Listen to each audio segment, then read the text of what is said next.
Hello, Ian. What up, what up? Okay, who wants to go first? Me. I think that you should go first. I'm going first. That was an embarrassment yesterday, and it's not as simple as just the Titans traded AJ, AJ went to the Eagles, and AJ dominated the Titans. Though that is true. All of that is true. It's not that simple. In fact, it's much, much, much, much worse. So let's start off with the obvious that I'm sure everybody's probably already said. The Titans can't beat any good teams. I mean, until you beat a good team. I don't care if you went to overtime with Kansas City. Until you beat a good team, you can't beat any good teams. I think we have a pretty good sample size of Titans playing good teams and losing to said good teams. You just can't beat good teams. That's not that bad, though. But everything bad that has happened to the Titans, everything bad for why the Titans are where they are and the Eagles are where they are, is all the Titans' fault. They did this all to themselves. And that's the hard part. And let me start by saying this. I voted for the A.J. Brown trade referendum after it happened. Now, ultimately, when we talked about it, we were talking about dealing with the Jets for the 10th overall pick. But they made the trade the next day. I was like, hey, you want to be a Patriot organization? That's what Patriot organizations do. No one man is bigger than the team. No one man takes his drama public. No one man, distracts the team and threatens the coaches and all those things. And guess what? Right now they look like the Patriots. The current Patriots. Which is not what you want to look like. Which is not what you want to look like. But they did that to themselves. So the Eagles last year were the 7th seed in the NFC. They have all the same players, and then they get A.J. Brown. Now they're the best team in the league. The Titans were the number 1 seed in the AFC.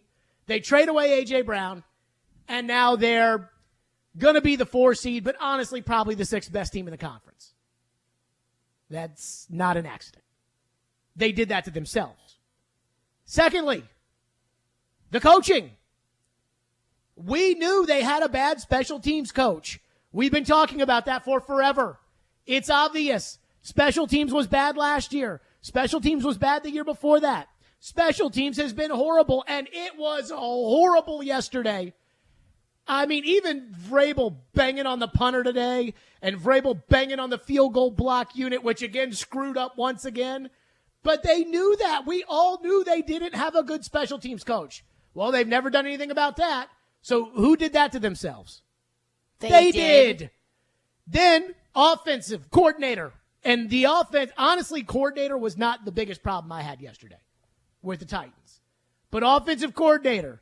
They knew after last year that they had a problem with offensive coordinator. If they didn't know that they had a problem with offensive coordinator, then they wouldn't have brought somebody else in to be essentially the co-offensive coordinator. But they didn't get rid of the offensive coordinator who's no good. Who did that to themselves? They did. They did. The offensive line didn't have a right tackle to start training camp. Did not have a right tackle on the team. Did you watch PT yesterday? Yes, I did. Who did that to themselves? They did. They did not have a left guard in training camp. They knew Aaron Brewer was 280 pounds or 275 pounds, depending upon who you talk to. There was one play yesterday that was a perfect example of this, where Dennis Daly actually does a pretty good job of pushing his guy outside. And so Tannehill's at the top of the pocket, and he wants to step up, but he can't because Aaron Brewer's been pushed back too far because he's 280 pounds, maybe on a good day when he drinks a lot of water and eats a bunch of food before he steps on the scale. And instead, Tannehill just gets sacked. Well, who did that? Who cut the Pro Bowl guard? Who cut the Pro Bowl guard because they didn't want to pay him? And who replaced him with nobody? The Titans did. They did. So everything outside of Danico Autry being hurt, they did to themselves. That's the problem. It's so frustrating that one, there's nothing they can do about it now. Vrabel was asked all these questions about going and trying to get offensive linemen or trying to get new players, or there's nothing they can do right now. The San Francisco 49ers are ultimately going to try Baker Mayfield at quarterback probably because there's really nothing else they can do at this point in the year. They can't go get another A.J. Brown. They can't go get another Roger Saffold to play left guard. They can't go and redraft and instead of trading the pick in the first round, draft an offensive lineman that could come in here and actually play. They can't do all those things. All these things they did to themselves. I thought the game plan yesterday was horrible. Now, back me up on this one. I first guessed the game plan. I said, do not commit to stopping the run. Because Vrabel talked on the TV show, we got to stop the run, got to stop the run, got to stop the run, got to stop the run. I'm like, you need to commit to stopping AJ. Because their entire game plan is going to be throw the ball to AJ, throw the ball to AJ, throw the ball to AJ. But it looked like, at least from the Titans' perspective, the plan really, truly was stop the run. Oh, yeah. I mean, what happened was early on, Philadelphia said, fine, that's your game plan? Okay. Great. Perfect. We'll just stand here in the pocket and well, if you go man with us, we'll just throw the ball to Devontae Smith and A.J. Brown. And if you decide to go zone, we'll just throw the ball right over the middle to the tight ends. And there's nothing you're going to be able to do about it. And that's exactly what happened because they got no pass rush yesterday. And so I thought the game plan was bad. I thought the offensive game plan was bad yesterday. And I said this all week, and I said it on the pregame show. They can't bring in a good run-blocking offensive line at this point. They can't do it. They can't do it. You can't go out and you can't undo Roger Saffold and you can't make Taylor Lewan's knee healthy, though I'm not sure Taylor was really all that good anyways.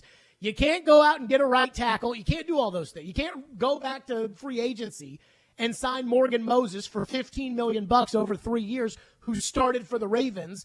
You can't go and do that. You are stuck with what you have. Well, then you have to become a West Coast offense team that is short pass, short pass, short pass, and the pass has to set up the run because they're not a horrible pass blocking team, even though they got sacked a bunch yesterday. But they didn't. They're like, we're going to go in there and run the ball. And on defense, we're going to stop the run. And it's like, guys, they have 2 number 1 receivers. And you know that because you gave them one. And then AJ, man, he stuck it on the Titans. Good for AJ. I mean, look, you can talk the talk if you can walk the walk. And A.J. Brown lit the Titans up yesterday. The Eagles' entire game plan was obvious to get the ball to A.J. Even when they ran that triple reverse pass, and Greg Olsen was like, yeah, they were trying to get A.J. Brown his 3rd touchdown, and the Titans offered 0 resistance. The one thing that happened to the Titans that really screwed them, that is not their fault, is Treylon Burks getting concussed. Everything else, they did to themselves. And they didn't play very well yesterday either. Like, I'm not just banging on the coaches and banging on the general manager. I thought Tannehill was terrible yesterday. I thought Robert Woods was terrible yesterday. In fact, I'm starting to think that Robert Woods might just, in fact, be terrible. I mean, 3 drops yesterday, seriously. But also, the unfortunate thing is that really isn't an outlier for Robert Woods. It no, feels the like drops? It's almost like a check for every single game. Robert Woods, at least 1 drop. Yep, okay, check. I mean, he's terrible. It is so it's not just the punter. I mean, he's kicking the ball 50 yards. They're returning every single one 25 yards. Like, at some point, either punt the crap out of the ball and kick it to the sideline or put the ball up in the air. They jump off sides on a field goal. I mean, I thought and the other thing, too, I thought they played soft yesterday. For a team that's supposed to be tough, I thought it was soft. The fact that they lit up Treylon Burks the way they did, and on the next drive, they throw over the middle to A.J. Brown. What freaking cojones on the part of the Eagles to throw over the middle to A.J. Brown after Treylon Burks gets concussed and Monty Rice doesn't square him up and take the hit. So, I mean, ultimately, I thought it was a complete and total embarrassment. I thought it was a butt kicking. You know when the coach comes out and says, well, this is everybody's fault? It really, truly was everybody's fault. But, man, to have AJ just take his pants off and rub your face in it, I thought was just freaking embarrassing yesterday. And they should feel this one. This isn't like going to Buffalo.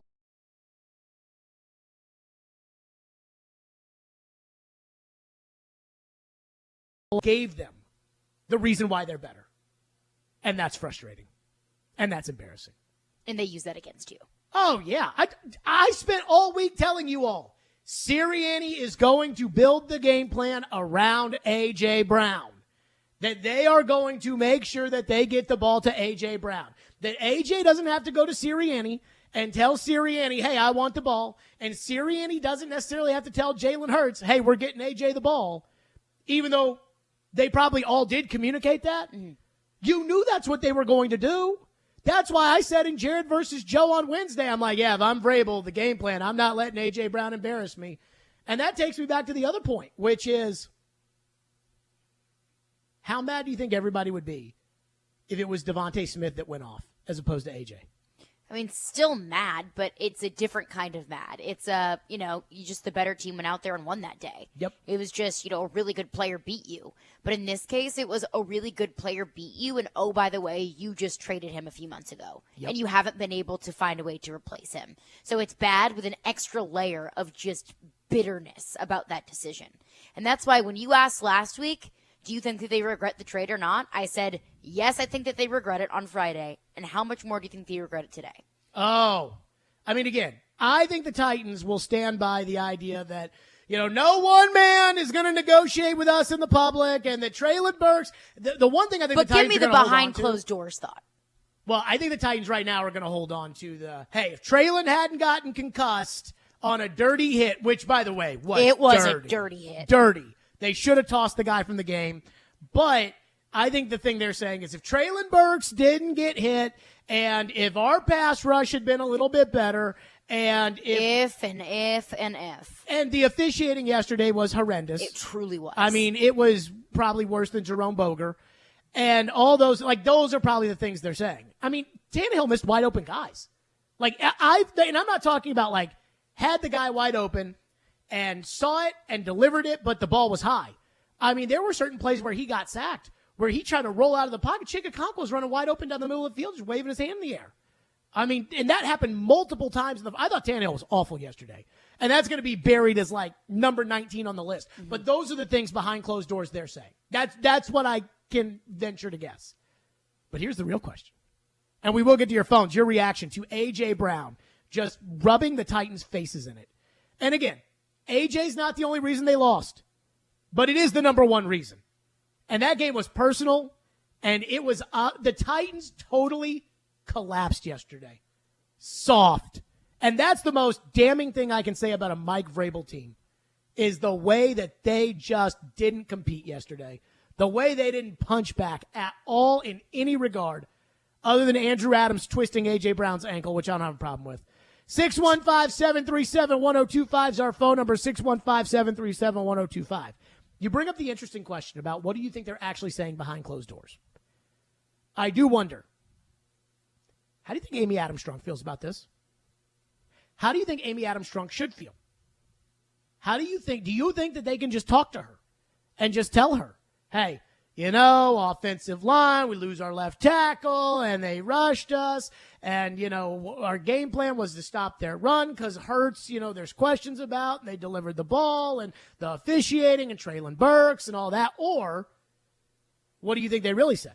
And how should she feel about it? We'll get to that and your phones. 615-737-1025 is our phone number, 615-737-1025. Caroline, please tell us about the Caesars Sportsbook app. It is time for the Caesars Sportsbook Report. Now remember that your first bet with the Caesars Sportsbook app, it is on Caesars up to $1,250. So they've got you covered, as they always do. Sign up using the promo code RADIOFULL, one word, RADIOFULL, and then place your first bet. And if you win, that money is all yours. Go have fun with it, but if not, you'll get that stake back as a free bet. Now, if you need something to place that first bet on, I'm looking at Monday Night Football tonight, Saints at Bucks.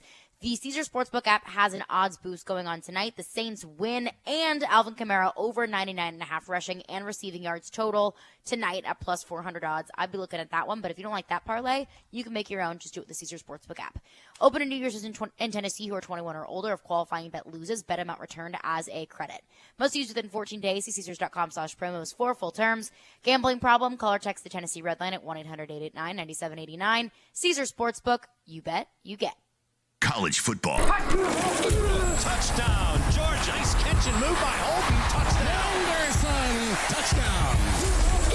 Touchdown. Lives here.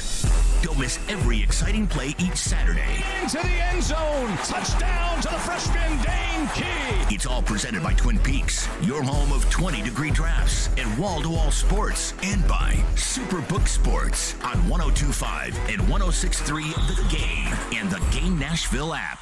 How to say I love you without words and make your money go further this year? A beautiful piece of jewelry from Genesis Diamonds, and we're making it easy with zero interest financing.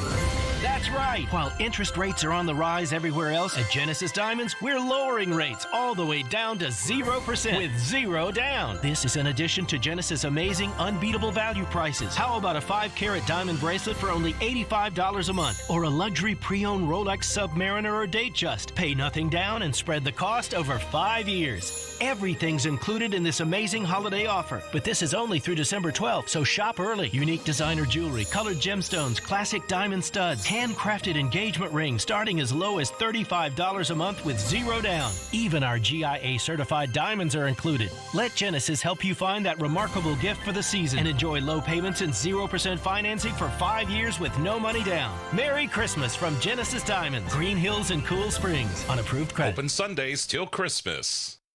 312 Pizza Company is a family-owned restaurant located in the heart of Germantown, serving up authentic Chicago-style eats right here in Nashville.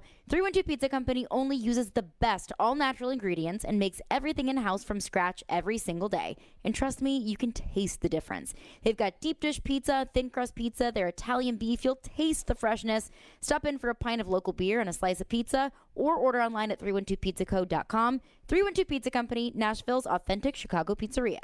Looking for a career with purpose or have that passion for youth development? Boys and Girls Clubs of Middle Tennessee provides a safe place where youth gain the tools to learn, lead, and reach their full potential. And that starts with you, offering competitive pay and free after-school care for employees. Learn more at bgcmt.org. At the law office of Amanda J. Gentry, we are committed to defending your rights. We have a team committed to helping you navigate the court system, whether you've been accused of a crime or you're going through a messy divorce and custody. Call our team to help you navigate this system. We are here to protect your rights, to demand your rights, to enforce your rights. 615-604-6263. 615-604-6263. AmandaJGentry.com. Never miss a moment of the show. What is this? Check it out. Subscribe to the Stillman and Company podcast on iTunes, Spotify, and wherever you get your podcasts. You're listening to Stillman and Company. Sounds like this has been a game-changing day for all of us. Presented by TriStar Moving on 102.5 and 106.3 The Game and on the Game Nashville app. 2nd down and 3 after the 7-yard gain. Couple pumps. Hurts going deep for A.J. Brown. He has got it. Touchdown, Philadelphia. This is actually pretty good coverage, but A.J. Brown is just having his absolute way with this Tennessee Titans secondary. Avery's right in his hip pocket, got his arms wrapped around him. It doesn't matter. A.J. Brown's had this game circled. Former team coming into his place. He's been unstoppable. What was the inspiration behind the touchdown? Today, I'm gonna have to give you this whooping, but I still love you though. So that's what the hug came in at the end. Just an absolute beatdown. Whooping is right. It was a AJ gave you the business. Now, how do you think Amy Adams Strunk felt yesterday watching that? I mean, think about how you felt watching that. Now multiply that by like 100. Do you think that she thinks about it as simply as we just gave them that player? And that, again, like I said, the reason that they went from the 7th seed in the NFC and getting blown out in the first round of the playoffs to number 1 team in the NFL, and the reason why you can't beat anybody good is that one guy. Do you think she thinks that? I don't think she can think that. But do you think she does think that? Just watching it go on. Well, I mean, it really does seem as simple as the Eagles were bad last year. I know they made the playoffs, but, I mean, they weren't a good team last year. And now they're 11-1 and the best team in the NFL. What's the only difference? Is the piece that we gave you. Yes. And what we got in return was a wide receiver that has been fine, but hasn't been able to stay out on the field and has not reached expectations, has not been what this organization needs to fill in the hole that they created for themselves in A.J. Brown. I mean, it could be as simple as that. Do you think that? Yeah, absolutely I think that. Because I think that's so obvious. Well, then why would she not think that? I don't know if she can. What do you mean by I don't know if she can? Like, can you really think that? Can you really think that simply about it? Whenever it truly was a business transaction. I had A.J. Brown on my team. Uh-huh. And A.J. got moody over his contract. Uh-huh. And the general manager came to me and said, we're going to trade A.J. And now the Eagles have the best team in the league, and we just got run out of their building. Yes. And I'm supposed to think. I think she thinks you have to also have to add in the business transaction side of things, of what was the opportunity cost of losing AJ. So I saved, $20 million or whatever the signing bonus was. Yeah. I saved $20 million, but I'm getting run out of this building. And instead, my hard-earned money is going to watch Robert Woods drop the ball 3 times. Yeah. I mean, I will tell you, I said this yesterday to somebody. And I don't think, this is where Amy's different than other people, like other owners in this league. That's the kind of performance, given how it went down, that's the kind of performance that gets people fired. Like, that is the kind of performance that gets a defensive coordinator fired, or a secondary coach fired, or an offensive coordinator fired. Because an owner, and not to say that, like, Robinson's going to get fired, because Robinson's not going to get fired. I don't think he's going to get fired. I don't think he's going to get fired. And I don't think he should get fired, over going to Philadelphia and getting housed. But if there's a day that comes where John Robinson and the Titans separate, this is going to be one of the reasons cited. Oh, I think right now, going back to how Amy Adams Strunk should feel or how she feels, I could not watch that game yesterday and not think. And this is really a 2-week thing now, because T. Higgins was picked like 3 picks after Isaiah Wilson. Mm-hmm. So I notice the fact that Trey Avery is an undrafted free agent rookie and is man-for-man in the end zone with A.J. Brown, and that if they had a hit on their first-round draft choice in 2021 when they took a corner, if they had just gotten anybody, then it would be the first-round draft choice, the good player out there that's covering A.J. Brown, and not Trey Avery. And again, last week watching T. Higgins picked a couple picks after Isaiah Wilson, and the fact that the right tackle is a 3rd-round rookie and is still getting burned by Hassan Reddick, which he should, because Hassan Reddick's a good player, like that would get just right up my fanny just as much as A.J. Brown dominating me. And this is why I said, during the week, and Joe was like, Vrabel's not going to compromise the game plan in order to save face on the A.J. trade. And I'm like, in other places, they absolutely would.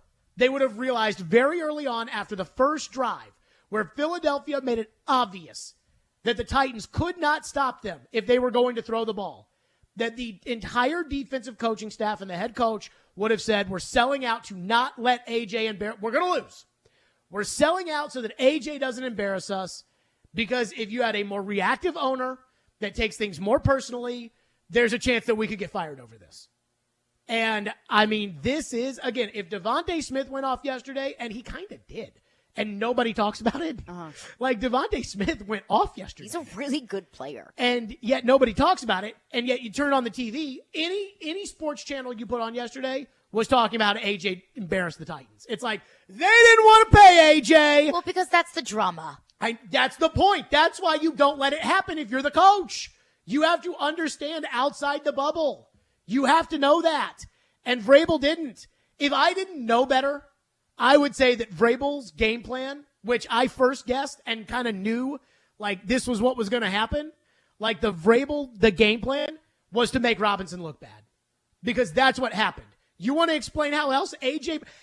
Brown caught a 41-yard touchdown. It got nullified because he had one pinky toe out of bounds. And then on the next play, they went right back to him. Scored a 41-yard touchdown. And then once it's okay, we're probably not going to win this game here. And probably, what do? Man for man in the end zone with Trey Avery, an undrafted rookie free agent. And he's man for man in the end zone with A.J. Brown. So, like I said, if I didn't know better, I'd say Vrabel's trying to just chuck Robinson right under the bus. That's not with that true. game plan. I said if I didn't know better. That's how bad the AJ game plan was. And I think we've got to get out of this Nashville, Tennessee thing that I'm starting to get kind of sick of, which is like the whole Tannehill toughness thing about the ankle. You do realize, like in New York and Boston and other places, it wouldn't be just me that's saying, hey, you should have played against Kansas City. It would have been everybody. Zach Wilson got benched over a press conference for a guy who's a backup and stinks, by the way. If you saw I watched a little the bit flip over right after the Titans, yeah. And so, we got to get out of this about this. Oh no, team just wasn't good enough. It wasn't like in other cities with other owners. That is the kind of performance, given the stakes, given the personal nature in which AJ clearly spent all week saying it wasn't personal. And then after the game, immediately was like, it was personal. That is what gets coaches fired and position coaches and coordinators. And because the owner sees that in the box and goes downstairs and says, what the hell? And what do you think? You think that the Vrabel can't brush her off and Robinson can't brush her off the way they brush off the media. When it's like, why is Dennis Daly still playing left tackle? And Vrabel, gives it's not about one man. You can't say that to the owner. You can't do that. And so how Amy Adams Strunk, honestly, is probably better than I am. I wouldn't fire anybody after yesterday's game, though. Boy, the special teams coach, man, I don't know why they have that bum out there, but that's been a long, long, long time coming with the special teams coach. But I mean, I can't imagine Amy took that very well yesterday because I wouldn't have if I owned the team. Oh, absolutely. I mean, think about how bad we feel, fans feel watching that yesterday, and we have zero investment in this team, financially at least. Oh, of course. And then that's the thing, too, where you look at the general manager and you say, they're the best team in the NFL because we gave them their best wide receiver. And their best wide receiver just beat you. Just embarrassed us. And the general manager will be like, well, so-and-so thought this was a good move or, and it's like, I ain't paying so-and-so $4 million to make those high leverage decisions. I'm paying you. And AJ just went off. And boy, Philadelphia, if I was John Robinson, this is just some gamesmanship stuff. I would be, if I was John Robinson, I'd be mad at Howie Roseman for the Eagles trying, that little reverse pass thing where they tried to throw AJ for the third touchdown. Like, dude, we gave you AJ, and now you're going to try to embarrass us like this? Like, that's a tough one. That's a tough one. They have every right to do it. I know. They do. But don't be calling me for my best players anymore because it ain't going to happen. I mean, they shouldn't have gotten the best player for what they got in return in the first place. But I mean, you wonder if AJ, it was like that scout last week that said that, or scout or executive or whatever it was, unnamed football guy talking to ESPN that said that they still think that AJ might be undervalued based upon the quarterback that he has in Philadelphia. Undervalued in what way? Underpaid? No, undervalued by we look at AJ like he's the 5th or 6th best. Okay. And in reality, he's AJ, top 3. Right, but because he's been with Tannehill and Jalen Hurts, that it's we haven't seen, what he has become or whatever. Mm-hmm. Boy. That hurts. I mean. Boy. And I was in favor of it at the time. I was too. Let me say this. I'm not going to act like I wasn't. I am not talking about when I sit here, and I will not do that. I will tell you that I thought, hey, this is the way this organization is going to be built, is they're not going to let AJ negotiate through the media, and they're not going to let AJ act a fool on Twitter and then go up there and try to play them for all of that. And I said, and it's funny going back to how Amy should feel. After the game yesterday, my dad was sitting there. And he was working on something completely unrelated to this. And he said to me, he's like, I'm still glad they traded AJ. And I said, really? How can you feel that way? He's like, I don't want to deal with people making demands and sitting there trying to hold my feet to the fire and making it about themselves. And I think they're better off in the long run having held firm and not giving in to AJ. And I was like, that sounds like the grown-up thing to say. And it probably sounds like what they are telling themselves. John Robinson, Mike Vrabel, so on and so forth. If this was the right decision, we made this decision because this is a team that is rooted in no one player is bigger than the team, and AJ wanted to be bigger than the team, and we're going to stick to our identity. I will say this about AJ, though. But this is the thing about sports. This is the thing that's hard, is you make a decision like that, and it blows up in your face. And even if we thought it was the right decision on the front end, that doesn't make the reality okay on the back end. No, it doesn't. And that's a difficult thing, is you don't get a do-over. Boy, tough spot. I do wonder how Amy feels. And it's one of those things that they'll never tell you. She may not even tell Robinson and Vrabel. She may not even go down there and be like, we just traded that guy away and they're the best team in the NFL now and they just embarrassed us. Other owners would, for sure. Oh, yeah. But I think maybe that doesn't make them better owners. I think it's more like she probably keeps whatever she felt yesterday to herself, if I had to guess. I don't know. I think that is something that if I'm Amy, I'm going up to John Robinson and I'm saying, you have some explaining to do. So here's what I've always said if I owned a team. And I know everybody thinks that I would be a bad owner. But if I owned a football team, baseball team, basketball team, whatever kind of team, I would hire a general manager, the chief football runner, and I'd be like, here's the deal. You make every decision for this franchise until I tell you that you don't make every decision for this franchise anymore. But when things aren't going well, you will be on the receiving end of my phone calls, and you just need to take it on the front end. So that when you get mad at me on the back end for screaming at you, just know, I'm not firing you unless I fire you. But that I will be mad about things. And I don't think Amy operates like that. I think Amy just operates with, we'll get him next time. I don't know. I don't think that I don't think that it's like the Predators where it's just like, David knows what he's doing, move on. Or anything like that. But I don't think that Amy's going to, hold John Robinson's feet to the fire just because I don't think she operates like that. But it could be wrong. But doesn't that does kind of sound like I'll leave all the football operations up to John?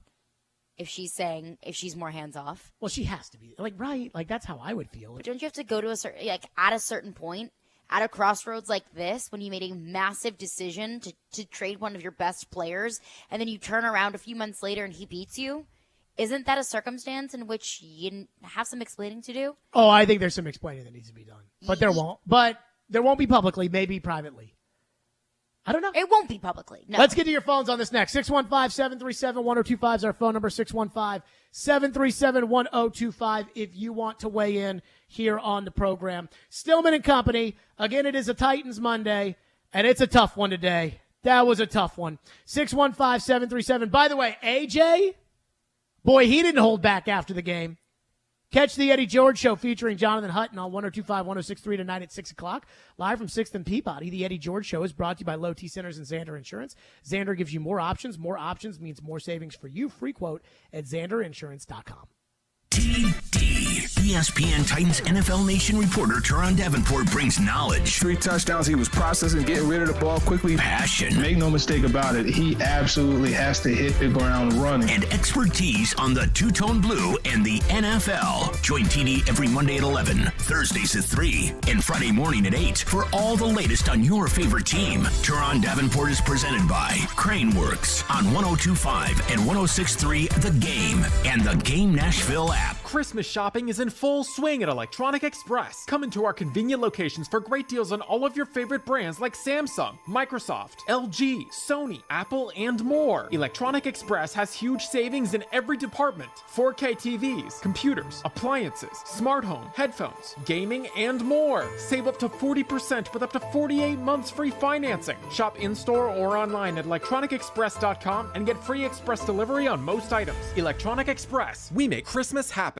Hey, it's Joe Rexrode here for FanDuel Sportsbook. Now's the perfect time to download FanDuel, America's #1 sportsbook, because right now you get a no-sweat first bet up to $1,000. That's free bets back if your first bet doesn't win. Just sign up with promo code Joe102. Of course, you got your money line, point spreads, player props. You can combine them, though, for a bigger payout with the same-game parlay. If I was looking at Titans-Jaguars Sunday, I think Derrick Henry's going to get in the end zone for an anytime touchdown. I think the under is going to hit, and I think the Titans are going to hit, too. That's what I would do. You do whatever you want to do. Do it on an app that's safe, secure, super easy to use. Sign up again. Promo code Joe102 for that no-sweat first bet. Make every moment more this season with FanDuel, official sportsbook partner of the NFL. You must be 21 or older and present in Tennessee. First online real money wager only. Refund issued as non-withdrawable free bets. Expire in 14 days. Restrictions apply. See terms at sportsbook.fantasy.com. Gambling problem? Call the Tennessee Red Line, 800-889-9789. If you own a house, you've got a huge asset, and everyone's looking at it. With Wall Street investors buying up homes in Nashville and renting them out like never before, you have to wonder, what do they see in your big asset that you don't? The truth is, if you sell your home instead of renting it, you can kiss your asset goodbye. Especially with today's higher interest rates, the best way to save your asset is to rent it out instead. Go to renterswarehouse.com to book your free home rental price analysis today. Or call 615-398-9550. Renters Warehouse. You can't buy happiness, but you can rent it. Anyone who has ever needed self-storage knows what a hassle it can be. You have to rent or borrow a truck and then find someone to help you move your stuff. And let's face it, moving furniture and heavy items without damaging them isn't easy. Renting the unit is worse. The hidden fees and admin costs are scarier than the dingy facilities you're leaving your stuff in. Why not use ClosetBox instead? ClosetBox is self-storage without leaving home. They'll pick up your belongings, store them securely, and bring any item back when you need it. The best part? Unlike traditional self-storage, you only pay for what you store. No paying for unused storage space. ClosetBox's background check storage movers are licensed, bonded, and insured and will take care of all of the heavy lifting. ClosetBox's local storage centers are temperature controlled and monitored 24/7. ClosetBox has an A+ rating from the BBB. Call 877-233-5696 now for the season's best rates. Get $50 off first month storage using code RADIO50. That's 877-233-5696. 877-233-5696. Coming up on the Tuesday edition of Chase, Willie, and D-Mace, we'll talk to Predators General Manager David Poyle at 11:15, plus our weekly conversation with ESPN NFL analyst Tim Hasselbeck at noon. The fun begins at 10 right here on 102.5, 106.3 The Game. Hey, Nashville, this is Eli Gold, voice of the Alabama Crimson Tide, and you're listening to Nashville's best sports talk, ESPN 102.5 The Game. Like I stated, I wanted to retire a Titan,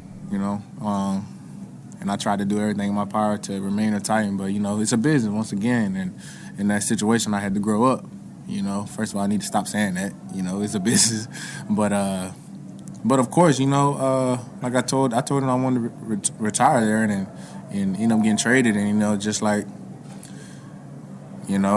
had to learn. It was a business, and of course, I wanted to make him regret the decision.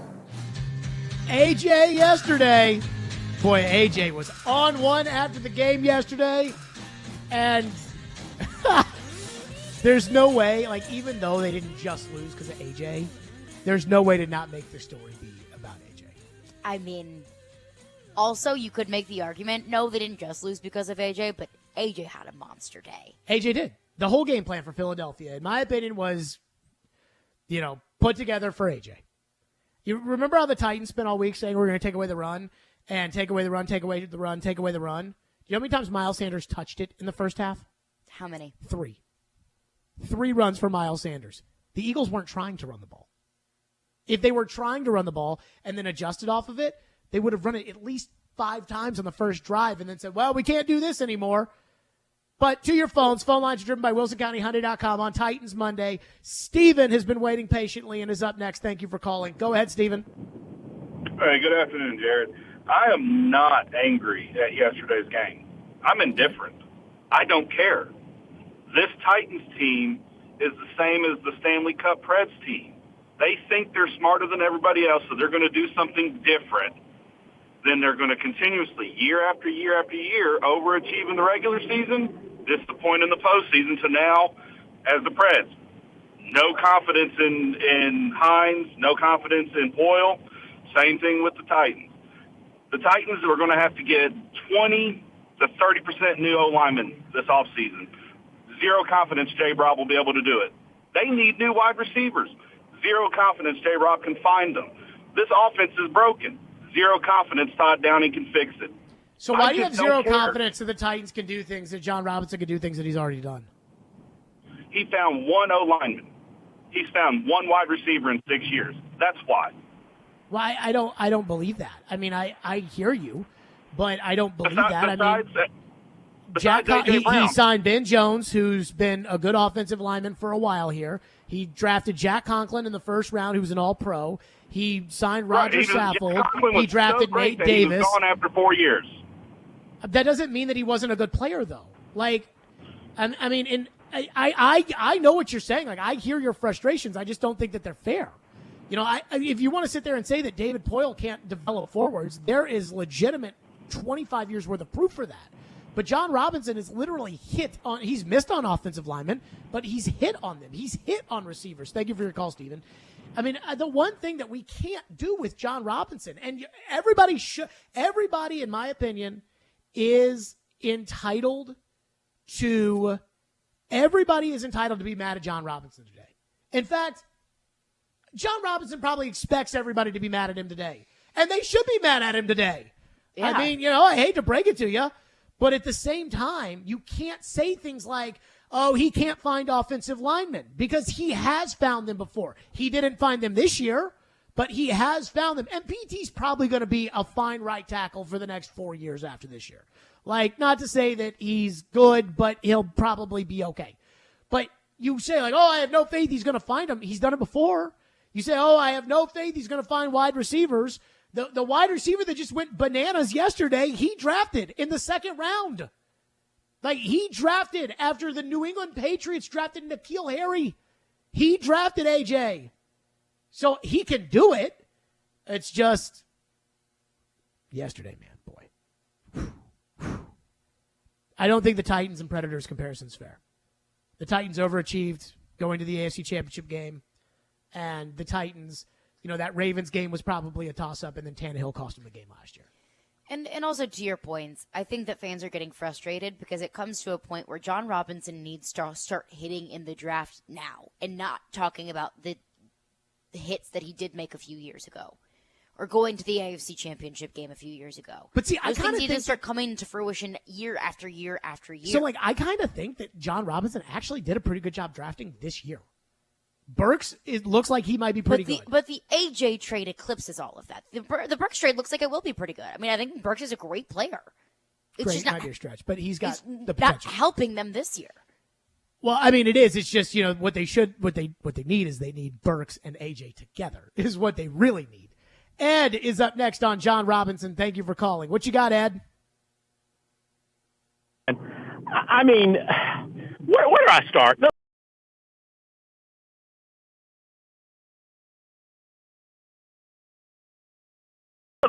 The reason why I'm so mad at John Robinson is you don't have to be a GM to know. It started with Julio Jones in the SEC. The SEC they won national championships with defense for 30 years. They're winning national championships with offense now. Let me give you the best example. LSU 2019. Look who's on their team. They've got Terrence Marshall, Jefferson, and Jamar Chase. Ask me which one of those, which receiver we ended up with. Ask me which one we ended up with, Jared, please. Well, you're going to say it's Racey McMath. I know. Racey McMath. My God. It's not anything against Racey. Look, Alabama had Cooper, Devontae Smith. He got over 100 yards yesterday. Ed, I'm going to finish your point for you because I think you're kind of trailing off here on this is the point. No, Jared, this is the point. A.J. Brown, I don't like the narrative. A.J. Brown was under contract. He wasn't just traded. He was a rookie. Tell me an all-star receiver, an all-star at any position that's traded during their rookie contract because he can't get the amount of money. I mean, they could have franchised the guys for 2 more years. What are you talking about? Ed, you're not wrong. And I appreciate your call, Ed. He's not wrong. No. Here's the thing that I think is becoming more and more apparent. The teams that have 2 legitimate bona fide receivers are all really good. Like the Dolphins, it went from Tua sucks to Dolphins are good. San Francisco. Did you see who quarterbacked them yesterday? I did. Brock Purdy. Mr. Irrelevant. I mean, but they've got 2 dynamite receivers and a dynamite tight end and a dynamite running back. And so San Francisco's. The Eagles, it went from is Jalen Hurts the guy to is Jalen Hurts MVP. Oh, I heard Greg Olsen yesterday be like, oh, they got Jalen Hurts on a rookie contract. And I'm like, no, his contract's up next year, which means they have to sign him now. And this season is going to net Jalen Hurts money. $46 million a year. Like you start at Kyler when you're talking about Jalen Hurts. Even though I don't think Jalen Hurts is that good. I think Jalen Hurts is fine. But he's got plenty of weapons. I do like him more than Kyler, though. 615-737-1025 is our phone number. Vrabel said something yesterday that's not totally not true, and yet it's really tone deaf. We'll get to that coming up. 615-737-1025 on a Titans Monday. TriStar Moving, my official movers. I moved 2 years ago. I moved with TriStar. And I always tell people, whenever it comes to moving, get a bid. Just get a bid with TriStar and get multiple bids. Because once you deal with my friends at TriStar, you will realize what kind of impact and what kind of great sales staff they have and what kind of deal you're getting with moving when you move with TriStar. In fact, they'll give you 10% off when you tell them that I told you about it, or you go to nashvillemoving.org/radio, and that's 10%. Moving's expensive. Get a bid. Get a bid from TriStar. And I always tell people this because once you get that bid and you work with them, you'll be like, this is the best process. This is the best moving company. I wouldn't even dream of moving with somebody else. That's why I'm not even worried about saying, hey, get other bids, because I know that the bid from TriStar and the experience with TriStar is going to be A+. If you're looking to move, give them a call, 615-640-1219, or visit their website at nashvillemoving.org/radio. And again, they'll give you 10% off your entire move. That's 615-640-1219, nashvillemoving.org/radio. Tell them Jared Stillman sent you for 10% off your entire move. TriStar Moving, my official movers. The college football season never stops.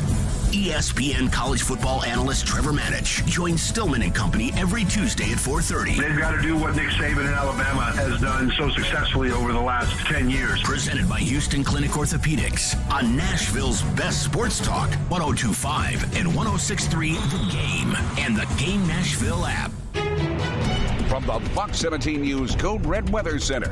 I'm Fox 17 Code Red meteorologist Greg Bobus. A very active day ahead of us here. Rain on and off throughout the day, especially south of I-40. But showers will trickle all the way up to the Kentucky state line. High temperatures today barely hitting 50. Brought to you by Hiller Plumbing, Heating, Cooling, and Electrical. Call the Happy Face Truck today. Throughout the country, buried pipelines are indicated by a pipeline right-of-way. A long, wide stretch of grass cleared of trees and marked with signs. If you have a right-of-way near your home, do not plant anything in it or dig in it. Do not install a fence or build your kids a super cool fort without first getting the pipeline operator's approval. For more on pipeline safety, visit pipesafety.org. A message from the Tennessee Gas Association, Tennessee Association of Broadcasters, and this station. Need cash for the holidays or to pay off credit cards right now? Loan Pronto's all-new Express Equity Line of Credit program is just what you need. This is great. You can keep your low mortgage rate and still get cash out. That's right. You don't have to do a full home refi. You can tap a small portion of the equity you have and enjoy a super low rate. With Loan Pronto's Express Equity Credit Line, you can close in 7 to 10 days, and a $50,000 loan will come your way, and it only costs you around $300 a month. Use that money to pay off whatever bills you have. Credit cards, consolidate other debt, or start a home improvement project.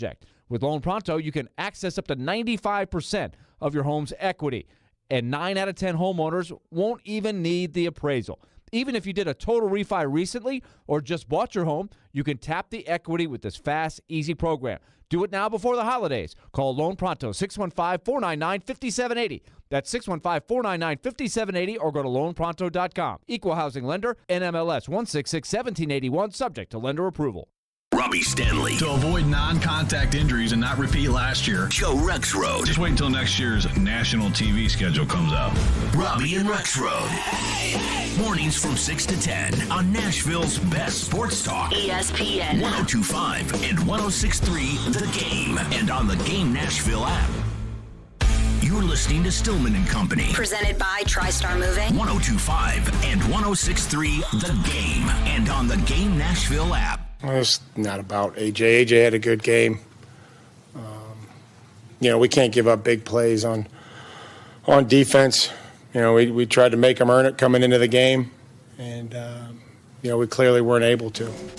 That was Vrabel yesterday, and I heard Vrabel say that after the game, and I was mad. I was like, it wasn't about AJ. You ask AJ if it was about AJ. Seems like, according to AJ and TV and everybody else, it was about AJ. Then I watched the game back, and honestly, Vrabel's not wrong, but I just don't think that's what people want to hear. It wasn't about AJ. A.J. Brown had 119 yards. Devontae Smith had 105 yards. And nobody's talking about it. It's unbelievable. Because that's not the drama. I know. But it's like, just kind of know, like, don't say that it wasn't about A.J. It was about A.J. The game was about A.J. You got that terrible Fox #1 crew because of A.J. It was about A.J. But also take the A.J. Titans relationship away from it. It's still about A.J. The game? Yes. Was it? Yes. You don't think they would have had the two touchdowns, almost 120 yards? You don't think they would have had the exact same success with throwing the ball to Devontae Smith? I mean, they did have a good bit of success throwing the ball to Devontae Smith. Or just throwing the ball over the middle of the tight end against the zone. I mean, okay, then even still, then the pass story rush, is the Eagles' passing game and what Jalen Hurts, A.J. Brown, and Devontae Smith were able to do to you. So any way you frame it, take all the drama out of it. A.J. Brown is still part of the story. Because that's what he did on Sunday. Here's what he made himself the story. Here's what bothers me. The Eagles, it was like the entire team had to rise to the occasion, like in defense of A.J. Like the game plan was about A.J. Devontae Smith was cool with A.J., making it about A.J. But even Devontae Smith still had over 100 receiving yards. I know, but he's not going to be upset that he didn't get a game ball for this. You know what I mean? Yeah. Like he knows that, hey, this was personal and this was, and, they knock out Treylon Burks, which I don't think they tried to knock him out, but it was a dirty hit. And the Titans had a shot to knock A.J. out, or at least Monty Rice had a chance to really let him feel it, and he didn't take it when A.J. was crossing over the middle, and Christian Fulton just gets freaking crushed by A.J., and it's like, if he's going to knock you out like that, you got to take him down. And then Fulton got penalized for it, which I thought was crazy, but then Bob Shoop told me that was actually the right call, so it must be the right call, but it felt like the entire Titans team, especially in the second half, just got soft. And it's like, I thought you guys were supposed to be the tough team. And AJ and them just flex their muscles and just beat the crap out of you. And that I hate. Phones. Russ is up next on Amy Adams Strunk. Thank you for calling. Go ahead, Russ. Yeah, I was just thinking you guys talking a while ago about how Amy must be fuming. And part of me looks back and says, J-Rob was crying in Indianapolis. He was crying. He was emotional. I got to do better. After 2 or 3 years of bad signings, a lot of money gone, conversation about renovations in the stadium, I wonder, what was that conversation like between Amy and J-Rob at the end of last season, and what kind of pressure could she have put on him not to blow a bunch of money on somebody like AJ on a big contract? I think it's a totally fair question to ask, Russ. Thank you for your call. And I think it comes down to this, which is going back to the Cincinnati loss last year. It's very easy to get caught up in the moment. Mm-hmm. It's very easy to say, now that we know that the AFC is not as good as we thought the AFC was going to be, and that it's literally all the same teams. Buffalo, who's got their issues. Kansas City, who's got their issues. Cincinnati, who's got their issues. Add in Miami, I guess. But it's those three teams, and then you, because you're going to you're going to win your division. And it's easy to say, oh, gosh, you were right there. And if you had just added instead of subtracted, what would you be? But he brought up, what do you think that Robinson and Amy said after the Bengals loss? I wonder if it was, we can't win with Tannehill. Because that's how I felt. And so if the discussion was, we can't win with Tannehill. Now, we're not going to go out and get somebody better unless Aaron Rodgers decides he wants to come here, which Adam Schefter reported, Mike Florio reported, A.J. Hawk. Well, A.J. Hawk didn't report that. He confirmed what I said. But that if Aaron Rodgers became available, the Titans would have been interested, is what has been reported. Not that they went after Aaron, but, if Aaron had told Vrabel over a Marlboro Light that he wanted to come here, they would have gone after him. Mm-hmm.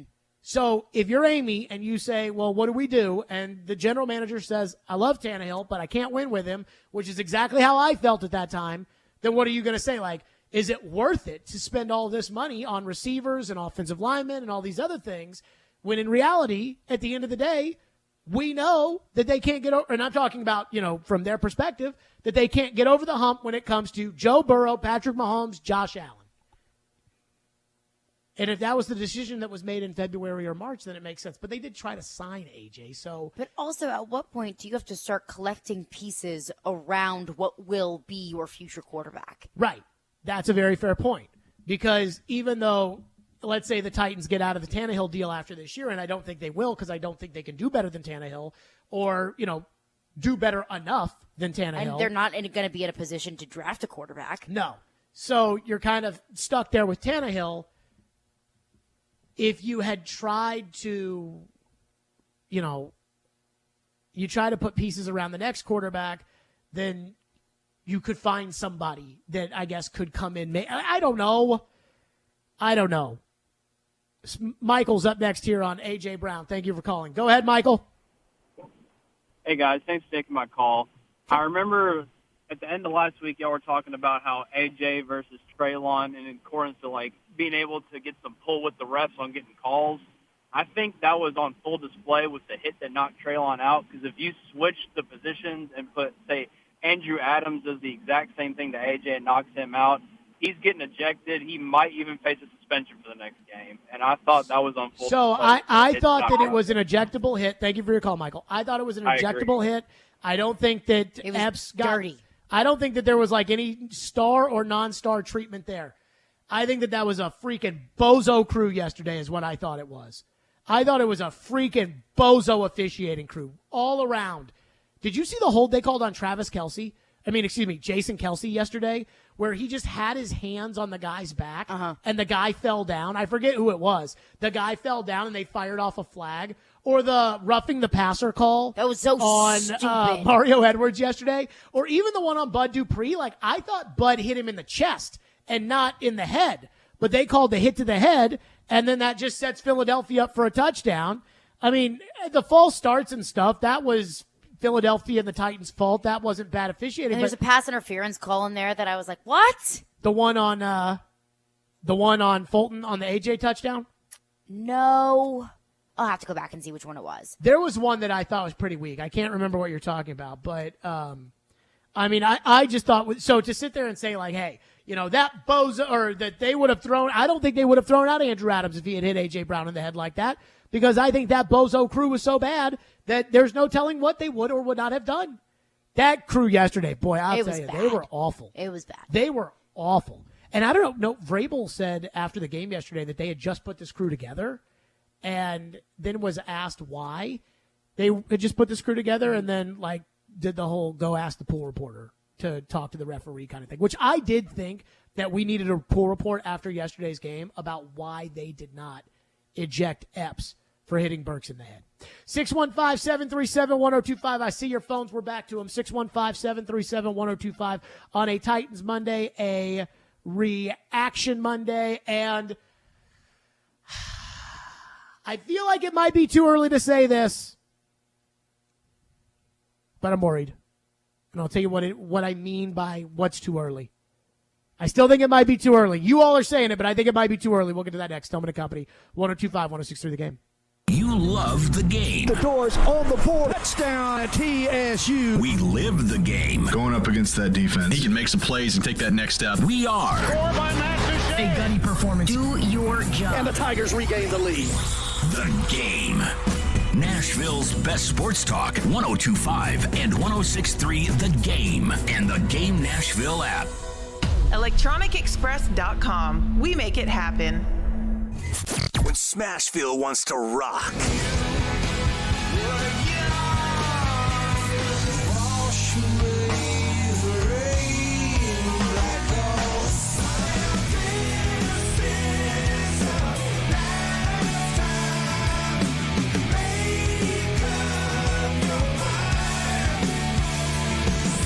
We are Nashville's rock station. 102.9 The Buzz. Can you beat Vegas this football season? Hey, it's Chase McCabe for Superbook Sports. Superbook gives you the chance every week to go head-to-head with the best odds makers in Las Vegas. No fancy computer algorithms, no guys across the pond setting lines for American sports, just the best team of odds makers in the business behind the counter at the Superbook in Las Vegas. Plus, Superbook features some of the best odds boosts and promo bets anywhere. So download the Superbook Sports app or visit superbook.com and start your battle against Vegas right now. Visit superbook.com for terms and conditions. Gambling problem? Call 1-800-889-9789. When joint pains cause you to sit out on everyday activities, it's time to make an appointment with Dr. Matthew Beal at Houston Clinic Orthopedics. Dr. Beal can diagnose your problem and treat the joint pain for both surgical and non-surgical matters. Board certified and fellowship trained, Dr. Beal specializes in hip, knee, joint replacement, and adult joint reconstruction. Visit tn.houston.com to learn more about Dr. Beal and to book an appointment online. Houston Clinic Orthopedics, when experience matters. There's no gift that's more beautiful, more versatile, or more meaningful than a beautiful piece of jewelry gifted from the heart. And there's no better place to find that gift than Genesis Diamonds. At Genesis, making memorable moments is our specialty. This holiday season, we put together our most impressive selection of can't-miss gifts. Rings, earrings, pendants, bracelets, bands from $100 to $250,000. And now through December 12th, we're offering 5 years, zero-interest financing on any holiday purchase with absolutely nothing down. So the beautiful Eternity Band is just $50 a month. Or that 2-carat pair of diamond stud earrings, just $100 a month. Everything's included in this amazing offer. Even our huge selection of hand-picked GIA-certified diamonds and our luxury pre-owned Rolex watches. Make it a Christmas to remember with something special, something timeless, and something beautiful from Genesis Diamonds. Get 5 years, zero-interest financing with zero down now through December 12th. Genesis Diamonds, Green Hills and Cool Springs on approved credit. Open Sundays till Christmas. Your company's hiring. Who isn't? We would love to show you how to use 1025 The Game to attract and retain employees. We can also help you find the exact person you're looking for with a targeted digital campaign. You can trust our team to help you build your team. Email us at together@cromwellmedia.com. Live from the Game Nashville studios. WPRT FM Pegram, WPUC HD2 Laverne. Broadcasting on Alexa. I appreciate that. And other smart speakers. 102.5 and 106.3. 1, 2, 3. I think it was a good game. You had a couple of big plays. The Game. A Cromwell Media Station. Where you have a voice. We're one play away from an injury. He knows this. He's a study of the game. And we have strong opinions. He's been awful. I don't think they were trying, and that's why I feel the way I feel. This is Stillman and Company with Jared Stillman and Caroline Fenton. Presented by TriStar Moving on Nashville's best sports talk, 102.5 and 106.3 The Game. And on the Game Nashville app. Obviously, we're just not doing a good enough job. You know, I don't know exactly what it is. Can't tell you exactly what it is, but gonna need to be better. Yeah. That was Tannehill yesterday. Stillman and Company, delivered by TriStar Moving, 102.5, 106.3 The Game. Streaming live on Twitter, Twitch, YouTube, and Facebook Live. Thanks to the law offices of Amanda J. Gentry. And so, I still think it's too early for this to put the flag down in today after what happened in the game yesterday against the Eagles and say the Titans are pretenders. I still think it's too early. But boy, I'll tell you, it's close. But I also do think that there is a gray area between contenders and pretenders. Because I don't think that you can call the Titans pretenders when, you know, the crummy, crappy Houston Texans also would have that same label. I would agree. They put these teams, when they show the playoff graphics, that like say in the hunt. And there are some teams that it's like 4-win teams in the hunt. I noticed that yesterday too. And I was like, you're not in the hunt. No. Indianapolis is not in the hunt. The Steelers are not in the hunt. Like, those teams are not in the hunt. Those teams just stink. So, no, I don't think the Titans are with those teams.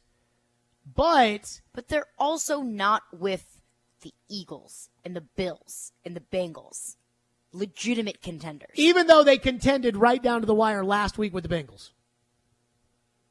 Yeah. Because that was a Bengals team without their number one wide receiver. Okay, you know, and I know the Titans were dealing with their own injuries, and you could say that if the Titans were 100% healthy versus a 100% healthy Bengals team, then, you know, it could shake out very similarly, that it was a very, very close down to the wire game. Are you ready to plant the flag? No. So you're not willing to say not contenders? I'm not willing to say not contenders, because, I mean, the Titans are making the playoffs, and anything can happen in the playoffs. So in 2020, and if this team gets healthy, I mean, weird things could happen. I'm not willing to say that they are not contenders, but I'm not willing to say that they are anywhere up there with the Bills or the Eagles or some of the Super Bowl favorites, because we've seen those games head to head, and we've seen how badly the Titans got beat by those teams. In 2020, they played a game right after Christmas on Sunday Night Football against the Packers, and they got housed. And I said right then and there, not contenders, and everybody got mad at me. But I was like, this defense is so bad that there is no way that this team can compete in the playoffs. And they did not. They were one and done. Last year, I was convinced they were contenders. And I think they were. I mean, again, they threw 3 interceptions and were right there with Cincinnati, and Cincinnati was right there with the Rams. And I think, the strength of victory tells you the Titans absolutely were contenders last year. I just think there's room. I think there's too much time left in the season. Now, I'm not going to watch them beat the Jacksonville Jaguars on Sunday, which they're going to do, and then sit back. And did you see what happened to Trevor Lawrence? Yeah. Got his knee twisted up. Probably won't see him on Sunday. So, I'm not going to watch them beat the Jacksonville Jaguars on Sunday and then say everything's good here. But they do have that one game in between Christmas and New Year's with the Cowboys, and the Cowboys very much are legit. And, if they don't beat the Cowboys and what happened yesterday or against the Bills is what happens against the Cowboys, I'm going to have an incredibly hard time even just pontificating about the idea that the Titans could be any good. But I'm not ready yet to say not contenders.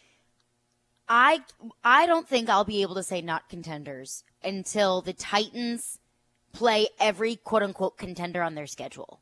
If they lose to the Cowboys, then they will have lost to every single contender on their schedule. What if they lose to Jacksonville this week, or they lose a game like that? Then I'll say Vrabel special in the works. I don't know about you that. Lose to a team that you're not supposed to lose to, and then you beat the Cowboys?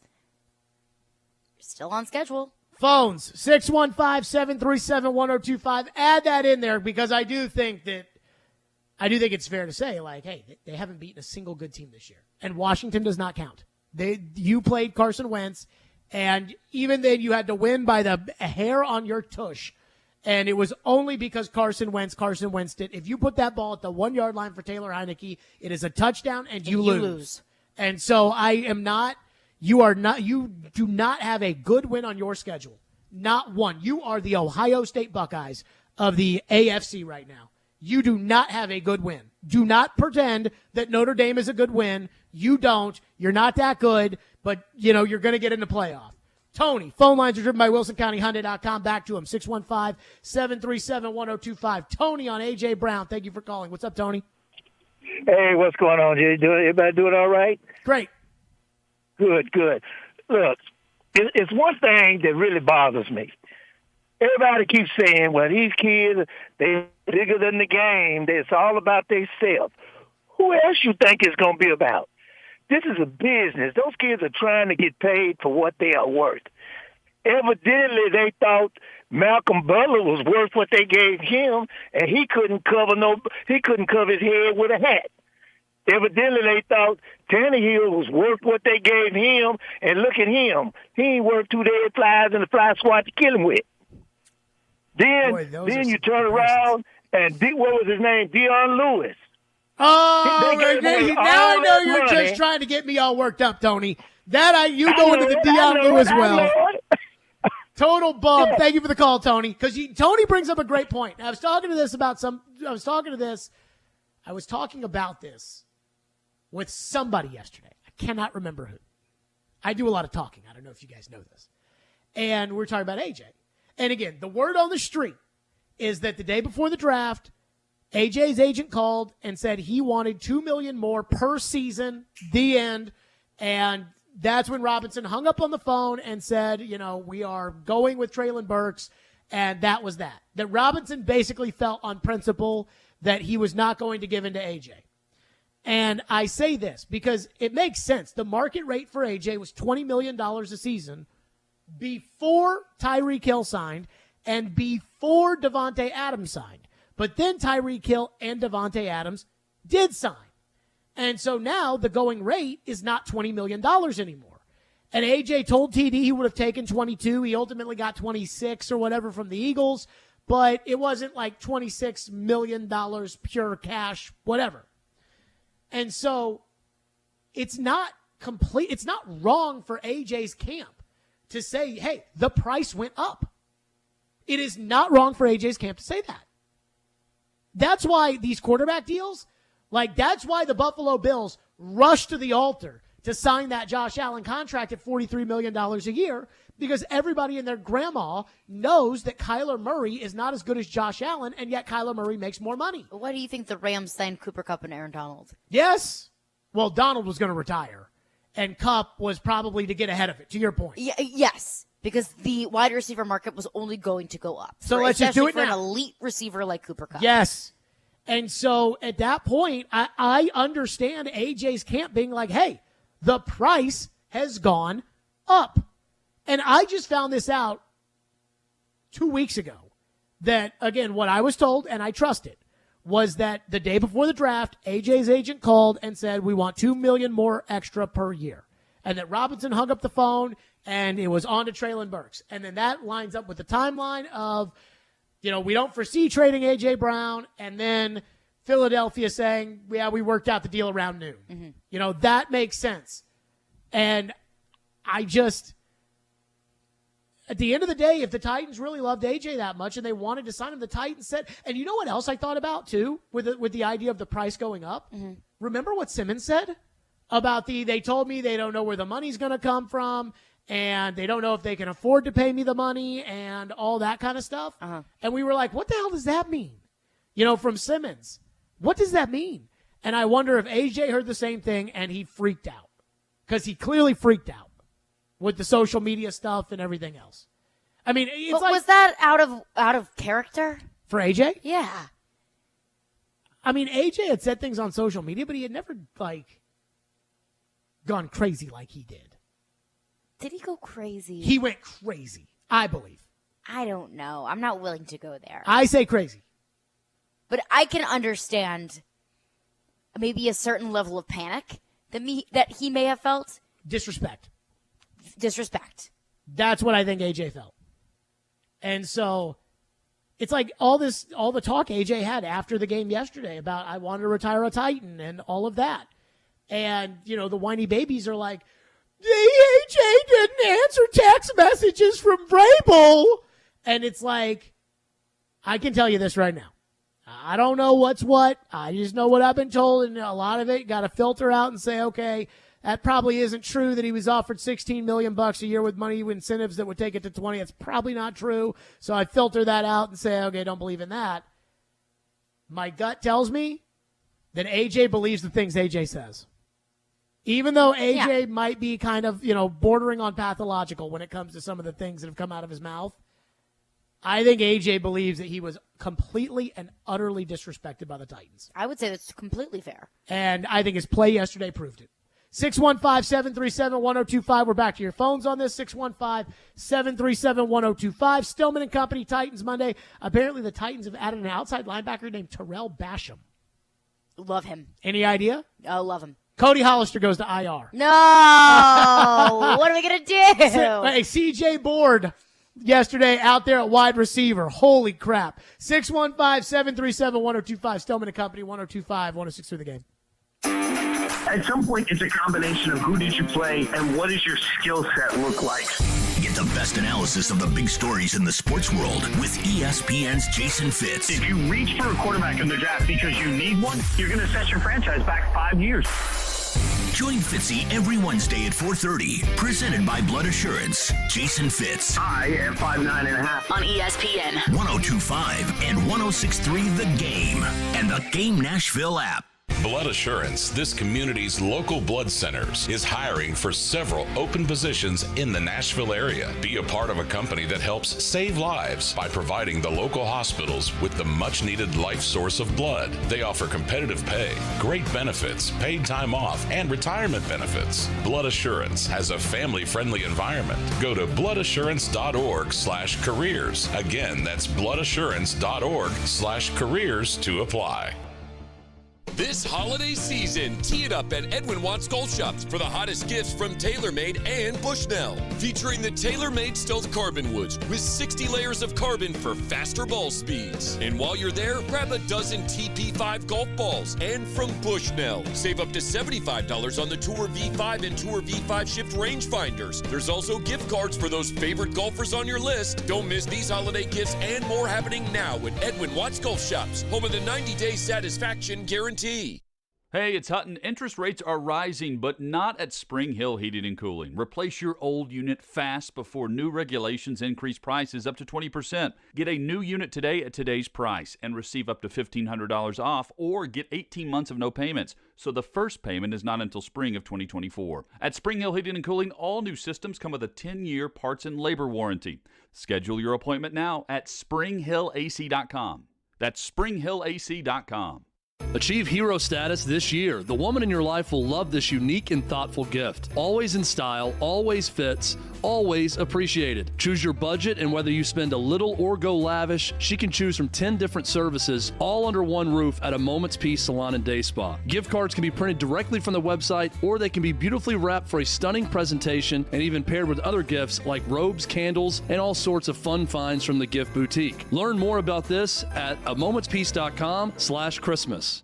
Hey, Robbie Stanley here, and you can give the gift of Preds hockey this holiday season with the Smashville Stocking Stuffer presented by 47 Brand and Local IQ. This includes 2 hockey tickets, a Preds 47 Brand hat, and a $20 food voucher, all starting at just $79. Visit NashvillePredators.com/stocking for more info, or check out the 5-game pick plan presented by Hattie B's. Pick any 5 games and select your seats, plus receive a Preds car flag and a $10 gift card to Hattie B's. Visit NashvillePredators.com/tickets for details.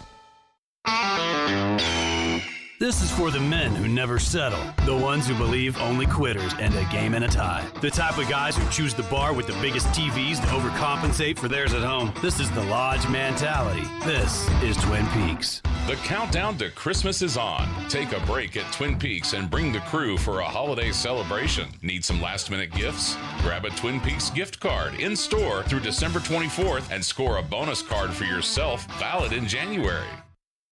It's on. It's happening. Remember, you can watch us on YouTube, Facebook, Twitch, and Twitter. Get out of the way. I'm watching a game. Presented by the law offices of Amanda Gentry. You're listening to Stillman and Company. Sounds like this has been a game-changing day for all of us. Presented by TriStar Moving on 102.5 and 106.3 The Game, and on the Game Nashville app. It's a business, but you made it personal today. No, to be honest, it's been personal since the trade, to be honest. I've just been trying to keep it down. Just because, like I got stated, like, that's where I wanted to be. And they just kind of just... I'm not even trying to get into all that, but that's where I wanted to be. And, you know, things didn't work out, you know, and it was just kind of just, all right, here you go. You know, we don't want you anymore. You know, you just kind of get pushed to the side. And in that situation for me, and like I said, I had to grow up, you know, quick, you know, so. By the way, is there any doubt with how transparent A.J. Brown is? I don't really want to get into all that. Do you? If AJ had a soapbox to get up on, so he could just gloat and say, I told you so, absolutely he would take every single opportunity. That's what he spent the entire game doing. And then the press conference after the game. And then even that the weird press touchdown celebration the yesterday. Touchdown celebration made me want to take a shower, like, afterwards. Like, it made me feel dirty. Like, Why? I just was like, oh, gross. He took a towel and started spanking the goalpost. Did you not feel weird? I loved it. I loved it. And then the hug at the end. I loved it. And all the guys behind him celebration. doing it with him, like doing the whipping motion, like they all knew he was going to do it. Like it was choreographed. Oh, I hated it. I hated every second of it. I loved it. I loved it. I loved it. Now, I love the AJ celebration. Oh, goodness. TD texted me and said, the $2 million more is not a new development. The number was $29 million per year with $80 million guaranteed.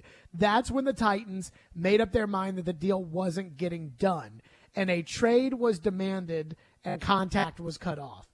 Again, the contact cut off thing, that doesn't bother me as much as I feel like it bothers, like, Twitter. Why doesn't it bother you? Because ultimately AJ would have had to talk to the Titans. This wasn't like a relationship where AJ could just move to Tacoma and never talk to the Titans ever again. At the end of the day, they had his rights. So AJ could sit there and be pouty all he wants, but ultimately Tory Dandy has to take the call. But I think it also is the idea that he just chose to be pouty. Of course. And it just goes along with the entire narrative with AJ Brown and being in his poutiness. I agree. But again, like, if we hooked AJ Brown up to a lie detector today and we said, Do you think you were in the wrong with how you handled your contract negotiations over the spring of 2022? A.J. Brown would say no, and the polygraph would come back negative. Maury Povich would say that he was telling the truth. You are not the father. I mean, that's exactly where they would have been, even though clearly A.J. acted like a baby. But A.J. balled out, and so, like we always say, you can talk the talk if you can walk the walk. And he walked the walk. Oh, he walked the walk. And the Eagles, the whole game plan was for him. Unbelievable. Titans in Truth. Chris is up next here on the program. Thank you for waiting patiently. Go ahead, Chris. No problem. Everybody, ladies and gentlemen of the Stillman and Company jury, I would like to submit evidence that the Titans are frauds. They are frauds. They are pretenders. They're going to be one and done. They're going to win the division by default, but that's not good enough. And this was an organizational loss. This was not just on the players and on the team. This was a direct message to John Robinson from A.J. Brown. A.J. literally took, in that celebration, took John Robinson to the woodshed, did like a parent would probably whoop their child for doing wrong or making a mistake, and he literally whooped John Robinson and said, "This hurts me more than it hurts you, but this is for your own good." And John Robinson had deserved every bit of that foot whooping that he got yesterday, because I've been saying this since before the end of last season. They should have paid that man. They should have paid him, and you wouldn't have this problem. Well, not saying we wouldn't have a problem because you still got Dennis Dudley on the left side, and they won't replace him. They won't replace the dud. I got to be honest with you, Chris. I didn't listen to a word you said after that. This hurts me more than it. Good call, Chris. I did not. I was not expecting that to come out of his mouth. I didn't listen to a word he said after that. This hurts me more than it hurts you. Oh, my God. That was a take. Do we have any prizes to give away, Ian, today? I wish we did, so I could give it we did. We give it to Chris. That one got for me, that, too. that He gets call. all the prizes. By the way, let me say this. It did not hurt AJ yesterday to whoop the Titans and whoop the goalpost with a towel. Oh, my goodness gracious. But that was something that AJ was cooking up for quite some time. And whatever Chris began his call with, it was something about the Titans. It was a good point. They're frauds. Oh, yeah. He was talking about it was an organizational loss. I mean, I will say this. Can you argue that, though? I will say this. I mean, I think that John Robinson got embarrassed yesterday.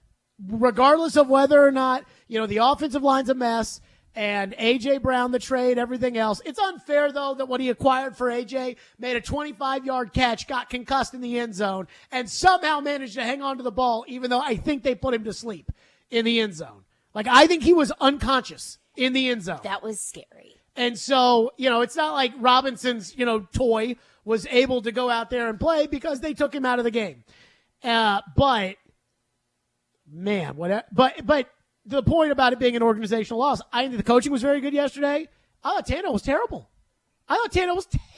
And as far as talking points for a talk show, that goes down to the very bottom right now because everything else is more dramatic.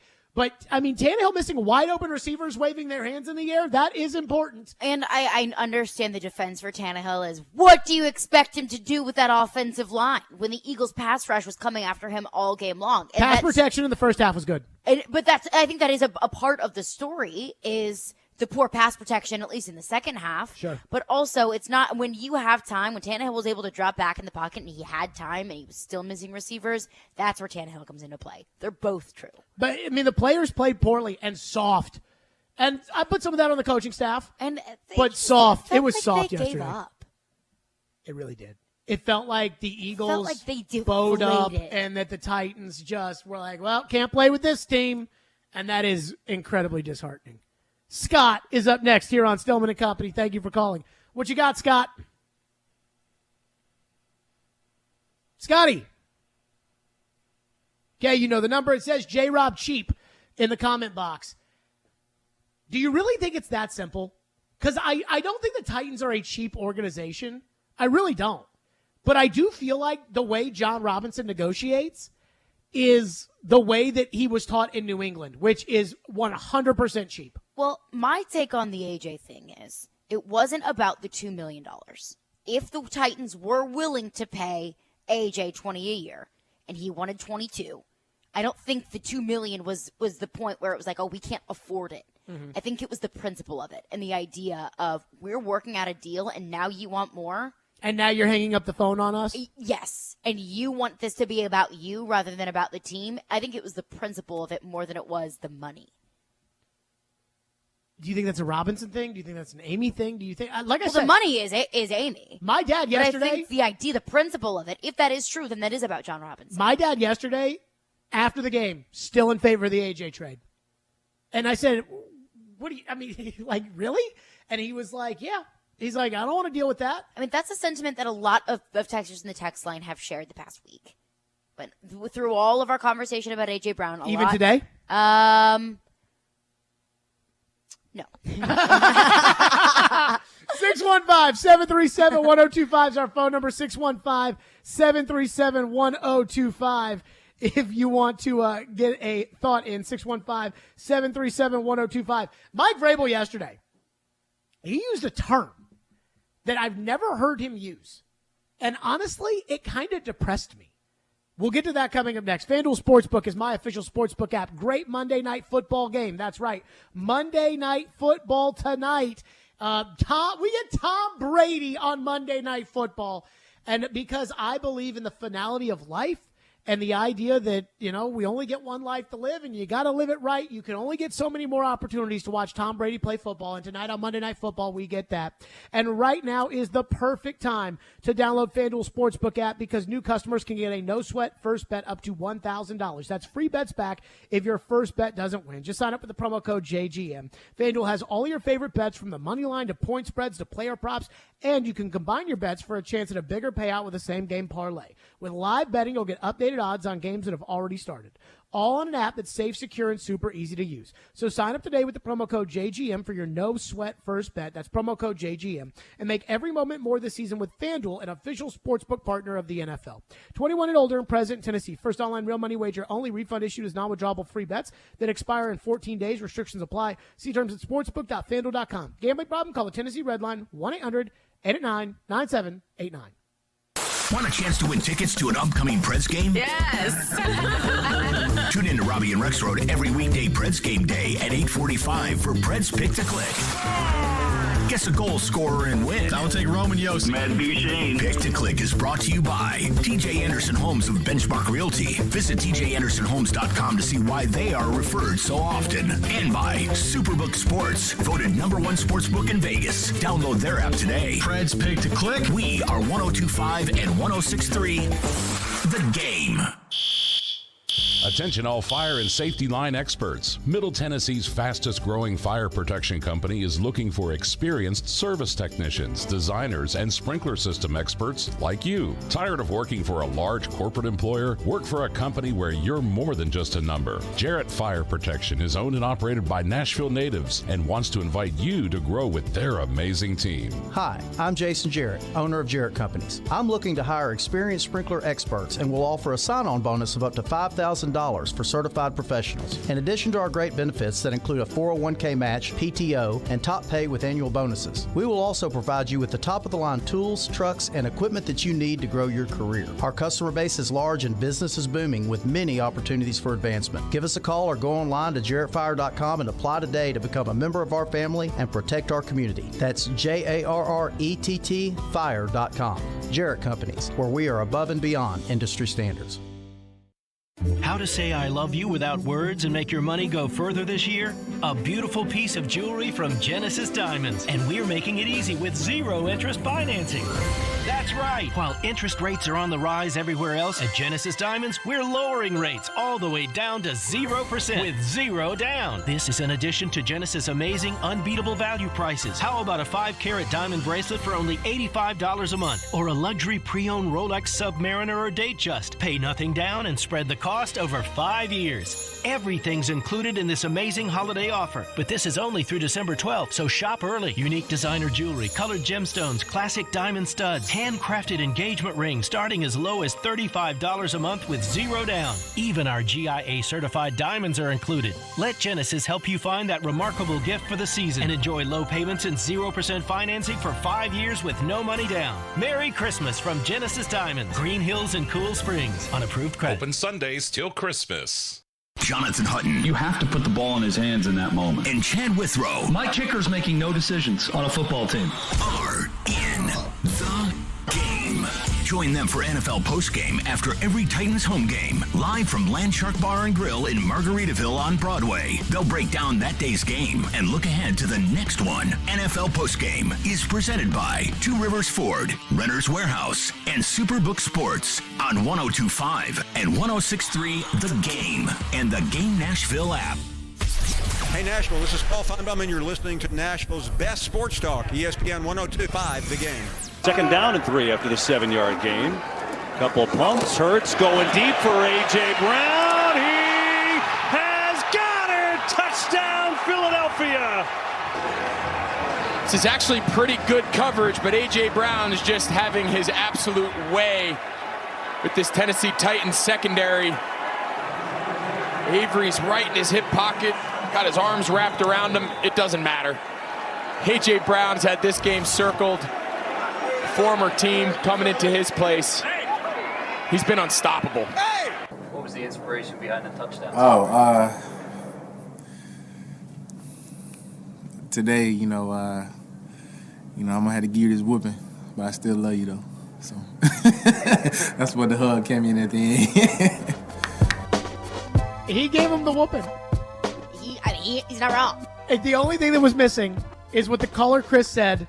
The whooping to John Robinson. This hurts me more than this hurts you.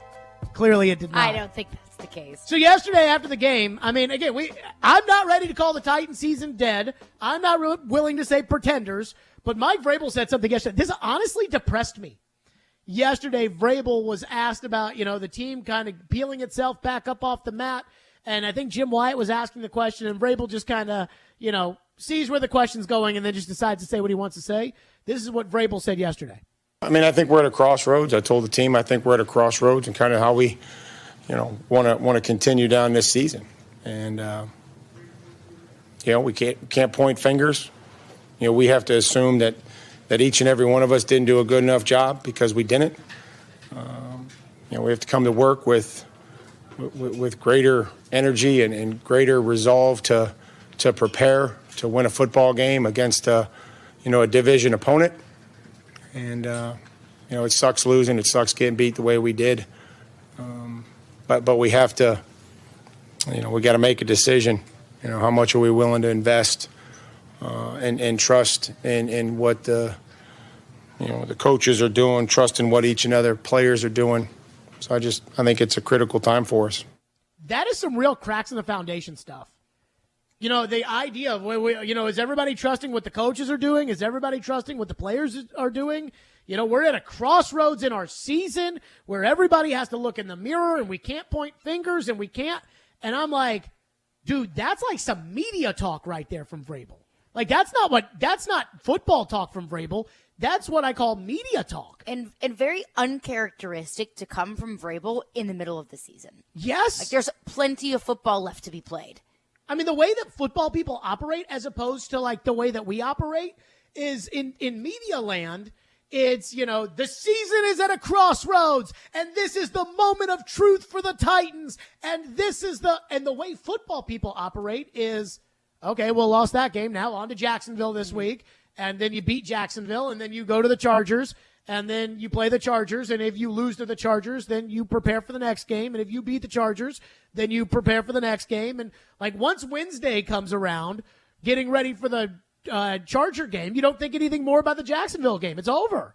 And so you're going to make the playoffs. So regardless of, are they contenders or are they pretenders? What are the Titans? Like, that's media talk.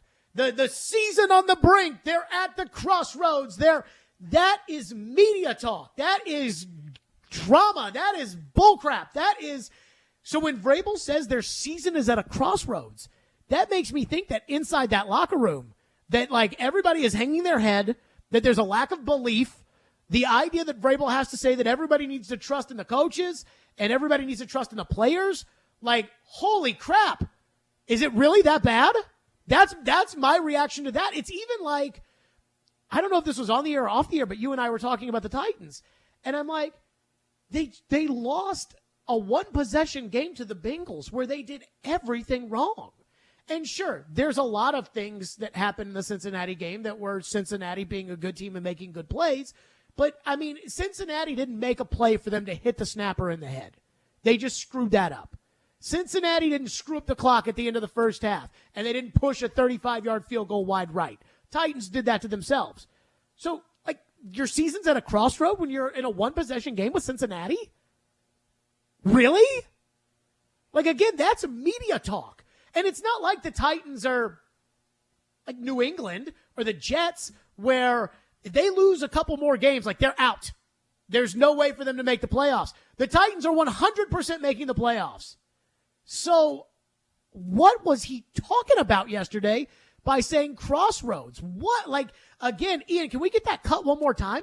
Just listen to this and ask yourself, like, is this like a downtrodden football club after the two losses, one of which was right at the buzzer, and then the second one, which was a total butt kicking, but they happened in the NFL? Play the cut again. I mean, I think we're at a crossroads. I told the team I think we're at a crossroads and kind of how we, want to continue down this season. And we can't point fingers. We have to assume that each and every one of us didn't do a good enough job because we didn't. We have to come to work with greater energy and greater resolve to prepare to win a football game against a division opponent. And it sucks losing, it sucks getting beat the way we did. But we have to, we got to make a decision. How much are we willing to invest and trust in what the coaches are doing, trust in what each and other players are doing. So I think it's a critical time for us. Damn. But what does he mean by that? Because at a crossroads, that means that you have a decision to make, and you can go one way or you can go another.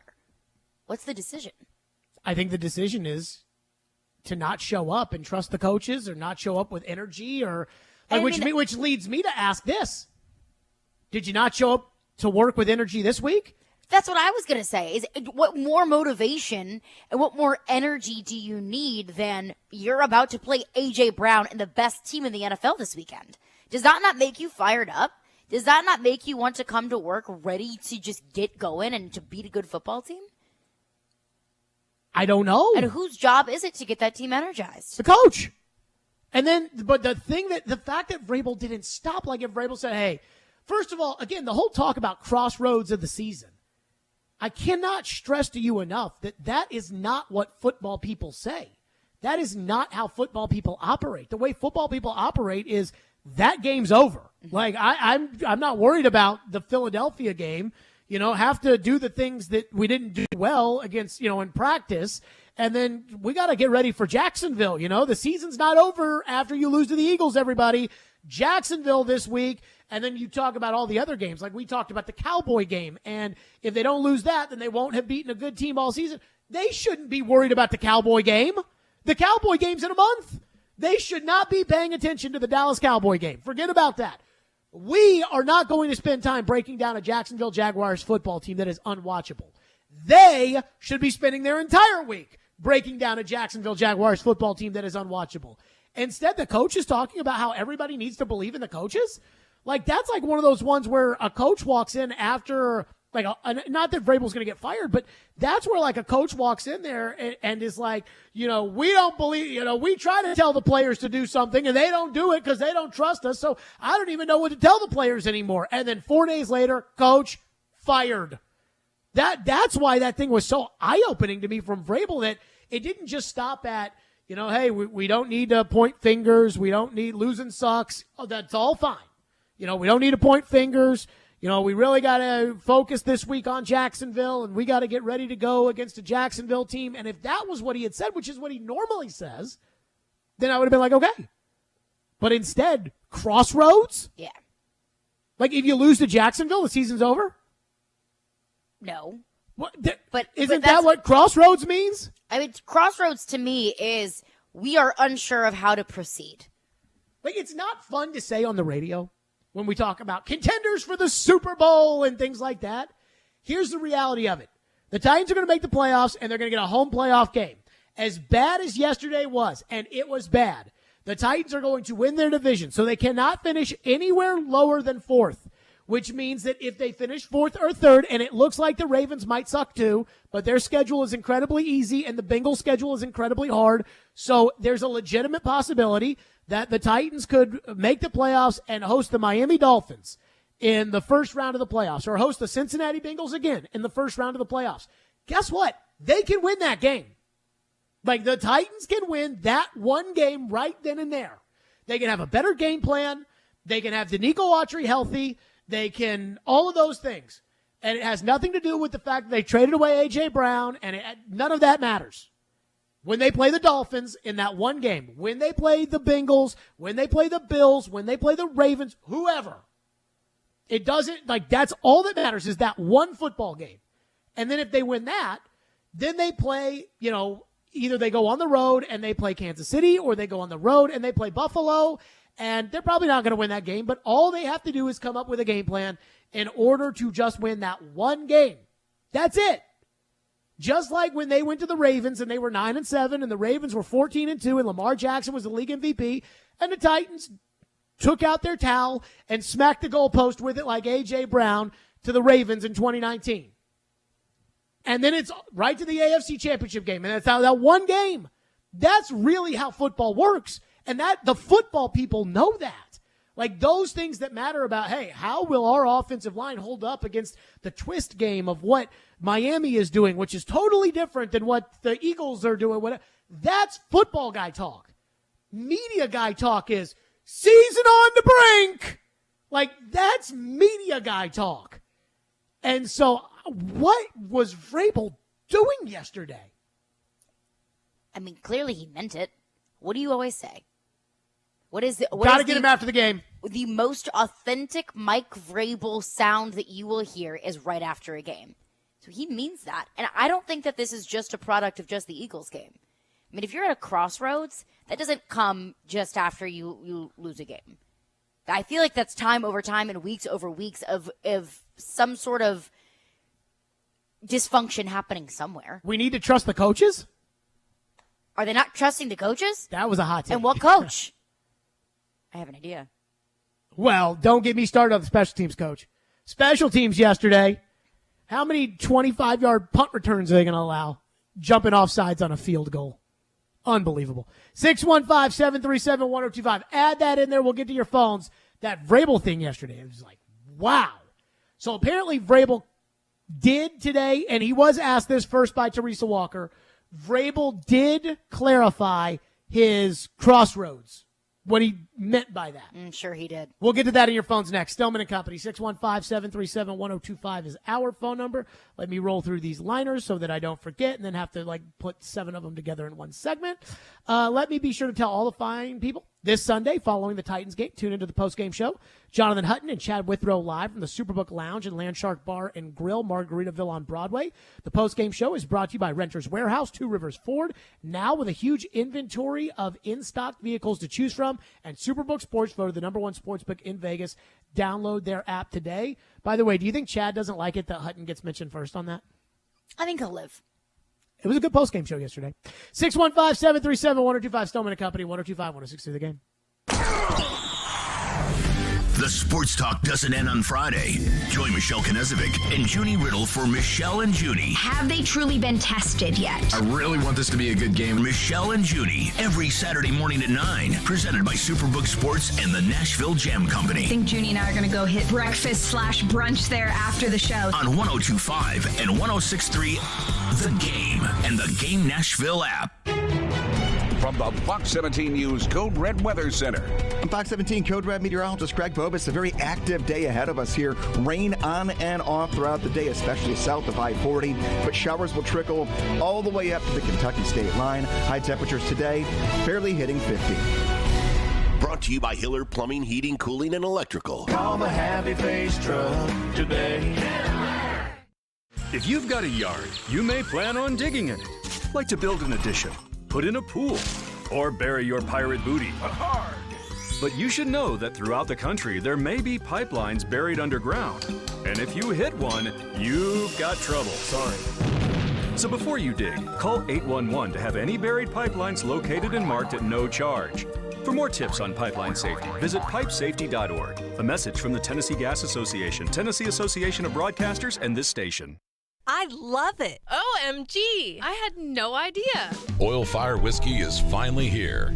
Oil Fire, a dangerously seductive spirit. You will like it. She will love it. Think you can handle it? Oil Fire, 70 proof whiskey. It's amazing. Prescription products require an online consultation with a healthcare provider who will determine if a prescription is appropriate. Restrictions apply. See website for full details and important safety information. This message is for the guy who isn't perfect in the bedroom. And let's be honest, who is? Maybe the issue is getting it up, or keeping it up, or maybe it's finishing too soon. If any of these performance hiccups sound familiar to you, don't sweat it. Hims can help. At 4hims.com, you can go online and get clinically proven prescription medication that treats these issues, prescribed for you, if appropriate, by licensed medical providers. And the medication is shipped free to your door in discreet packaging. Plus, Hims gives you unlimited follow-up visits with medical providers. No one's perfect in the bedroom every time, but with Hims, you can get a lot closer than before. And chances are, your partner will agree. To get started today, go to 4hims.com/perfect. That's 4hims.com/perfect for your free visit. FORHIMS.com/PERFECT. With one of the best savings rates in America, banking with Capital One is the easiest decision in the history of decisions. Even easier than choosing Slash to be in your band. Next up for lead guitar. You're in. Cool. Yep, even easier than that. And with no fees or minimums on checking and savings accounts, is it even a decision? That's banking reimagined. What's in your wallet? Terms apply. See CapitalOne.com/bank for details. Capital One N.A. member FDIC.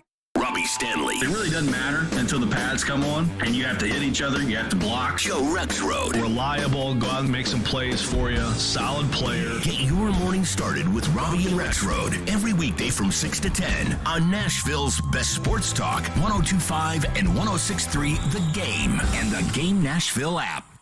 You're listening to Stillman and Company. Presented by TriStar Moving. 102.5 and 106.3 The Game and on the Game Nashville app. Mike, you talk about this team being at a crossroads. What has to happen to go the right direction? Is it offense, defense, execution? Well, it's everything. And the point that I was trying to make and that I try to tell them is that you have to be playing your best football late in the season.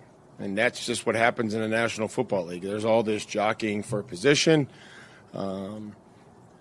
Some teams that, every year end up, with a really good record, and there's some other teams that kind of toil around and they're kind of figuring it out, but then they continue to improve. There's some teams that kind of go in the other direction. And we've always gone in the direction of playing our best football late and improving, and we have to find ways to do that. And so there is no one answer. It's not about one particular player. It's not about one particular side of the football. All three phases, and obviously coaching, we all have to be better. Okay, so Mike Vrabel says after the game yesterday, they're at a crossroads, that they don't need to point fingers, they need to show up with better energy to work, they need to trust the coaches, they need to trust each other, and they're at a crossroads in the season, and he clarifies it today with that word salad about how everybody has to try to get better every single day. You buying it? No. That is the difference between getting Vrabel after the game and Vrabel talking on Monday. A post-game press conference with Mike Vrabel is not the same as a Monday, Wednesday, Thursday. Well, you didn't talk Thursday. Monday, Wednesday, Friday press conference. Post-game. That's where you have to get him because he tells you his real feelings. Now, apparently the text line, and we have done a bad job of getting through text today. Apparently the text line's got a hot take. And I want everybody to understand this, and I want this to be underlined that this is not my take.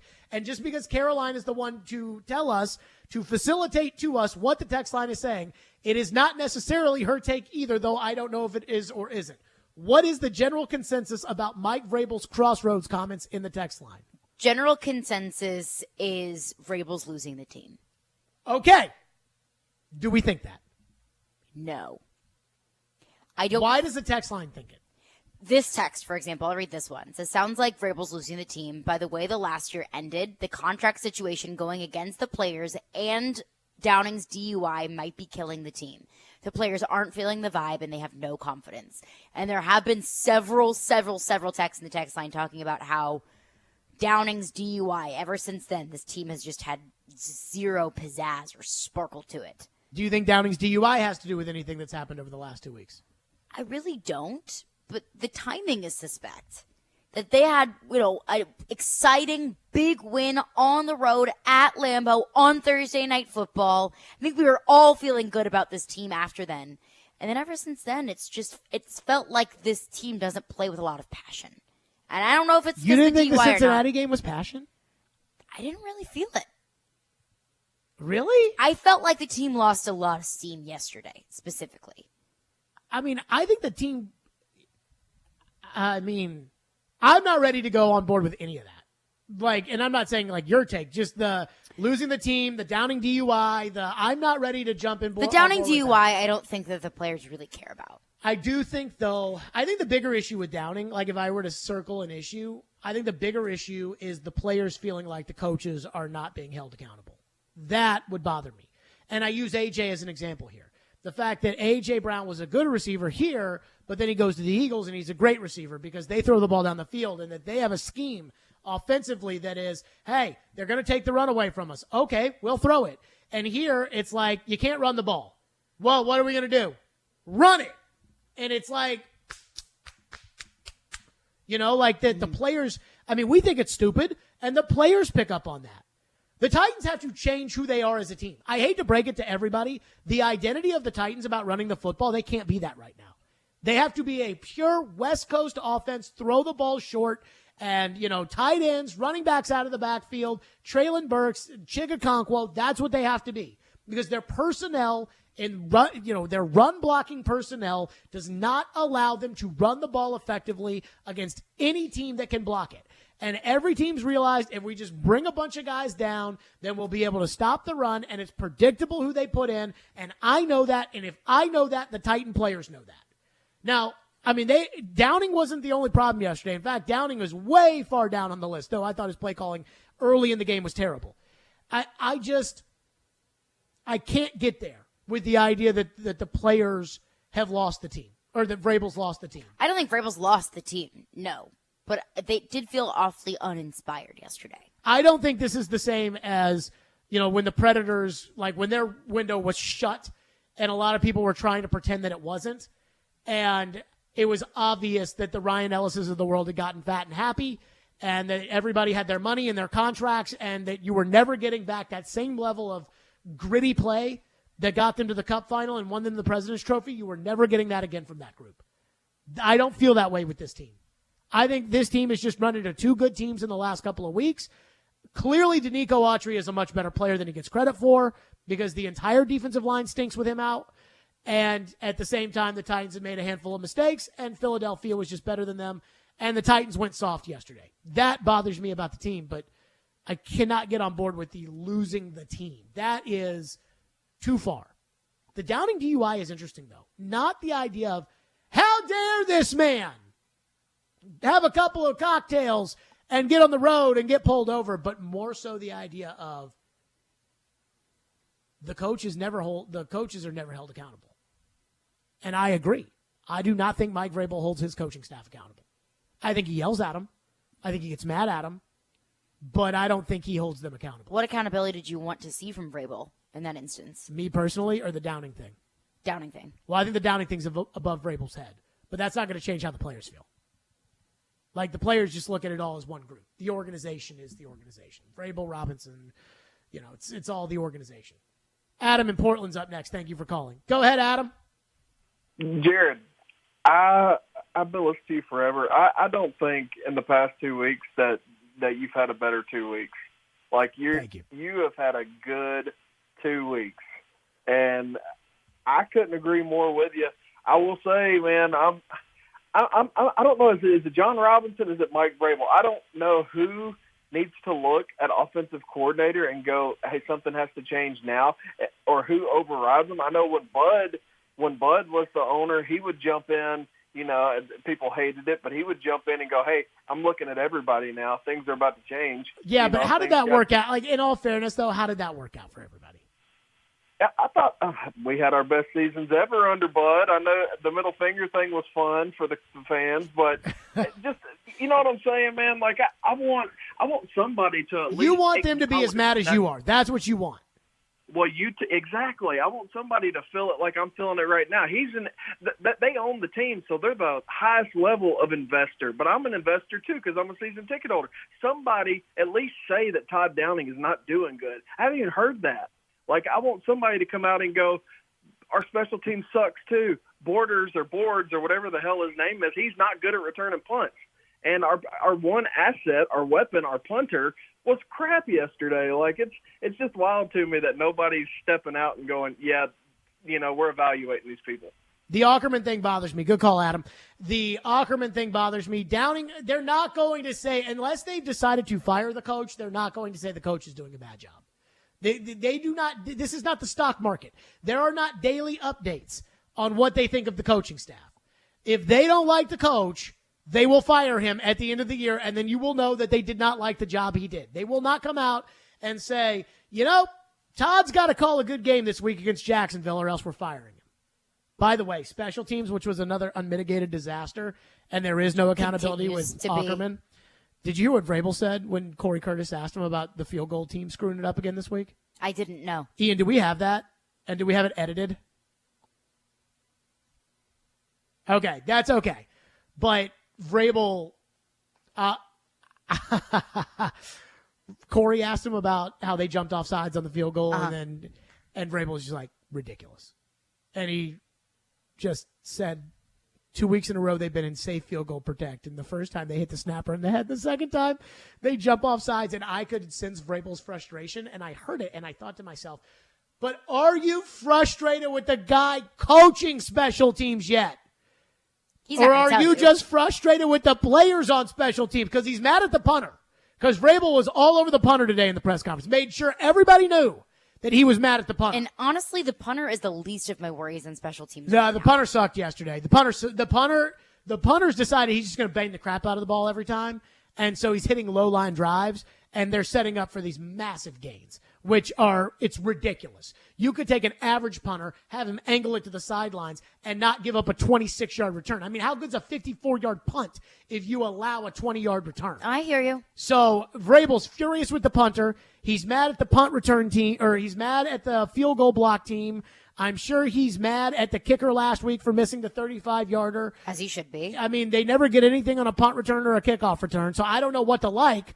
But, yes, special teams coach, up my fanny every time. Every time. 615-737-1025. Speaking of Vrabel and Robinson, why did they lose yesterday? Was it Vrabel's fault? Was it Robinson's fault? Was it both? 615-737-1025. Stillman and Company, 1025-1063 The Game. Stuck at work without a radio? Wait a minute. Disastrous. I hate that. It's got to be there. That's okay. Download the Game Nashville app or go to theGameNashville.com and listen live. We are Nashville's best sports talk, 102.5 and 106.3 The Game. ElectronicExpress.com. We make it happen. Hey, it's Jared. If you're listening to us on I-24 towards Murfreesboro or I-65 towards Spring Hill, make sure you check out 106.3 for another great way to hear Nashville's best sports talk. Winning this award is truly like winning the Super Bowl of car dealer awards for Mercedes-Benz. Edwin Vickery, General Manager of Mercedes-Benz of Music City. Culture eats strategy for lunch. You have to hit on all cylinders to win this award. You can strategize all you want. You got to still have the right tools, and our tools are our people. Live the dream with 3-time Mercedes-Benz Best of the Best Award winner, Mercedes-Benz of Music City. Go to mbofmc.com. Need cash for the holidays or to pay off credit cards right now? Loan Pronto's all-new Express Equity Line of Credit program is just what you need. This is great. You can keep your low mortgage rate and still get cash out. That's right. You don't have to do a full home refi. You can tap a small portion of the equity you have and enjoy a super low rate. With Loan Pronto's Express Equity Credit Line, you can close in 7 to 10 days, and a $50,000 loan will come your way, and it only costs you around $300 a month. Use that money to pay off whatever bills you have, credit cards, consolidate other debt, or start a home improvement project. With Loan Pronto, you can access up to 95% of your home's equity, and 9 out of 10 homeowners won't even need the appraisal. Even if you did a total refi recently or just bought your home, you can tap the equity with this fast, easy program. Do it now before the holidays. Call Loan Pronto, 615-499-5780. That's 615-499-5780, or go to loanpronto.com. Equal housing lender, NMLS 1661781, subject to lender approval. With PatriotSoftware.com, accounting and payroll, keep your time and money. Mike Capel here, serial entrepreneur. I started my first business in a dingy basement of a factory in 1986. Instead of customers, my visitors were rats, birds, flies, and snakes. To psych myself up that I was going to succeed, I wore formal business attire and a tie to that lonely factory basement every day. I was a total type A business geek, crunching spreadsheets for my accounting. Today, my 5th successful business, Patriot Software, makes accounting simple for accountants and non-accountants alike, eliminating the need for many of us business geeks to crunch spreadsheets or wear formal business attire ever again. Go to PatriotSoftware.com. Use promo code RADIO and get 2 months of accounting software free. That's PatriotSoftware.com. Accounting and payroll, keep your time and money. These are battles, these are grinds. We don't panic, we don't freak out. That's how we're built. 1, 2, 3. This is your drive to the playoffs update, presented by Coleman Tractor, Tennessee's largest Kubota dealer, on 102.5 and 106.3 The Game and the Game Nashville app. The Tennessee Titans returned home from Philadelphia to lick their wounds after suffering a 35-10 loss to the Eagles on Sunday. The loss drops the team's record to 7-5 on the season and saw former wide receiver A.J. Brown have a big day with 8 catches for 119 yards and 2 touchdowns. Titans head coach Mike Vrabel spoke after the game about the team being at a crossroads for the rest of the season. On Monday, he elaborated on those comments. Try to tell them is that you have to be playing your best football late in the season. And that's just what happens in the National Football League. There's all this jockeying for position. Some teams that, every year end up, with a really good record, and there's some other teams that kind of toil around and they're kind of figuring it out, but then they continue to improve. There's some teams that kind of go in the other direction. And we've always gone in the direction of playing our best football late and improving, and we have to find ways to do that. And so there is no one answer.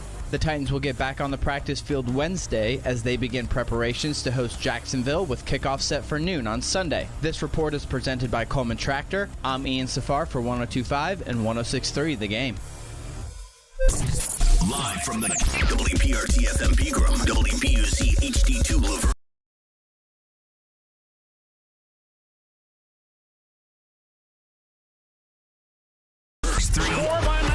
A gunny performance. Do your job. And the Tigers regain the lead.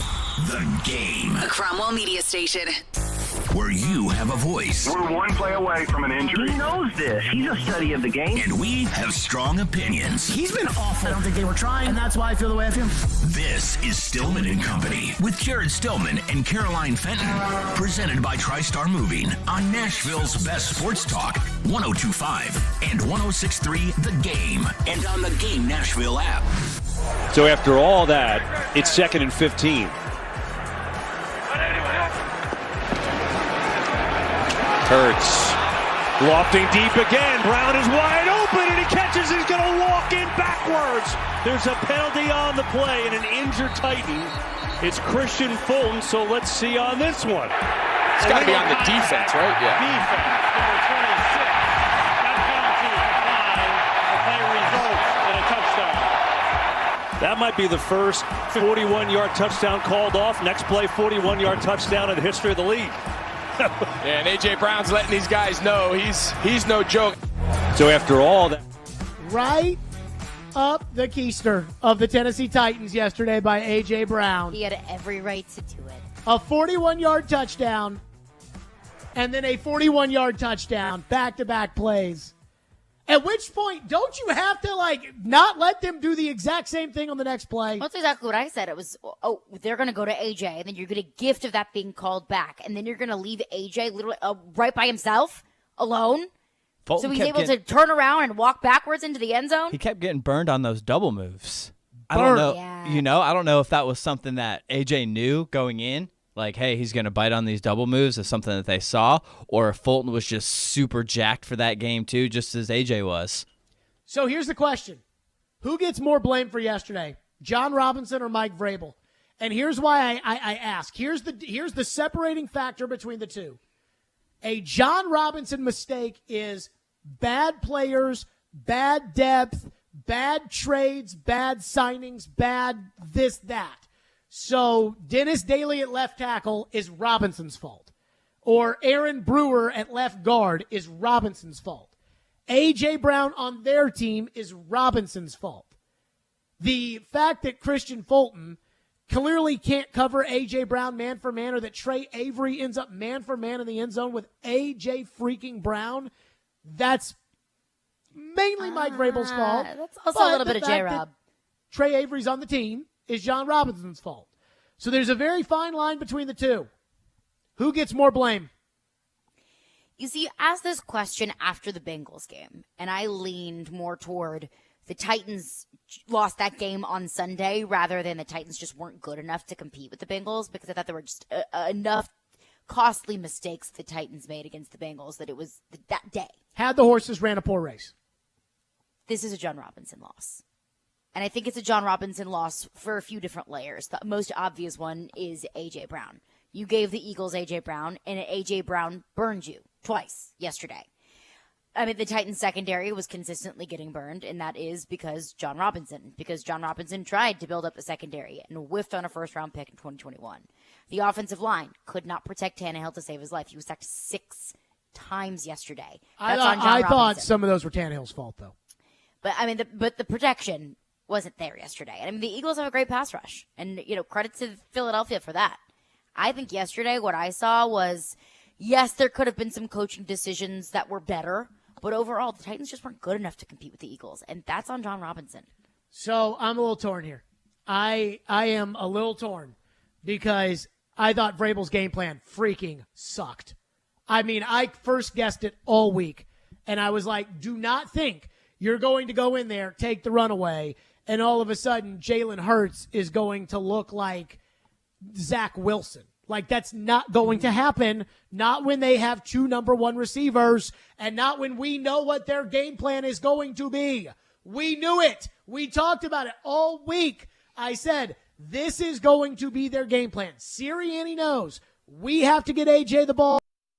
Jalen Hurts knows we have to get AJ the ball. The touchdown celebration of him spanking the goalpost with a towel was choreographed by the entire team. They knew they were going to do that. It's incredibly uncomfortable. They knew what they were going to do, and the Titans did not take A.J. Brown away. The Titans treated this like it was the Green Bay game, and it was like, take the run, take the run, take the run, take the run. And so I thought Vrabel's game plan was freaking awful. I thought it was awful the way he wanted to win that game. They had no chance of winning that way. And as soon as they realized that they weren't going to win, I would have done everything in my power not to let AJ embarrass me. Not to let that be the story. Because if Devontae Smith goes off and the Eagles beat me, or Miles Sanders goes off and the Eagles beat me, the story is the Eagles are the best team in football, and Miles Sanders had a great game, or Jalen Hurts is the favorite for MVP, but that's the story. If AJ Brown goes off and beats me, it's that we're dummies for trading him away. and you can take a receiver away. You can do it. You can't take away 3 receivers, but you can take 1 receiver away. And that's what I would have done. And so I thought Vrabel's game plan sucked. I thought it was awful. 2, I thought that, the Titans played a very undisciplined game. Take the bozo officials out of it. And boy, were they freaking bozos. They were bozos. I thought they played a very undisciplined game. Ryan Tannehill got spooked early with his happy feet, and it affected him the whole rest of the game. Robert Woods dropped 3 passes. Now, that might be John Robinson's fault, because Robert Woods might suck.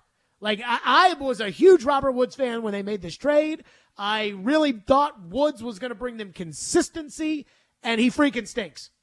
But, again, it's not John Robinson's fault that they jumped off sides on a field goal. It's not John Robinson's fault that Dennis Daly jumped off sides inside the red zone. It's not John Robinson's fault that he drafts some Chigakonkwo, and Chigakonkwo makes a big play down the field, and Todd Downing immediately comes out, calls a screen for Derrick Henry. He's putting Jeff Swaim in the game. They had one of these sacks. I kid you not. And I can't wait. Bob's going to be with us tomorrow, breaking down the film, where they cut Nicholas Petit-Ferrer, the right tackle, cut up into the middle of the offensive line, and they swung Brewer, the left guard, all the way around to go try to stop Hassan Reddick. I'm like, what the heck were you thinking? Like, what? And so, part of that's probably a Robinson fault because they don't have a right tackle and they don't have a left guard, but the fact they're trying to swing the left guard around to pass protect is ridiculous. And yet at the same time, they don't have a left tackle. They don't have which is not necessarily his fault, but they don't really have a swing tackle, which they went into the offseason not having a swing tackle. Which we criticized so many times this offseason. They don't have a right tackle. No. They don't have a left guard. No. They don't have any depth at receiver. They don't have on defense. I guess Danico Autry must be the most valuable player in the National Football League because the Titans, right before the Bengals game when Autry got hurt, they looked like the 85 Bears when they played the Chiefs, and now they look like the 2020 Titans, and that is a ridiculous discrepancy. And so the lack of depth that they have, and the secondary was so soft yesterday.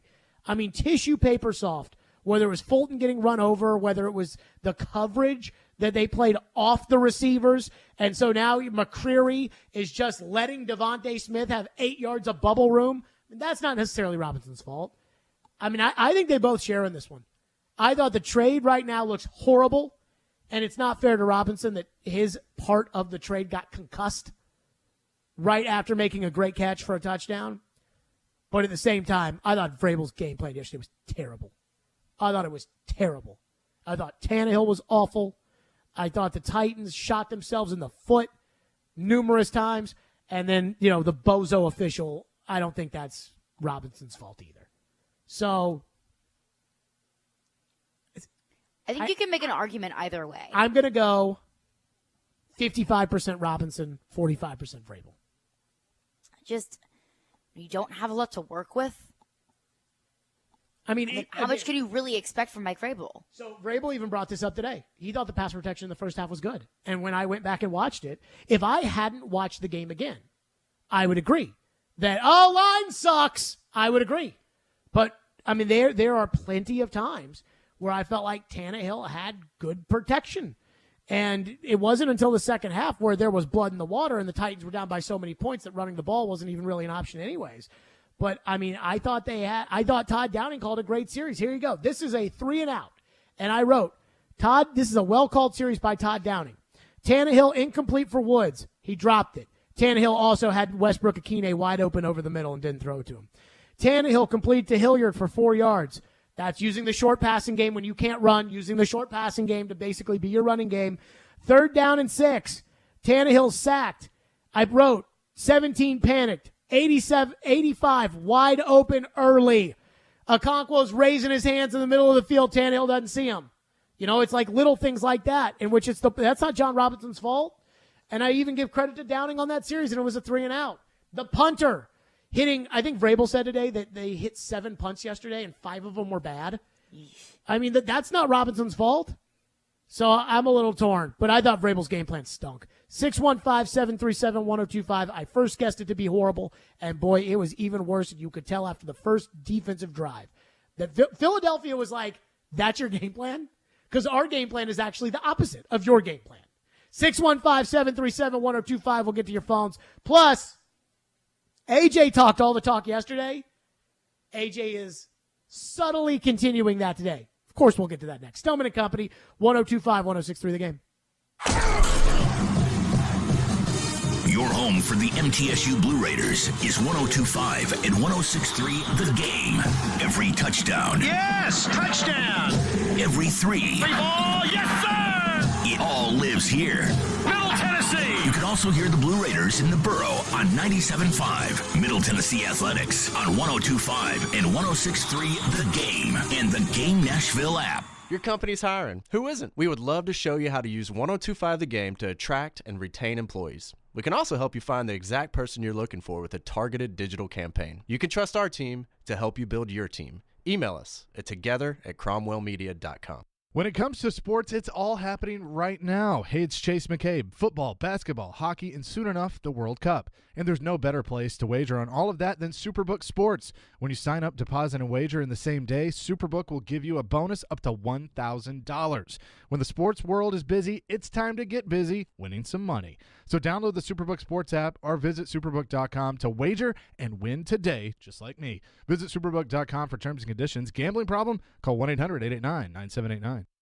Middle Tennessee, you can count on an award-winning service team for all your home maintenance and improvement needs. Lee Company, we're A+ rated with the Better Business Bureau and trusted by thousands of homeowners in our community. Our team is ready to assist with all your home maintenance projects, heating and air conditioning, plumbing, electrical, appliance service, and more. Experience the convenience of calling one phone number for all your home maintenance needs. Call Lee Company today at 615-567-1000 or visit leecompany.com. Prescription products require an online consultation with a healthcare provider who will determine if a prescription is appropriate. Restrictions apply. See website for full details and important safety information. This message is for the guy who isn't perfect in the bedroom. And let's be honest, who is? Maybe the issue is getting it up or keeping it up, or maybe it's finishing too soon. If any of these performance hiccups sound familiar to you, don't sweat it. Hims can help. At 4hims.com, you can go online and get clinically proven prescription medication that treats these issues, prescribed for you, if appropriate, by licensed medical providers. And the medication is shipped free to your door in discreet packaging. Plus, Hims gives you unlimited follow-up visits with medical providers. No one's perfect in the bedroom every time, but with Hims, you can get a lot closer than before. And chances are, your partner will agree. To get started today, go to 4hims.com/perfect. That's 4hims.com/perfect for your free visit. FORHIMS.com/PERFECT. The Game text line is driven by Wilson County Hyundai. Online at wilsoncountyhyundai.com. Be a part of the conversation. Call or text the Game at 615-737-1025.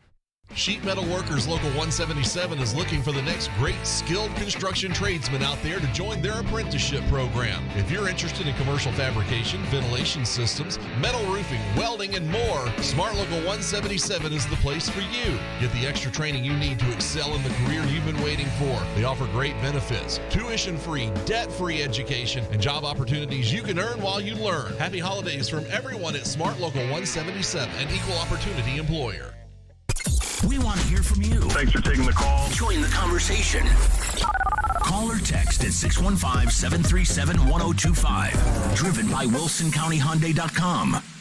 You're listening to Stillman and Company. Sounds like this has been a game-changing day for all of us. Presented by TriStar Moving on 102.5 and 106.3 The Game and on the Game Nashville app. Like I stated, I wanted to retire a Titan, and I tried to do everything in my power to remain a Titan. But, it's a business once again. And in that situation, I had to grow up. First of all, I need to stop saying that. It's a business. But of course, like I told him I wanted to retire there and end up getting traded. And, I just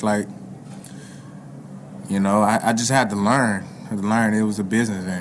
And of course, I wanted to make him regret the decision. A.J. Brown yesterday. If you thought that was all that was going to come from A.J. after yesterday, you're wrong. Wrong. A.J. has gone to Twitter retweeting the NFL, highlighting his performance yesterday. And honestly, like, it kind of pisses me off that Vrabel, once he realized he wasn't going to really win the game, that Vrabel didn't clamp down on AJ. Like, that Vrabel let this become a thing. That, if Devontae Smith had done all the things that AJ did, nobody would be talking about it. If AJ had 4 catches for 60-something yards, nobody would be talking about it. Instead, I think it embarrasses everybody with that organization, including the players, the fact that A.J. Brown went absolutely ham. And we know A.J. is not going to stop. A.J. on Twitter is retweeting NFL videos, and he retweets this sideline interaction between him and Nick Sirianni. And let me say this. I think Sirianni's a total bozo, and yet I think he might actually be a pretty good offensive coach because clearly they're lighting up the scoreboard. And so yesterday, Sirianni, who I said all week, his game plan was going to be for AJ because he knew it was important to AJ. Sirianni, after the second touchdown, goes over to make sure AJ knows that he's happy that we got you, AJ. AJ! AJ! Aren't you glad you play in Philadelphia? I love Philly, baby. Let's get it. We love you. Hey, don't you happy in Philadelphia now? Yeah, I love Philly. There you go. And A.J. Brown wanted everybody to see that as he has gone to Twitter to retweet that. Well, he has every right to do that. And the Titans didn't do anything to stop it. And Mike Vrabel, I said this last week. I lost Jared versus Joe because of this. I'm like, do not let that happen. That was their entire game plan. A running team that is 17th in the league in passing had no interest in running the football. See, that's Zero. where where the Titans are struggling as far as what the Eagles did. I do wonder, the Titans are good at stopping the run. Mm-hmm. And you heard that they're going to try and stop the run. So the Eagles were like, okay, well, if they're so good at stopping the run and so bad at pass defense, why even bother try to run? And the Titans can't take advantage of teams who are like that, being so one-dimensional. They have to run no matter what. The Eagles are good enough and two-dimensional, and other teams that if the defense is just so good at stopping the run, don't even try. The Eagles are the 2020 Titans. That's what they on offense. That's what they are. 2 receivers, a good play caller, and a legitimate starting quarterback, not a high-end guy. Hurts is not a high-end guy. A really good tight end, which Goddard is. They don't have him right now, but that's what they have. And a good running game.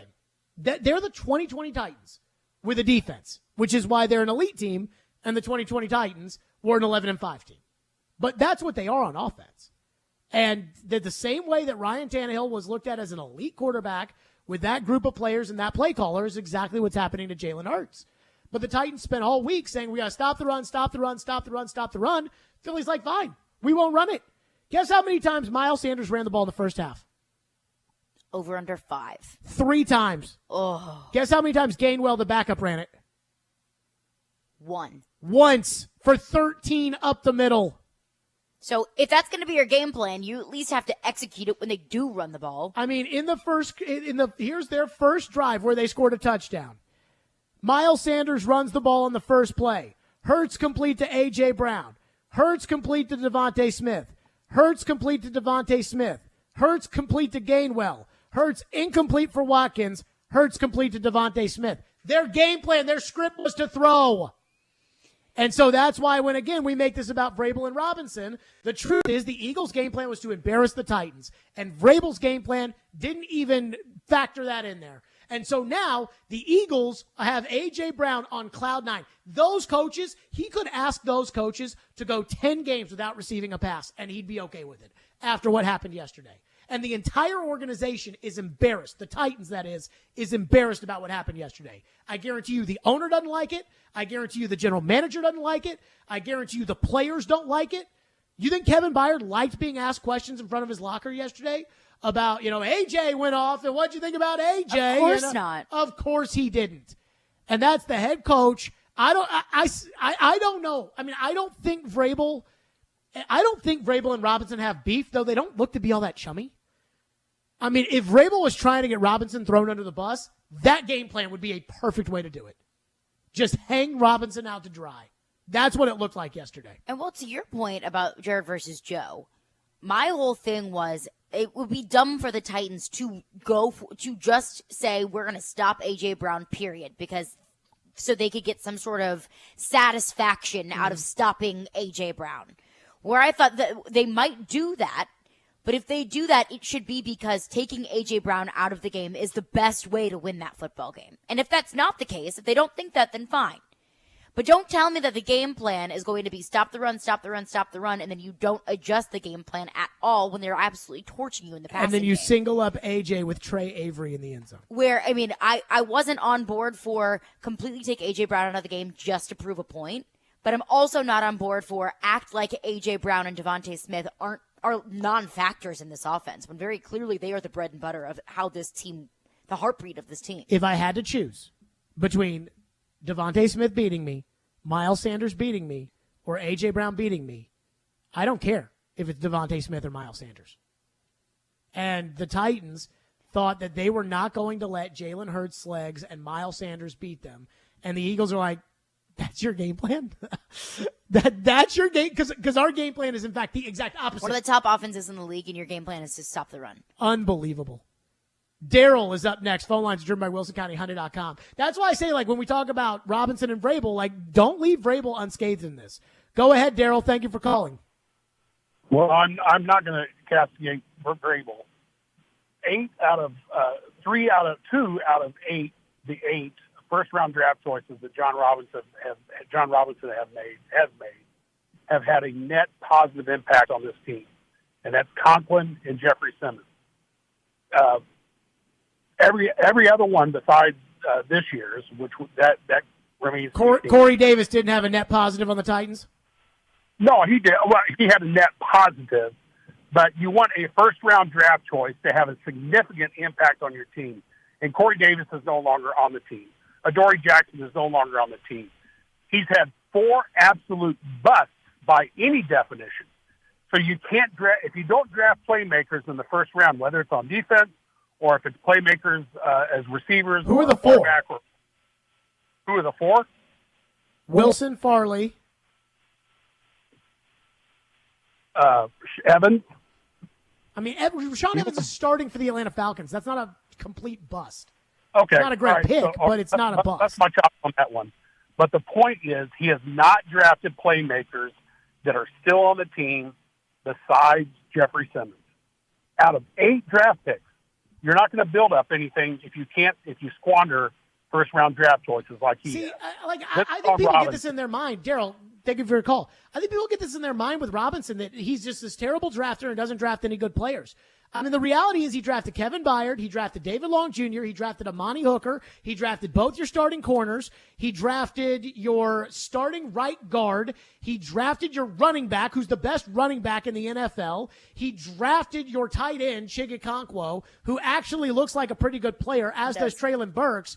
So this is the problem with just people in general, which is like, either this guy can't draft or this guy's the best drafter in the world. And the reality is Robinson is right there in the middle.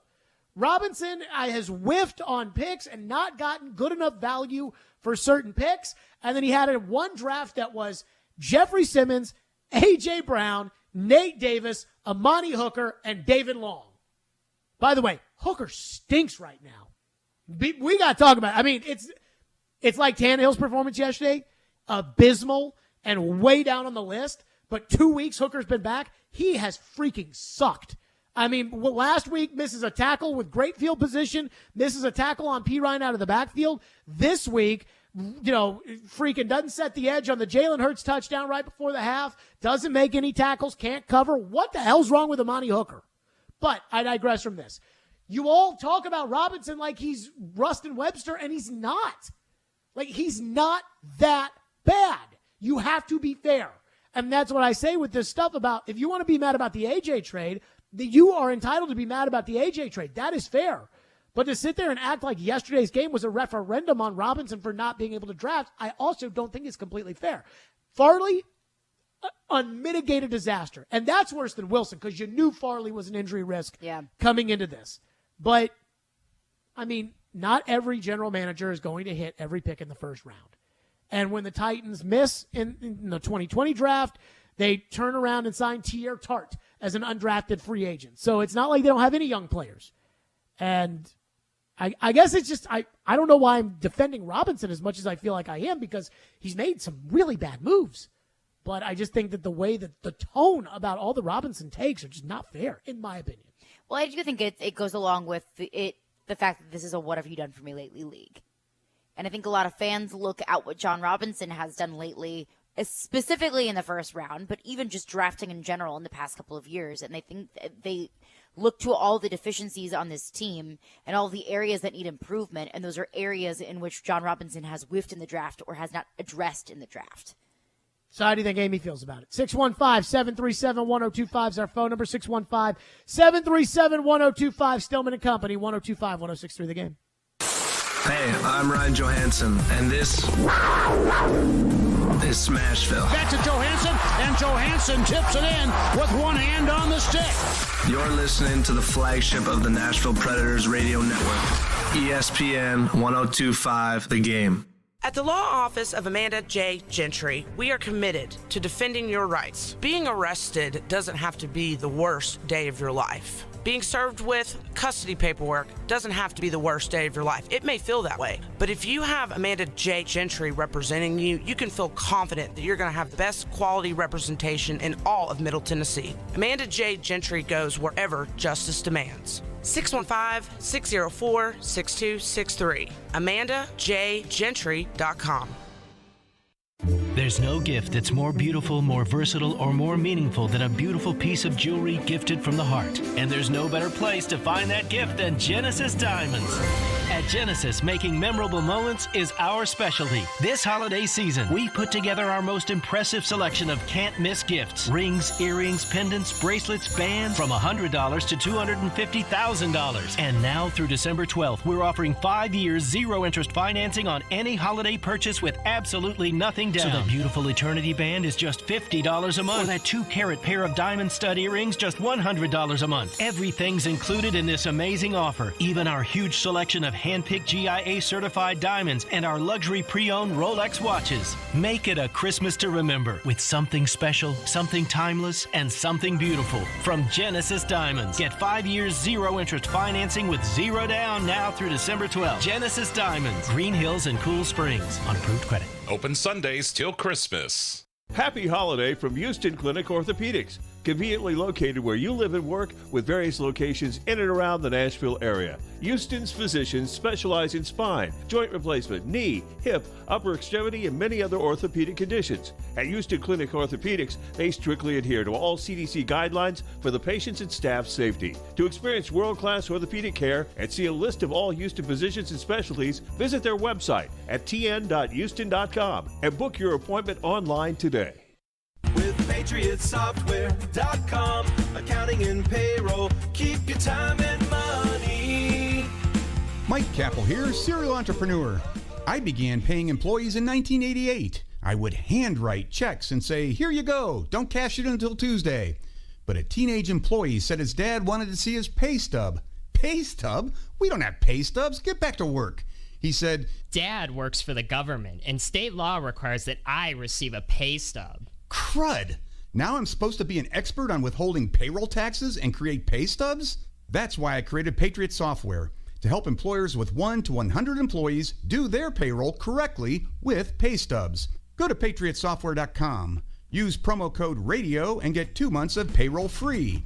That's PatriotSoftware.com. PatriotSoftware.com, accounting and payroll, keep your time and money.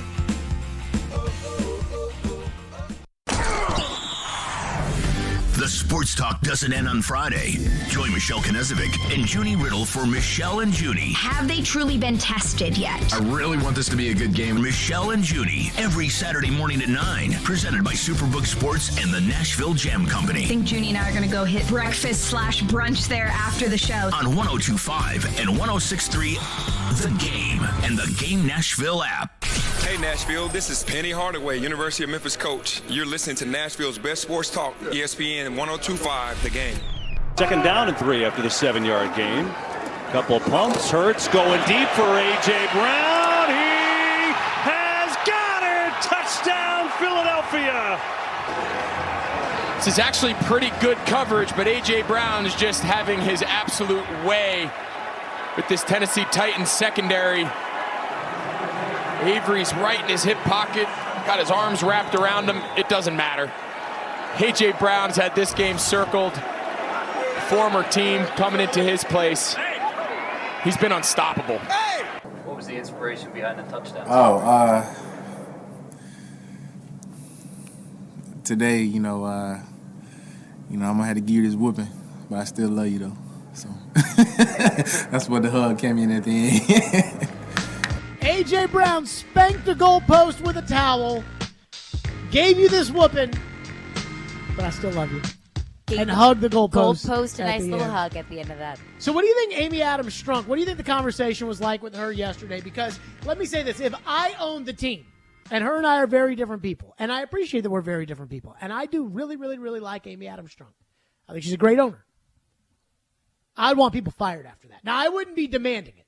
Because I know me, I wouldn't be walking into the office saying, fire him, fire them, fire. But that kind of performance yesterday, given the backstory, that is the performance that gets people fired. It may not get anybody fired here. The owner may not be that mad about it or be that. I say that like I'm marginalizing how upset she was about the game yesterday, and I guarantee you she was upset about it. But maybe she won't be that reactive to one game. Maybe she's not, she understands certain context or other things. But I know there's a lot of owners around the league who wouldn't. I know there's a lot of owners around the league that would harbor the fact that my general manager told me to trade A.J. Brown, and A.J. Brown went freaking nuts on my team and embarrassed us. And so what do you think they said to Amy after the game? That's hard because I would have to know how she felt about it. Because if I'm Amy Adams Strunk, and I don't know if this is how she feels, I would say, you told me that this was a move that you had to make for the team. You said that this was the right move to make, to trade A.J. Brown and to draft his replacement.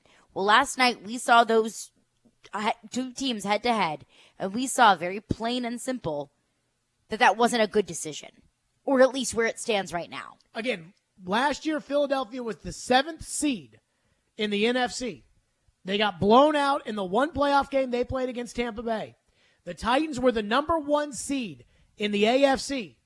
The Titans are probably more like last year's Philly 7th seed team, and the Eagles are better than the Titans 1 seed team last year.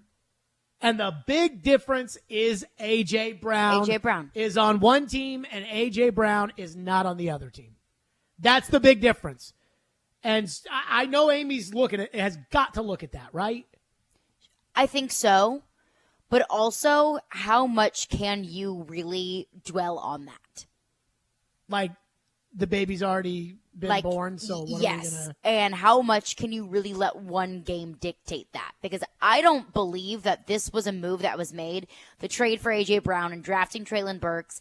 I don't think that was a 2022 move as much as it was a 23, 24, and 25 move. If that's the case, then did Robinson and Vrabel even have any explaining to do after yesterday's game? If that is the case, then I still think so, yes. Because I think that you still have to explain, look, we made this decision for next year, the following year, and that this was the best thing that happened to our team. But if I'm Amy, I'm still saying, you really think that trading that guy who just burned us yesterday and scored 2 touchdowns and over 100 receiving yards, you think that trading that guy was still the best decision? I still think that they would have to explain it. But if they went into that trade understanding that this was the move that we had to make, it was in the best interest of our football team, the longevity of our football team, then they can fall on that and say this wasn't a move that we made to make a Super Bowl run this year. And she probably still believes that today. Probably so. If that was standing going into the trade. Right. And like you can't look back. If the trade at the moment, because again, you don't trade A.J. Brown without talking to the owner. No. Though you do not do that. So if the discussion was made, or the discussion was had at the time, and the discussion was, hey, we know A.J.'s a great player. We thought we had a deal with A.J. A.J.'s acting a certain way. We don't believe that is how we want to negotiate with players. We really like Burks. We think he's going to come in and help us. It's going to save us in terms of cash spent, because Amy doesn't care about the cap, but she does care about the money. Mm-hmm. So it's going to save us in terms of cash spent. And, the output that we're going to receive from Burks, we feel is going to be similar over the long haul to what we're going to get out of AJ. And AJ may only have, 2 or 3 years left, and Burks may have X amount of years that we believe in there. And so it will make us a worse team today, but it will make us a better team tomorrow if we make this trade. And that's how Robinson laid it out to her before they did it, or they went over a chart and they said, okay, here's what we think it'll cost in order to keep A.J. Brown, and here's what it'll cost in order to keep Jeffrey Simmons, and here's what it'll cost in order to keep, and name whomever. But all of those things all at one time, and she said, okay, that's fine. It makes us a better team. That I could see her saying, hey, we knew this going into it. If Robinson were to tell her, like, oh, yeah, AJ ain't really that good. We made him better. We're going to be a better team because of this deal, and his knees are bummed and all this kind of stuff, then I'd be freaking furious. But I don't think that he really believed that, though. If I'm maybe Adam Struck, you know what I'm more mad about right now instead of AJ Brown? What I'm actually truly more mad about? What? Robert Woods. Because Robert Woods freaking stinks. And that's $10 million.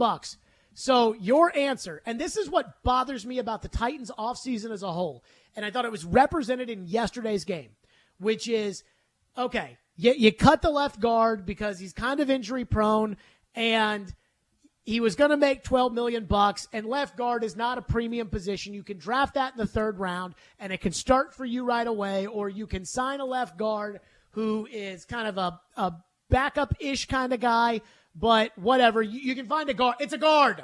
In Indianapolis, best player is a guard, and it helps them almost zero. So, we'll cut the guard, and we'll figure it out. And, it was tough on us to lose. Just like it was tough on them to lose Jonnu Smith and not replace him with anybody.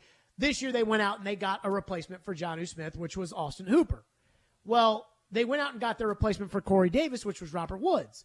But then when you trade A.J. Brown, Robert Woods has to kind of be more than Corey Davis because you don't have A.J. Brown anymore.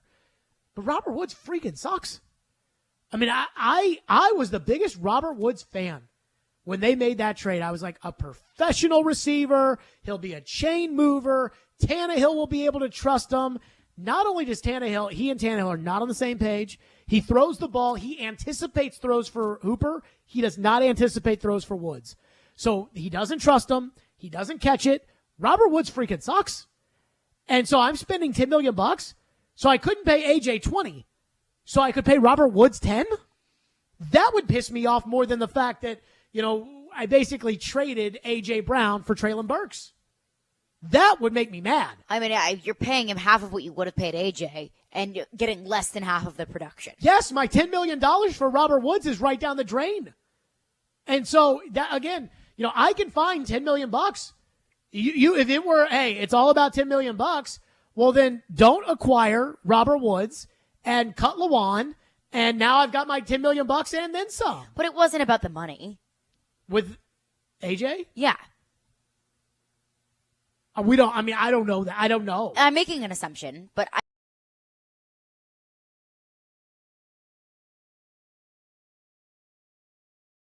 health of AJ, the attitude of AJ, all of that combined into, it's not that they couldn't come up with the extra $2 million to pay him that he wanted. It was about they just weren't willing to do that. And so then they shipped him off, and he embarrassed him. Yes. And the owner's supposed to be okay with that.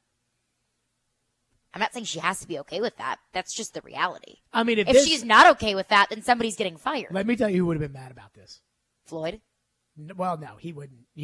Floyd would have been like, we made the decision then, and that was the decision that we made, and that was her dad.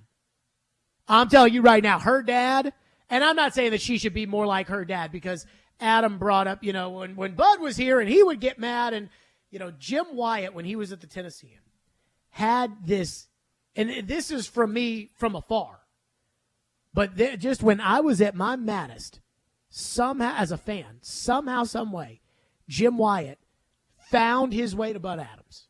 And there'd be a Bud Adams quote in the Tennessean that would, be putting coaches on notice, or I'm unhappy, or they played the Chicago Bears in 2012. The Chicago fans came down and just drank, I think they literally drank Broadway out of beer. And they got, I think it was like 28-0 at halftime. And Bud Adams told Jim Wyatt, I left at halftime. He was so mad. And, Bud Adams once fired a head coach because the trainer convinced him to do it. That's how, Bud Adams that's how Bud Adams was. Just go watch the Houston 93 Football Life documentary. It could at times be a little wild and crazy. We know it. Well, not to say that I don't love Bud Adams, because I do. I think he belongs in the Hall of Fame, and I'm thankful that he brought the Titans to Nashville. I like Bud Adams. But Amy doesn't act like that. But if it was Bud, he'd be mad about what A.J. Brown did. He'd be furious. 615-737-1025. We'll get into your phone. 615-737-1025 is the phone number if you want to weigh in. Again, 615-737-1025. And the A.J. front, I don't know. How the Titans could let that happen yesterday. And if I'm Robinson, I'm mad at Vrabel for that game plan yesterday. Horrible game plan. 615-737-1025 if you want to weigh in. 615-737-1025. And the one question that I have for all the Titans fans out there, I know they're not going to do this. I want to get to that. But the one thing that the Titans are not going to do, and that's driving me crazy too, 615-737-1025. FanDuel Sportsbook is my official sportsbook app. And tonight, when you bet on the NFL, you can always find new player or game props that you like. What's cool about FanDuel is you can combine these props with other bets from the same game for a bigger payout, which, of course, is going to be great for tonight's game. You got Tom Brady playing New Orleans, and New Orleans stinks, and Tom Brady's the GOAT. So you can look at him to hit the over on passing yards. Or Chris Godwin can score an anytime touchdown. Alvin Kamara could go over rushing yards. Who knows?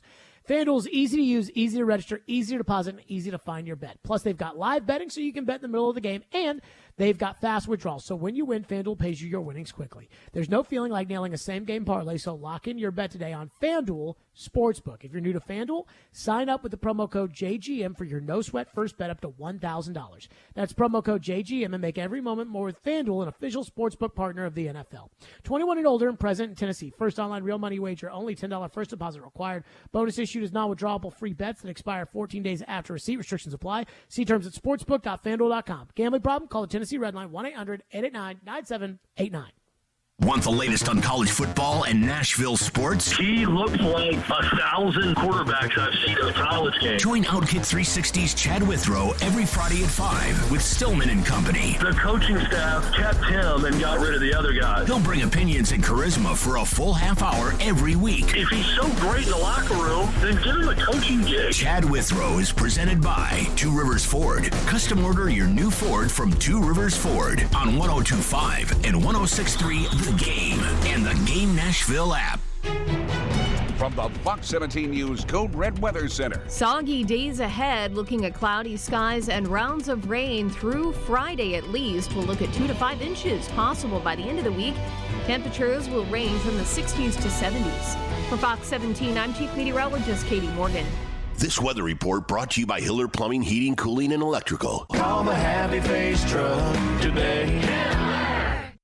Hal Gill here for my friends at Dunkin'. Everyone celebrates the holidays in their own special way, but you go twice as hard as everyone else. So does Dunkin', which is why they've created 2 espresso-rich holiday signature lattes. The minty, cocoa-dusted peppermint mocha and creamy cinnamon sugary toasted white chocolate lattes are handcrafted with bold espresso and topped with whipped cream to help you do the most this year. So swing by the newly remodeled Dunkin' on Bradley Parkway in Nashville or the new Dunkin' in Mount Juliet and grab one today on the double.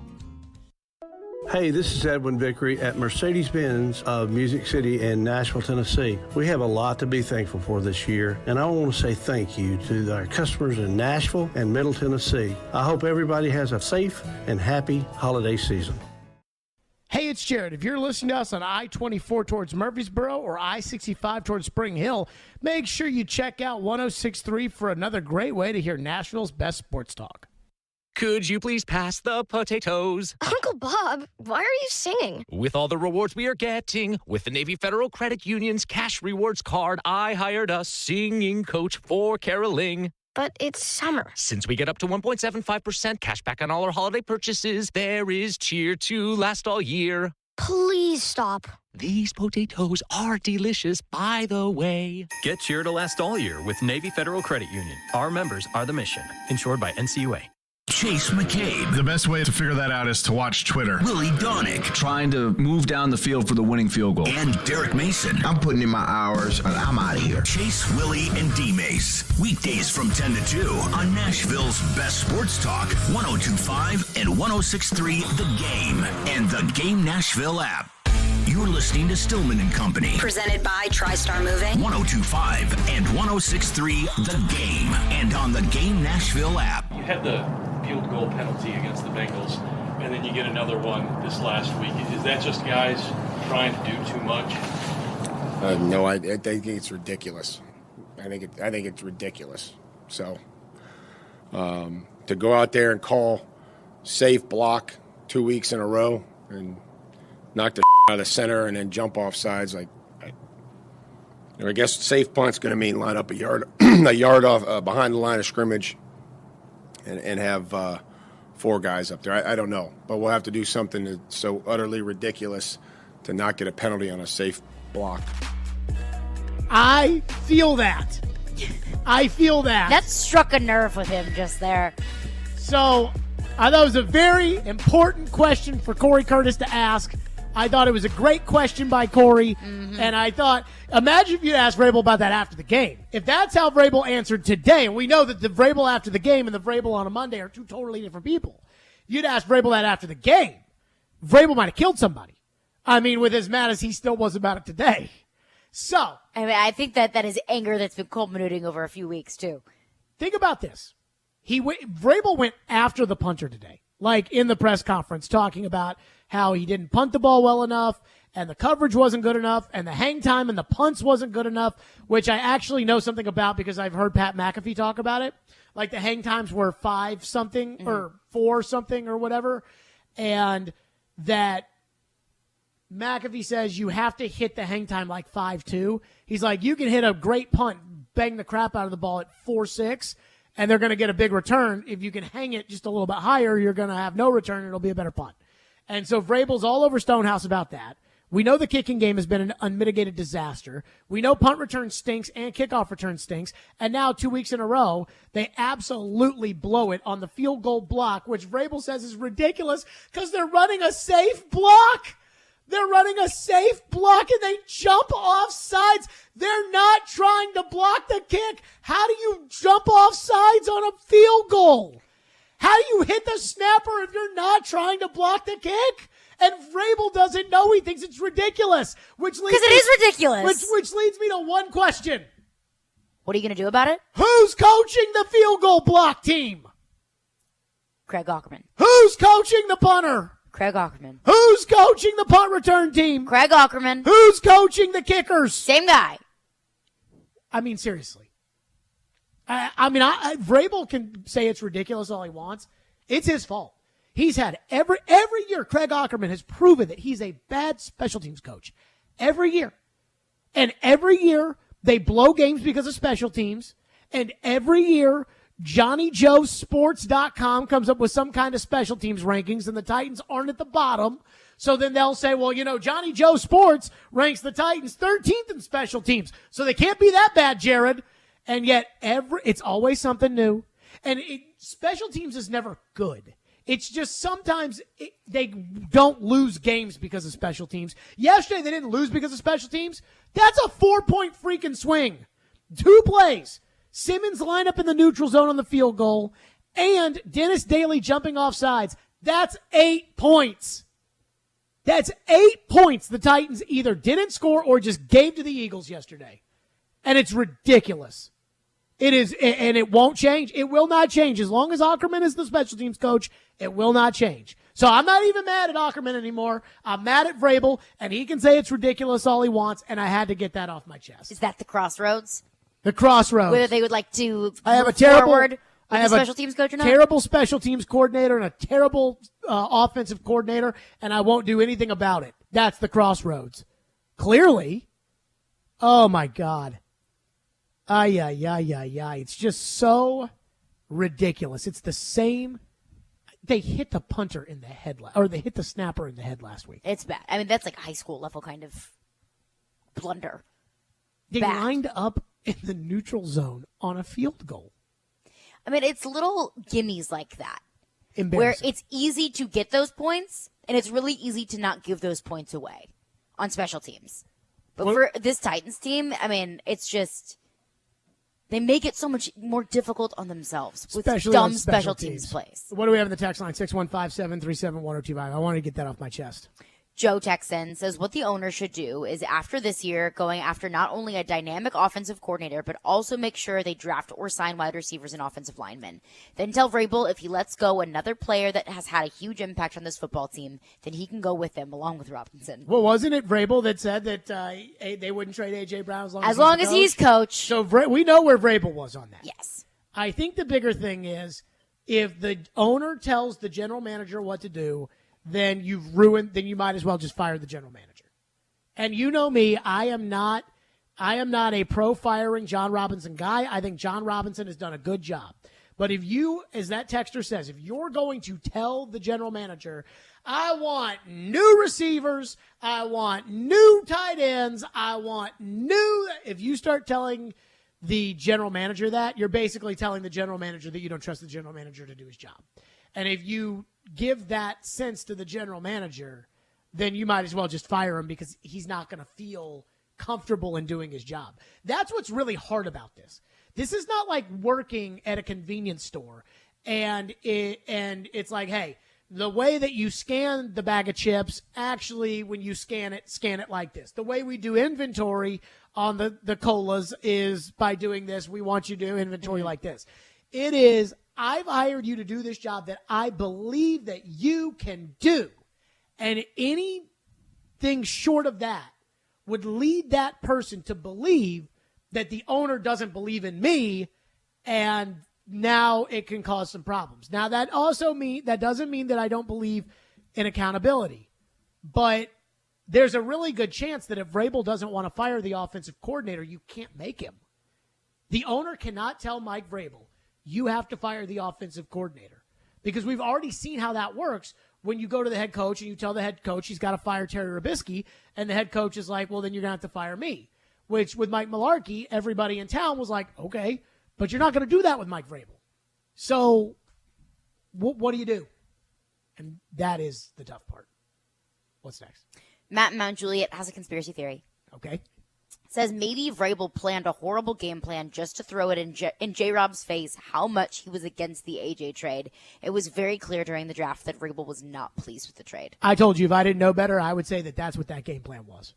If I didn't know better, I would have thought that game plan was to hang Robinson out to dry. And boy, did it ever. Boy, did it ever. 615-737-1025. What a terrible game plan. We talked about it during the week. We're like, hey, we know Philadelphia's game plan is going to be to get AJ the ball. I mean, you thought he was lying. When Vrabel said that the number one key was stop the run. Stop the run. I was like, they have to stop AJ. He has to make the game plan so that AJ doesn't take the game over. Because if he does, those are things that get owners mad, and you don't want that. If you lose, you lose. You walk out of there. They're the best team in football. You move on. Instead, this is going to be a discussion for the next 4 or 5 days. Or as he said yesterday, they're at a crossroads. A crossroads. Which led to all kinds of concocted stuff. I can't believe the Vrabel said that. 615-737-1025. Speaking of things I can't believe Vrabel said, he said something yesterday that I cannot even take seriously, because that's not how the NFL works. And we'll get to that coming up next. Stillman & Company, be sure to follow us on Instagram at 1025 The Game Nashville. Stillman & Company, 1025 1063 The Game. You watch the game. We talk the game. The college football playoff rankings. Tennessee, the number 1 team in the country. We are the game. Nashville's best sports talk. 1025 and 1063 The Game and the Game Nashville app. ElectronicExpress.com. We make it happen. Hey, it's Jared. If you're listening to us on I-24 towards Murfreesboro or I-65 towards Spring Hill, make sure you check out 1063 for another great way to hear Nashville's best sports talk. Prescription products require an online consultation with a healthcare provider who will determine if a prescription is appropriate. Restrictions apply. See website for full details and important safety information. This message is for the guy who isn't perfect in the bedroom. And let's be honest, who is? Maybe the issue is getting it up. or keeping it up. Or maybe it's finishing too soon. If any of these performance hiccups sound familiar to you, don't sweat it. Hims can help. At 4hims.com, you can go online and get clinically proven prescription medication that treats these issues prescribed for you, if appropriate, by licensed medical providers. And the medication is shipped free to your door in discreet packaging. Plus, Hims gives you unlimited follow-up visits with medical providers. No one's perfect in the bedroom every time, but with Hims, you can get a lot closer than before. And chances are, your partner will agree. To get started today, go to 4hims.com/perfect. That's 4hims.com/perfect for your free visit. FORHIMS.com/PERFECT. You could save big when you bundle your home and auto with Progressive, but when we just come out and say it, it feels like it falls a bit flat. So we're going to tap into human emotion. First with some music. Then in a serious tone, I'll say, save big when you bundle your home and auto with Progressive. And even though it was about saving money with Progressive, we'll fade out the music so you know it was poignant. Wow, powerful stuff. Progressive Casualty Insurance Company and Affiliates. Discount not available in all states or situations. Hey, it's Jared. Are you looking to move? If so, do yourself a favor and reach out to my friends at TriStar Moving. You can be assured your move will be stress-free because they've got new utility vans to help with pack jobs to separate your high-value or fragile items from the bulk of your furniture, and their movers are carefully picked and highly trained. No one in the game is doing this. TriStar Moving is raising the standard in the moving industry. When you're ready to move, give them a call. TriStar Moving, 615-640-1219, or online at nationalmoving.org/radio, and tell them Jared Stillman referred you for 10% off. That's TriStar Moving. Christmas shopping is in full swing at Electronic Express. Come into our convenient locations for great deals on all of your favorite brands like Samsung, Microsoft, LG, Sony, Apple, and more. Electronic Express has huge savings in every department. 4K TVs, computers, appliances, smart home, headphones, gaming, and more. Save up to 40% with up to 48 months free financing. Shop in-store or online at electronicexpress.com and get free express delivery on most items. Electronic Express. We make Christmas happen. Live from the Game Nashville studios. WPRT FM Pegram, WPUC HD2 Laverne. Robbie and Rex Road, Chase, Willie, and D-Mace. Stillman Company. Nashville's best sports talk. 102.5 and 106.3. Ranks and he scores! On both sides of the one big possession. Touchdown, Middle Tennessee. The Game. A Cromwell media station. Where you have a voice. We're one play away from an injury. He knows this. He's a study of the game. And we have strong opinions. He's been awful. I don't think they were trying, and that's why I feel the way I feel. This is Stillman and Company with Jared Stillman and Caroline Fenton. Presented by TriStar Moving on Nashville's best sports talk, 102.5 and 106.3 The Game. And on the Game Nashville app. Stillman & Company is delivered by TriStar Moving, 102.5, 106.3 The Game, streaming live on Twitter, Twitch, YouTube, and Facebook Live. Thanks to the offices of Amanda J. Gentry. So Mike Vrabel, we all know, was against the A.J. Brown trade, whether it was the visceral reaction that they had in the draft room when they made the trade, which I still think was overrated. Vrabel knew the trade was going to be made. It wasn't like that surprised him.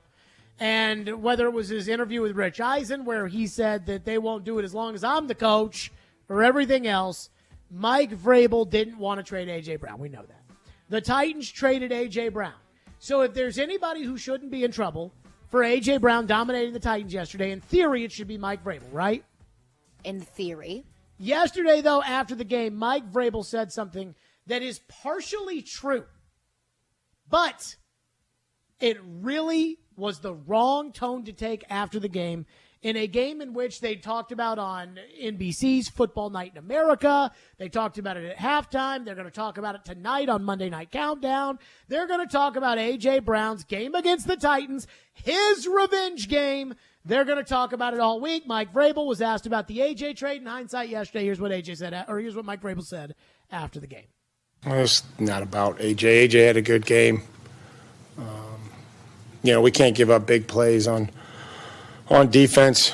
We tried to make them earn it coming into the game, and, we clearly weren't able to. It's not about A.J., except for this.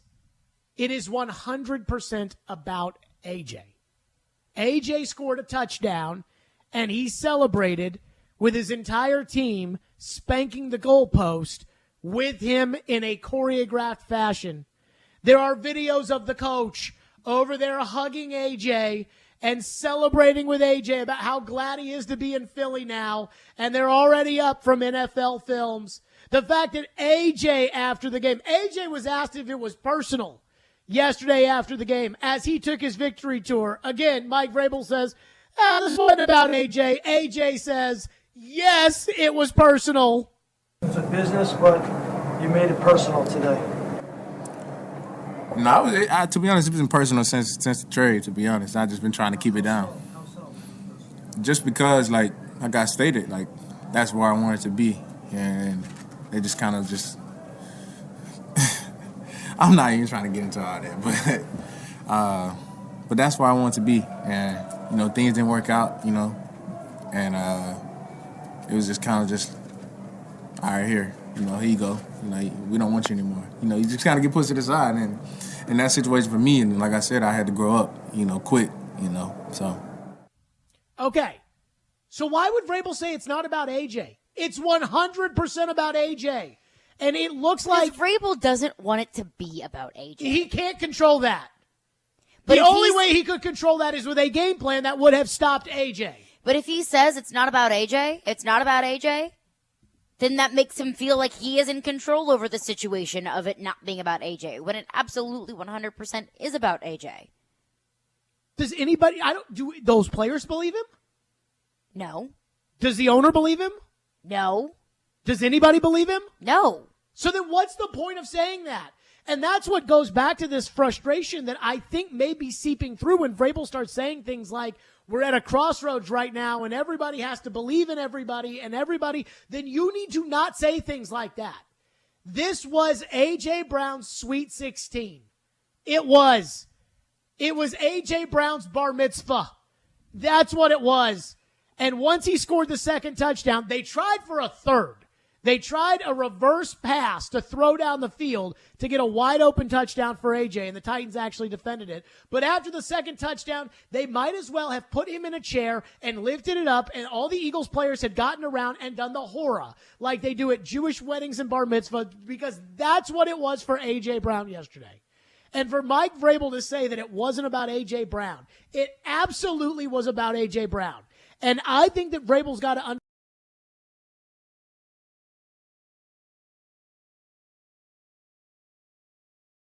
like somebody who's taking his ball and going home. I'm not going to address the fact that my entire organization got completely embarrassed by the country yesterday. He won't say it.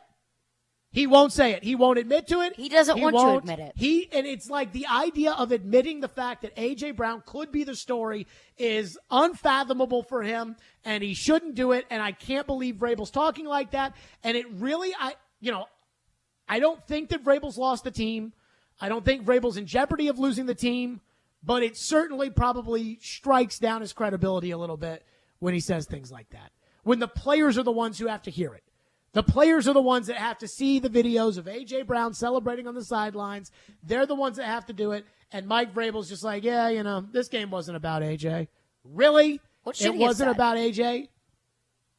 So Kaharski asked him the question about, everything that is done is in the best interest of the team. And that, how would you rate John's decision to trade A.J. as in the best interest of the team? Mm-hmm. And I think, it's a fair question. I think Vrabel's response should have been, AJ's a great player. We've always said that. We addressed that when the trade was made, and we've moved forward. Something like that. Not this game wasn't about AJ when this game was 100% about AJ. And if anything, all that's going to do is create more animosity with this and drag it out even longer of AJ Brown being like, oh, I didn't embarrass you enough on the field? Let me go embarrass you some more. At this point, doesn't AJ feel like, he already said before the game that he feels like he's won. I'm sure he absolutely feels like he's won after Sunday. So that quote was so taken out of context. I was so, this is where being in the media makes me hate the media sometimes. That AJ quote, they talked about it on the Fox broadcast, AJ Brown says that he's already won on this. And all it was AJ basically saying, like, well, I got my money, so I already won. That's what he's talking about. That's all he was talking about, was I was able to change my family's life forever, so no matter what, I feel like I won. I know. But everybody made it out to be like that was a shot at the Titans. All it was AJ saying, look at my bank account. Well, and it's also he has won because he got what he wanted, and also he has won because the Eagles are 11-1. But he wasn't talking about that. I know, but that is a part of it. But that's what everybody made it out to be, and that goes back to, again, with Vrabel. It's like Tannehill's Malik comments. That wasn't what he meant, but that's what he said. And when Vrabel sits there and acts like that game wasn't about AJ, it was AJ Brown's game, and Vrabel, and maybe Vrabel just didn't realize it. Like maybe Vrabel just thought to himself, that's a distraction. That's not a part of the game. That is not going to have anything to do with anything. And we're just going to go out there and draw up a game plan and play football. And I said all week, you could not treat this like it wasn't a big deal, because their game plan would be about it being a big deal. And that's probably what all this really goes to, is the Titans treating things like it's not a big deal, and then A.J. Brown flipping out during the contract negotiations and cutting off contact and wanting all this money guaranteed and threatening to not show up when we knew he wasn't going to not show up because the contract, the money, the CBA would not allow him to do that. Just like Jeffrey Simmons thought about not showing up, and then he all of a sudden decided to. Why? Because he can't not show up. How many players actually held out a training camp this year? Like across the league? Yeah. I don't think very many, if any. I mean, again, if there was a player that held out like when Zeke spent a month in Cabo, we'd know all about it. Oh, absolutely. But you can't do that anymore in this CBA. And the Titans knew they had the leverage, but instead, the Titans are like, we won't be distracted. This is not a big deal. This is not a... And it's the same thing that led AJ to freak out the first time, and it's that same mentality that Vrabel took into that game plan yesterday, in which Vrabel was like, oh, we're going to take away the run, and now the entire organization, its fans, its owner, it's everybody, its players, got embarrassed yesterday across the country. The Titans are a joke after the game on Sunday because the Titans let that happen, because Vrabel thinks it's not a big deal, and that's what's frustrating. Vrabel can pretend like, oh, it's not a big deal, and the key to winning this game is to stop Miles Sanders. That's the key. Let me ask you a question. You think they could have picked up all those big, long gains if they had tried to run the ball like that? No. Of course not. So what happens is when you decide to stop the run on a team that can throw, is now they pick up 50-yard chunk plays. I watched Corey Davis do it. I watched A.J. Brown do it when Derrick Henry was the running back here, and everybody said, stop the run, stop the run, stop the run. And Philadelphia was determined to embarrass the Titans, and it worked. And that's why everybody makes this about Robinson, but do not leave Vrabel out of this. He is absolutely culpable for what happened yesterday as far as getting embarrassed by A.J. Brown. Now, if you're one of the people out there that doesn't care about that, if you're somebody who's like, hey, a loss is a loss. It could have been by 1 point. It could have been by 500 points. And whatever AJ does, that's his business, and fine. But I think for everybody else living in the real world, that game was absolutely about AJ Brown, and the Titans' plan to stop AJ Brown was pitiful. Trey Avery one-on-one in the end zone with AJ Brown. Embarrassing. I mean, it is embarrassing. Absolutely, it's embarrassing. And if Mike Vrabel thinks his team is at a crossroads, he needs to start living in reality. He needs to understand what actually matters in this league. Because I guarantee you, if AJ had gotten 3 targets yesterday, it would have been a freaking problem in the Philadelphia locker room. But they targeted him on almost every play. At the end of the game, when the game was out of reach, I thought this was so telling. And boy, Vrabel is going to freaking put it up Sirianni's tailpipe the next time. If Vrabel gets a chance to hang it on Sirianni, he's going to do it. So once the game was getting out of hand, so at this point it's 28-10. And the Eagles get the ball back with 6:18 to go in the third quarter. First play, Hurts to Brown. Second play, Miles Sanders run. Third play, Hurts to Brown. Fourth play, Hurts runs. Fifth play, Hurts to Calcaterra. Then they run the play with Quez Watkins where they run that triple reverse in order to try to throw the ball down the field to A.J. Brown. Then Hurts complete to A.J. Brown. It was total stat padding. That's all they were doing at that point. They knew the game was over at 28-10 with 6:18 to go. They knew they could do whatever they wanted to in the Titans. They could run it. They could throw it. They could throw it over the middle to the tight end. They could throw it to Devontae Smith. And at this point, they were like, we're going to stat pad for AJ. because Mike Vrabel wasn't living in the real world with his game plan, and he wasn't living in the real world with what he said after the game. Well, yeah, because the Eagles made it about AJ. They made it about AJ. And, I mean, if I'm smart enough to know Which isn't the craziest idea. If I'm smart enough to say that all week, it's obvious. So don't leave Vrabel out of this one. 615-737-1025. And I do wonder this. How much does the embarrassment factor matter?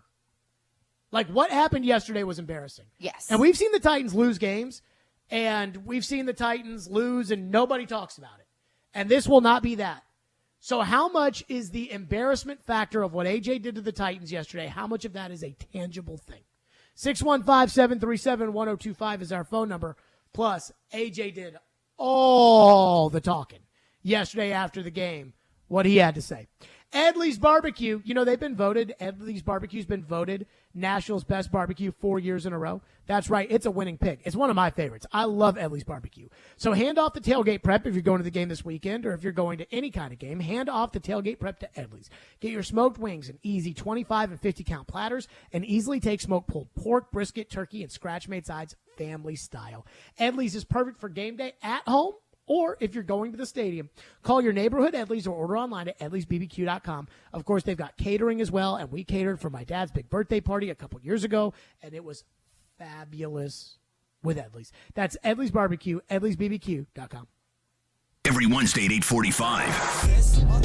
Join Robbie and Rexroad for The Choice is Yours. 2 sports questions, 2 non-sports questions. They'll answer a couple of questions about life and sports. The Choice is Yours is built by Jarrett Companies. You have a choice. So when you have a need for site and utility work, fire protection, concrete and asphalt services, the choice is simple. It's Jarrett Companies. For more, visit JarrettCompaniesInc.com. The choice is yours. Wednesdays at 8:45 on 102.5 and 106.3 The Game and the Game Nashville app. The Choice is Yours, Wednesdays at 8:45. Brought to you by Jarrett Companies. Now hiring experienced sprinkler experts. Go to JarrettFire.com. JARRETT Fire.com. Jarrett Companies, a company above and beyond industry standards. Need cash for the holidays or to pay off credit cards right now? Loan Pronto's all-new Express Equity Line of Credit program is just what you need. This is great. You can keep your low mortgage rate and still get cash out. That's right. You don't have to do a full home refi. You can tap a small portion of the equity you have and enjoy a super low rate. With Loan Pronto's Express Equity Credit Line, you can close in 7 to 10 days, and a $50,000 loan will come your way, and it only costs you around $300 a month. Use that money to pay off whatever bills you have, credit cards, consolidate other debt, or start a home improvement project. With Loan Pronto, you can access up to 95% of your home's equity, and 9 out of 10 homeowners won't even need the appraisal. Even if you did a total refi recently or just bought your home, you can tap the equity with this fast, easy program. Do it now before the holidays. Call Loan Pronto, 615-499-5780. That's 615-499-5780, or go to loanpronto.com. Equal housing lender, NMLS 1661781, subject to lender approval. Signs First, Nashville's leading locally owned and operated sign and physical media company, has been supporting local community organizations for over 30 years. Signs First offers a 10% discount to all churches, nonprofits, and charities. Go to sfnash.com. This holiday season, tee it up at Edwin Watts Golf Shops for the hottest gifts from Titleist and Bushnell. Elevate your performance with Titleist TSR drivers designed to maximize distance. While you're there, grab a dozen Pro V1 or Pro V1X golf balls. And from Bushnell, save up to $75 on the Tour V5 and Tour V5 Shift rangefinders. We also have gift cards for those favorite golfers on your list. Don't miss these holiday gifts and more happening now at Edwin Watts Golf Shops, home of the 90-day satisfaction guarantee. Never miss a moment of the show. What is this? Check it out. Subscribe to the Stillman and Company podcast on iTunes, Spotify, and wherever you get your podcasts. You're listening to Stillman and Company. Sounds like this has been a game-changing day for all of us. Presented by TriStar Moving on 102.5 and 106.3 The Game and on the Game Nashville app. I mean, I think we're at a crossroads. I told the team I think we're at a crossroads and kind of how we, want to continue down this season. And we can't point fingers. We have to assume that each and every one of us didn't do a good enough job because we didn't. We have to come to work with greater energy and greater resolve to prepare to win a football game against a division opponent. And, it sucks losing. It sucks getting beat the way we did. But we have to, we got to make a decision. How much are we willing to invest and trust in what the coaches are doing, trust in what each and other players are doing. So I think it's a critical time for us. We got to make a decision on how much we're going to trust the coaches. What? I mean, I would hope that the trust in the coaches is 100%. That we wouldn't have to make a decision. Apparently not. About how much we trust the coaches. And if that decision is anything less than 100%, then somebody should lose their job. What is the matter with Vrabel after the game yesterday? Between that He's and always saying, such a pouty little pissy pants after the game. That's why you have to ask him those questions, because you get the best answers. Because on Monday he's not PR groomed, and on Monday tensions are lowered. He's not in a trance. And there he was with that Crossroads comment, which led to a lot of people to wonder, does that mean that there are problems behind this curtain? And then today he cleared it up and said, no, but it doesn't feel like that. It didn't sound like that. 615-737-1025. Our phone lines are driven by WilsonCountyHyundai.com. We all have to make a decision for our team. We're at a crossroads. We have to make a decision if we're going to show up to work with good energy and if we're going to trust the coaches. I mean, I would hope that their decision is yes. Yes, we do. We do trust the coaches. Scott is up next. Phone line driven by WilsonCountyHyundai.com. What you got for me, Scotty? Scott. Okay, call back. You know the number, 615-737-1025. George is up next here on the program. Thank you for calling. Go ahead, George. Hey, guys, it's a good day to be an Eagle fan. Go Birds. We looked good yesterday. Just high level, my opinion is, and I don't think Vrabel coached a good game, but at the end of the day, there's just a lot more talent on our side of the ball this year. And, yeah, they put the game plan around A.J. Brown. And this year the stars are lining up, man, right? We got a legitimate chance at the Super Bowl. Stroke that ego. Get them happy. Let's get ready to go. And then real quickly, I would have liked to, once I hang up, if you could give me your assessment of Jalen Hurts. We talked on Friday kind of about what he might look like. I'd love to hear what you guys think up now, see if it's changed your mind a little bit. No. Eagles, we'll talk to you guys later. No, what? Why not? Thank you, George. No. Hurts, to me, Jalen Hurts is the sum of what's around him. Like Jalen Hurts, he reminds me so much of Tannehill in 2020. That's exactly what he is. It's like Tua in Miami. It's like Jimmy Garoppolo. It's like all these guys who are better than backup. Like there's backup and there's Joe Burrow, and they're better than backup.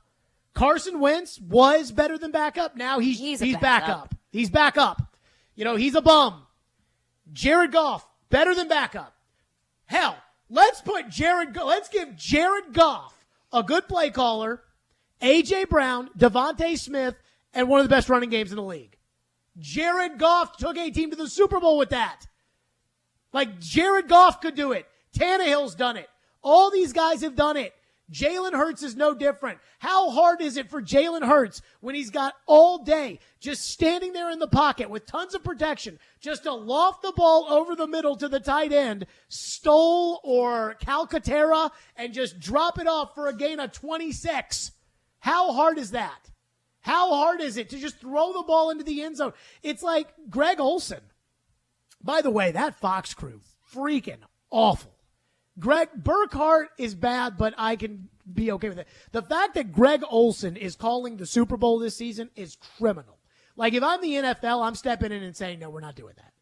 Like, you will take Al Michaels, and we'll get you a good co-host for Al Michaels, and they're going to call the Super Bowl on Fox. We are not putting these losers out there. Greg Olsen cannot do that. On the ball that AJ didn't catch the first touchdown, they should. I mean, Fox cannot do that. Fox has already said that once Tom Brady retires, Olsen's out and Brady's in. So why is Olsen calling the Super Bowl? Olsen was freaking awful yesterday. But on that first AJ touchdown, before they then threw the second AJ touchdown on the next play, where AJ had a foot out of bounds, Greg Olsen was on TV like, you can't throw a ball better than that if you're Jalen Hurts. I'm like, yes, you can. You can throw a ball that would keep the receiver in bounds. That was a missed throw. Even though it was a missed throw by one toe, that's a missed throw. There is a big difference between the quarterback that the Titans played last week and the quarterback the Titans played this week. Hurts is a legitimate starter that has great weapons around him and a great offensive line. Tannehill's been an elite quarterback with that. Jared Goff has been an elite quarterback with that. Nick Foles won a Super Bowl MVP with that. It's doable. But is Jalen Hurts every year going to be competing for the MVP like Josh Allen is? No. I mean, I don't think it's a coincidence that this time last year we were having a conversation of, is Jalen Hurts the guy in Philadelphia? Is Philadelphia going to go and find a new quarterback? You know why Nick Sirianni is the coach of the Eagles, right? Why?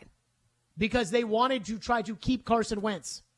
And they thought, this will be the guy to get with Carson Wentz. Is the guy from Indianapolis. Let's bring him in here. And he'll be, just like Frank Reich, he'll be like, we can't hire Frank Reich because he's the head coach. So we'll hire Frank's number one guy. So let's bring him in here to coach up Carson. And Carson was still a little pouty crybaby and was like, no, I'm not interested. I want to be traded. And now you see how that's worked out for both sides, which is remarkable. It is. I've never seen anything like it. Where Philadelphia wanted to keep Carson Wentz. Carson Wentz said no. Carson's career is freaking down the toilet. And Jalen Hurts is the number 2 candidate, if not the number 1 candidate after yesterday's Chiefs-Bengals game for MVP. What a stroke of good luck for that team. What unbelievably good stroke of luck. And then the Titans gave them A.J. Brown, so that made it easier. Scott, you're up next. Thank you for calling. Go ahead, Scotty. Hello, can you hear me? Go ahead. Go. Thank you. Hey, I just think that John Robertson and Amy Adams Strunk's laughing all the way to the bank. They won't pay these people. We don't have any great players. When we get one, he's gone because they're too cheap. And they want us to build. They want Tennessee to build them a new stadium, and they won't get no good help in here to win games. I'm sorry. I just think the ownership and John Robertson, they need to have a new day, or people need to quit buying tickets. Thank you for your show. I love y'all. Yeah, thank you for your call. I mean, the Titans are not the Chicago Bears when it comes to cash spent. Like, the Titans are right there in the middle of the pack at $220-ish, $230 million spent, right? Like, they're not Buffalo and the Rams, who are number 1 and number 2, but they're not Chicago, who's right there at the bottom at $130 million spent. Like, the Titans are spending money on their team. Now, how they're allocating the money that they are spending on their team, that might be questionable. But a lot of people look at this AJ thing like the Titans, apparently, word on the street is they had a deal done with AJ, and then AJ basically decided that once the inflation hit the receiver market that he was going to go back for some more, and the Titans got mad about it. That isn't they didn't want to pay him, or that they don't have players on their team that they aren't paying a lot of money to. So I can't go with that. Like, I know people want to go with that. It's a fun narrative, but it's just not right. It drives me crazy. Oh, it drives me crazy. No, I know. Todd's up next. Thank you for calling. Go ahead, Todd. Well, look at this. I mean, I just want to say I'm a Titans fan, big time. I mean, Steve McNair is one of my favorite players. I thought these, I support completely and totally. But, I mean, you see a loss like that. Look at this. This is so crazy. You will probably call me crazy. My mother lives with me and my son, and we sit there and we rattle. Come on, offense. Come on, offense, and we rattle deer horns together. Oh, my goodness. Call me crazy. But we do. And my mom does, and she's like, 76, and we just... And what'd you think about the game?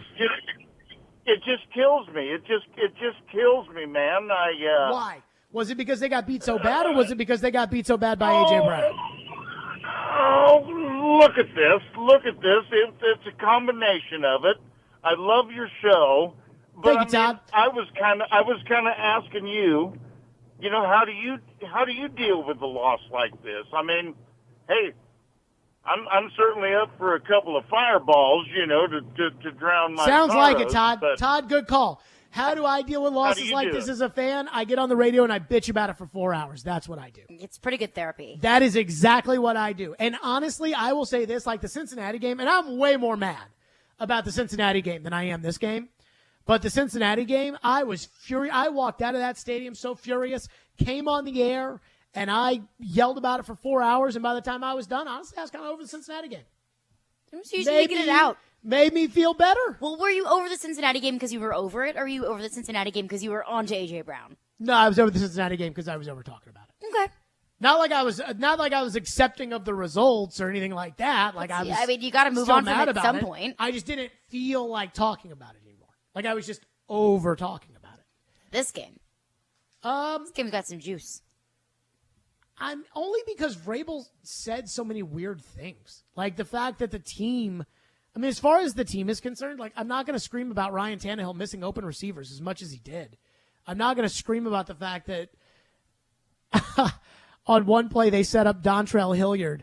Bob Shoop's going to be on the show tomorrow, breaking down the film. Bob texted me and said that it was hard to watch the film, that this game was so bad that it was hard to watch the tape. I mean, it was bad. It was embarrassing. It was a complete and total embarrassment. And I hope Vrabel realizes that when he says things like, this game wasn't about A.J. Brown. I hope he realizes that every Titan fan, just like old Ram Horns over there with his fireball shots, hopefully responsibly, just like he and his 78-year-old mother are feeling that pain. That was embarrassing.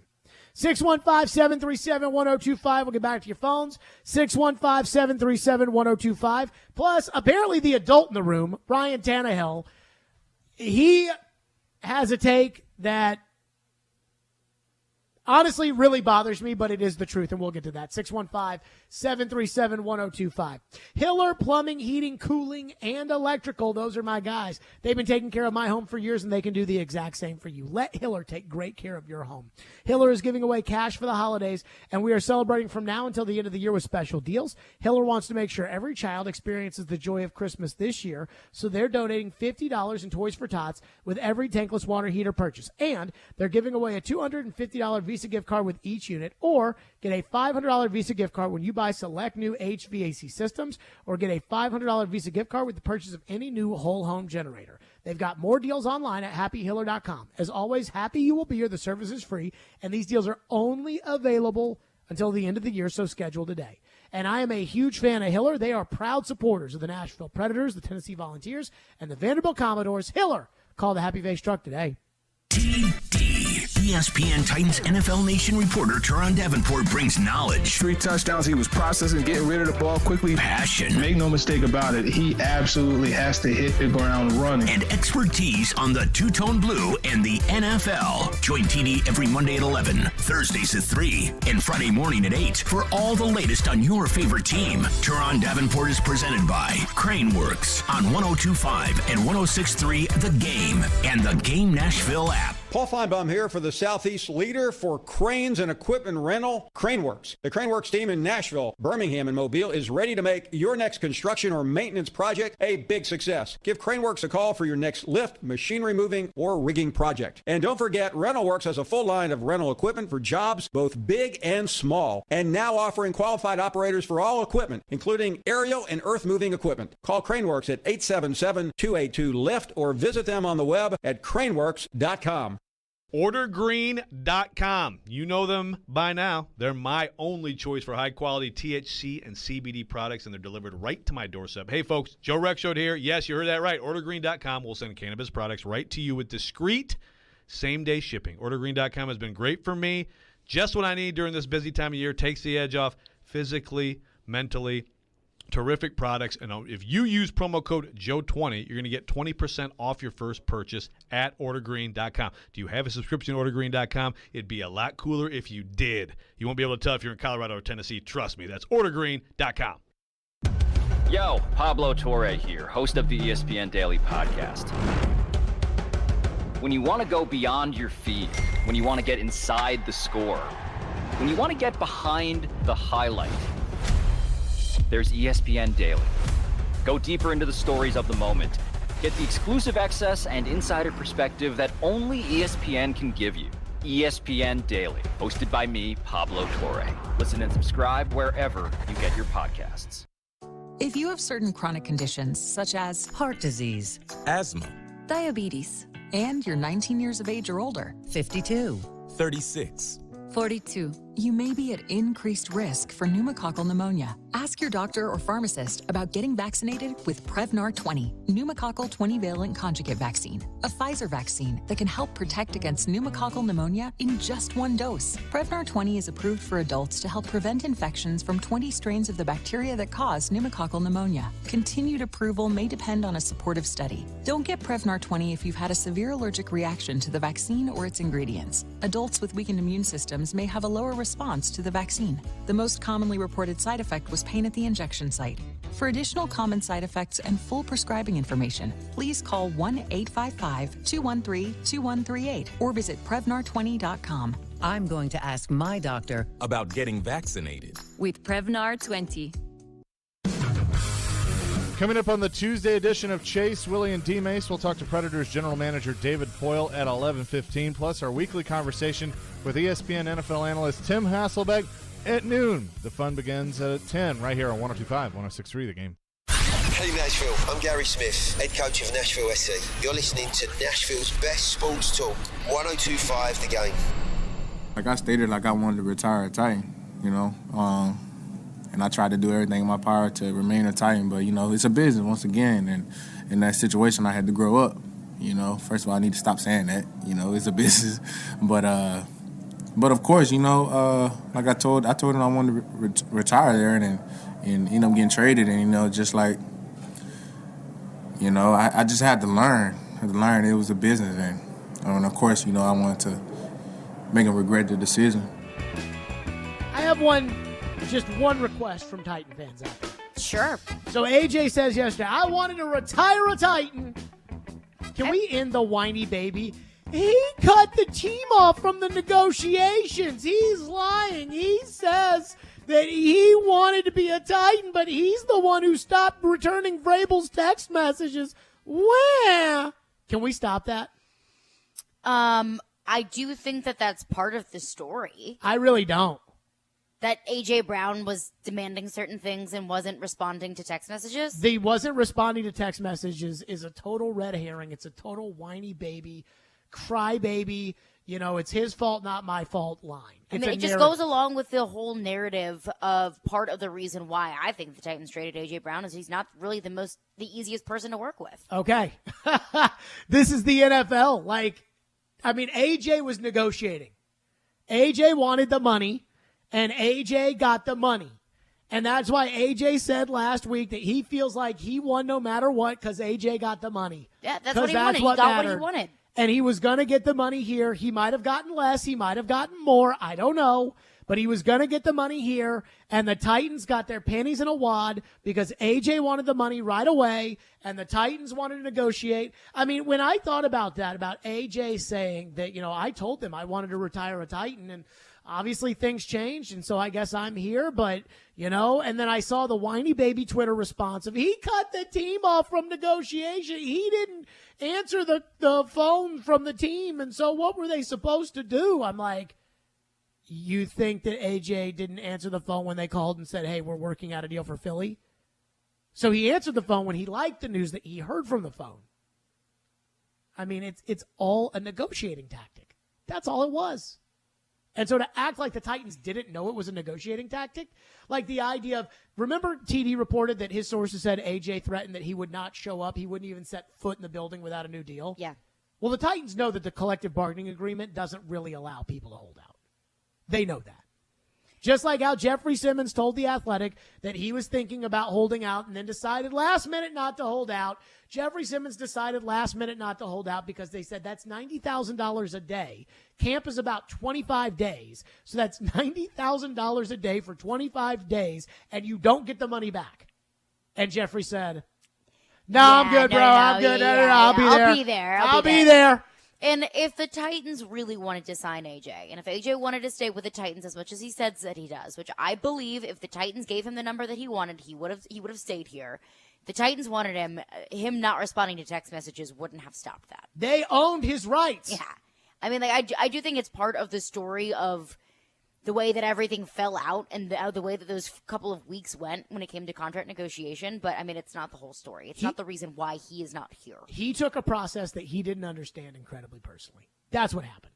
And I don't think he's the first NFL player No. to take this process very personally. But he didn't understand the process.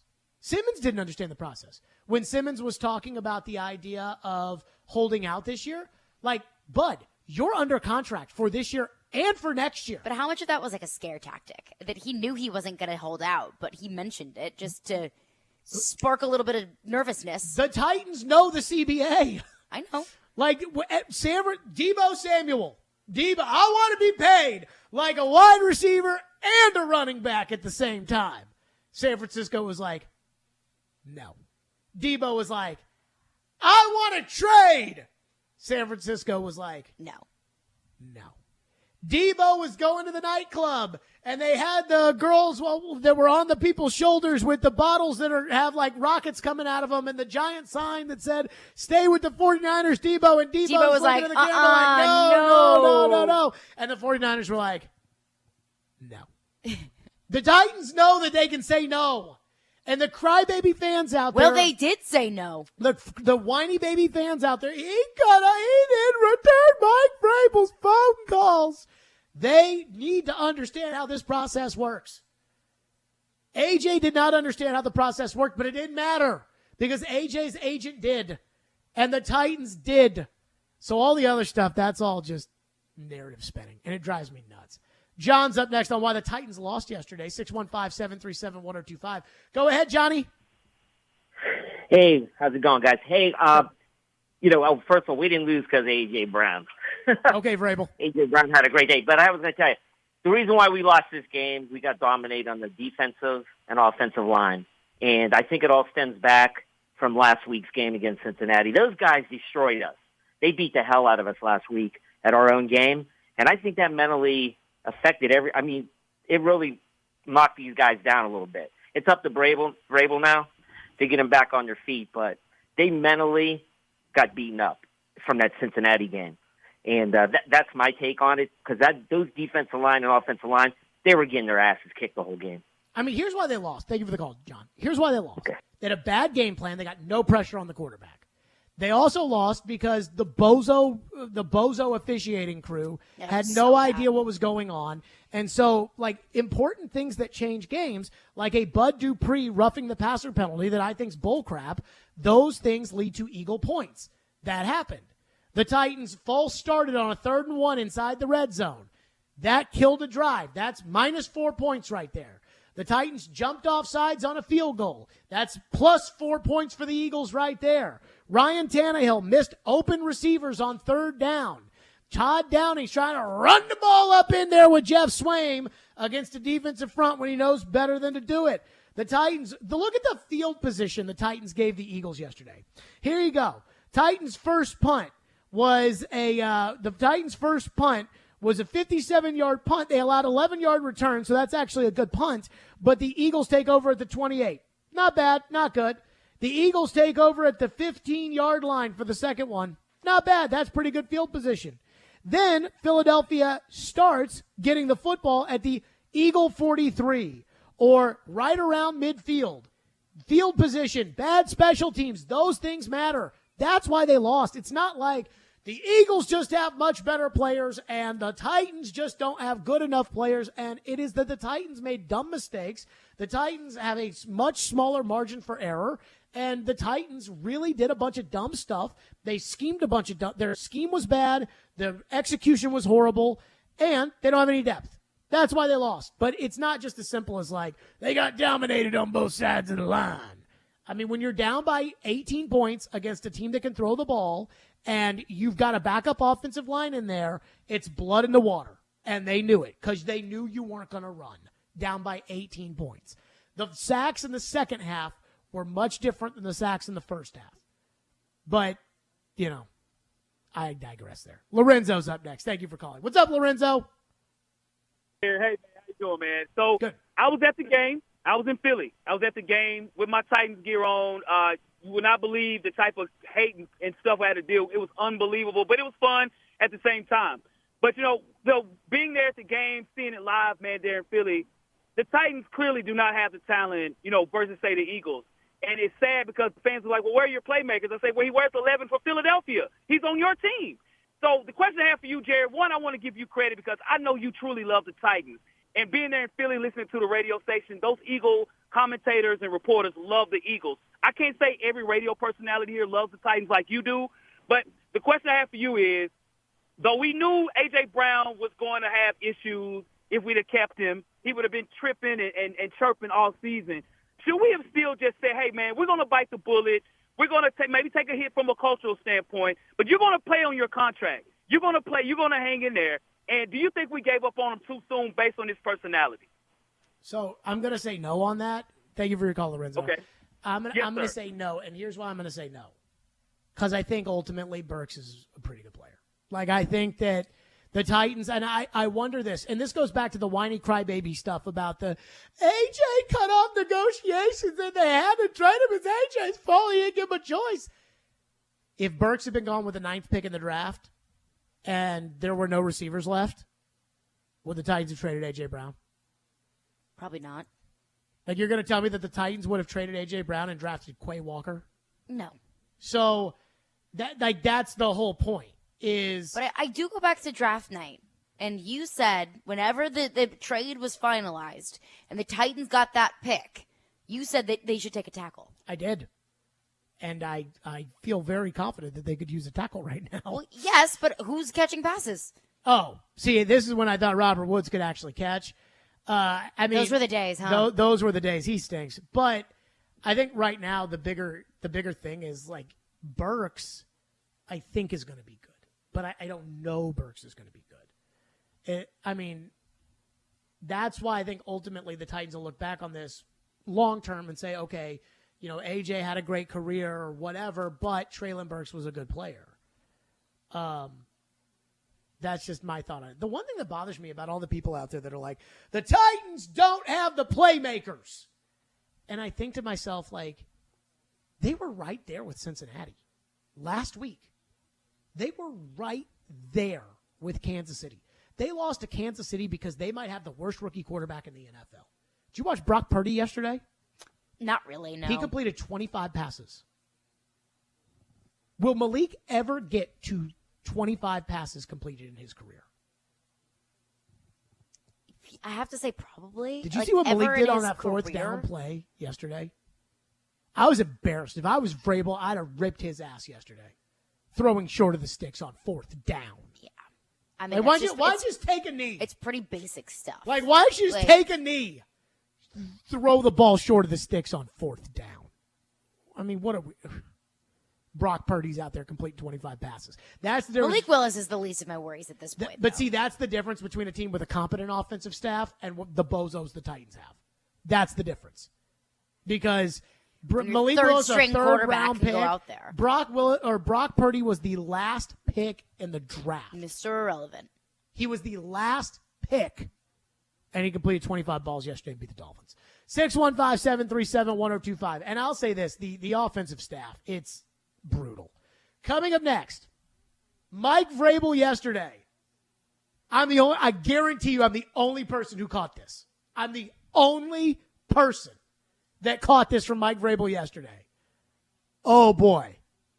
Vrabel's going to have a hard time explaining this one away if he ever gets asked about where he got it from. We'll get to that coming up next. 615-737-1025, Stillman and Company, 102.5-106.3 The Game. Every Wednesday at 8:45. Join Robbie and Rexroad for The Choice is Yours. 2 sports questions, 2 non-sports questions. They'll answer a couple of questions about life and sports. The Choice is Yours is built by Jarrett Companies. You have a choice. So when you have a need for site and utility work, fire protection, concrete and asphalt services, the choice is simple. It's Jarrett Companies. For more, visit JarrettCompaniesInc.com. The Choice is Yours. Wednesdays at 8:45 on 102.5 and 106.3 The Game and the Game Nashville app. From the Fox 17 News Code Red Weather Center. Soggy days ahead, looking at cloudy skies and rounds of rain through Friday at least. We'll look at 2 to 5 inches possible by the end of the week. Temperatures will range from the 60s to 70s. For Fox 17, I'm Chief Meteorologist Katie Morgan. This weather report brought to you by Hiller Plumbing, Heating, Cooling, and Electrical. Call the Happy Face Truck today. How how to say I love you without words and make your money go further this year? A beautiful piece of jewelry from Genesis Diamonds. And we're making it easy with zero interest financing.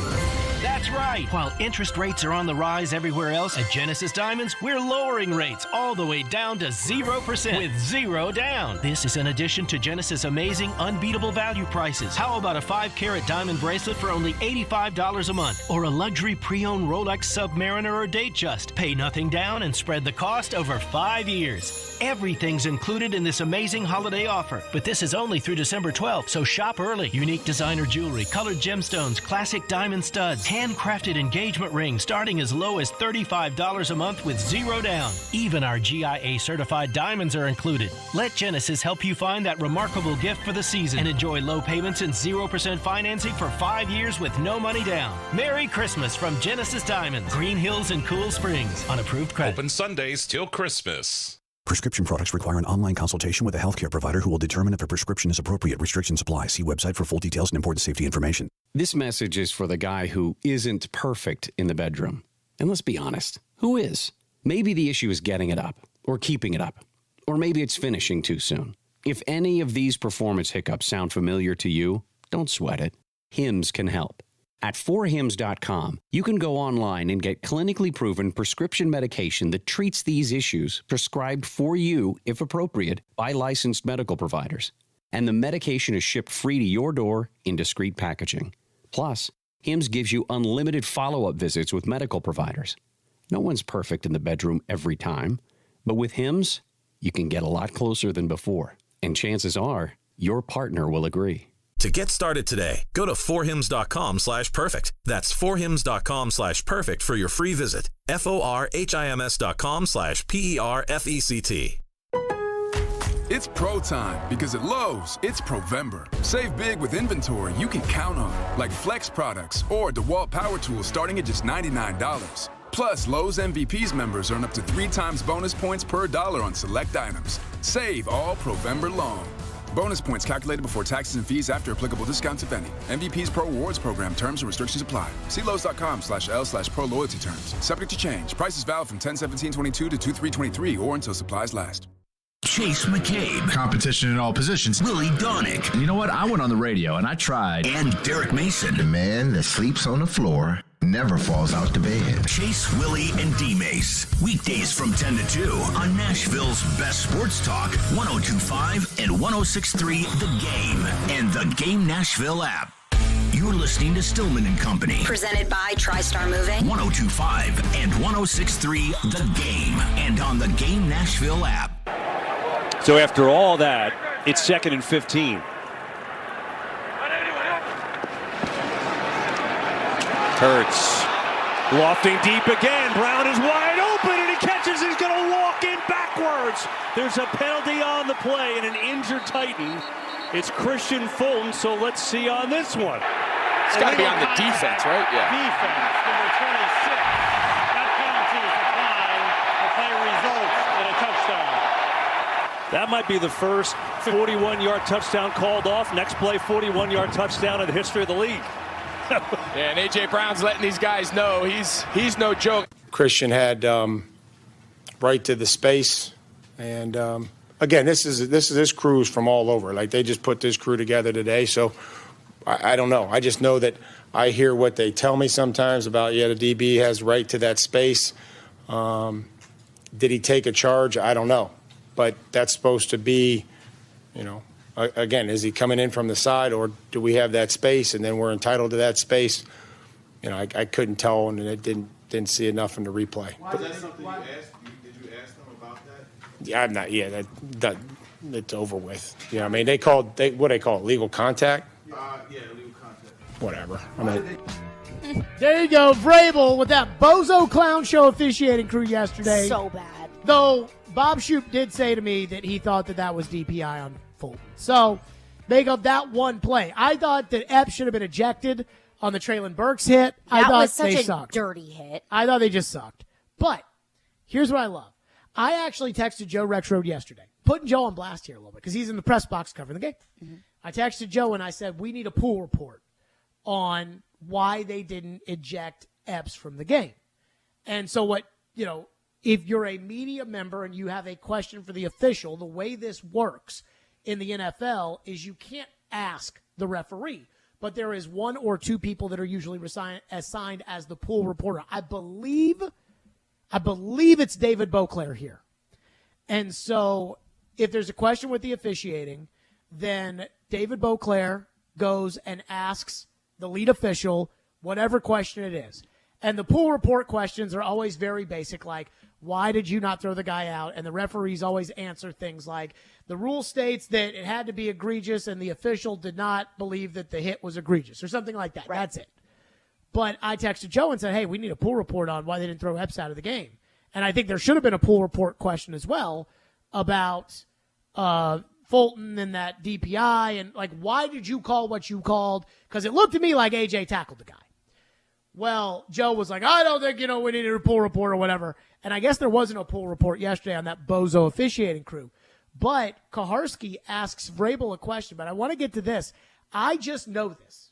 Last week, Thanksgiving football, I almost said Austin Hooper, Hunter Henry catches the touchdown for the Patriots. And then for some reason, I don't totally understand why, they ruled it an incomplete pass, right? Uh-huh. So Belichick was asked about it. Here was Belichick's answer Thursday night on Thanksgiving about the non-Hunter Henry touchdown. Did you get any explanation on the Hunter Henry catch that was overturned? Why don't you guys go to the officials with your pool reporter and ask them about the play and let them explain it to you? Right? Like, isn't that what you do? Thank you. Okay. So Bill. Grouchy. Okay. So I heard that. Would not have thought about it again at all unless Kaharski asked Vrabel yesterday about why this crew was just put together. Here's what Vrabel said. They just end up with a crew together.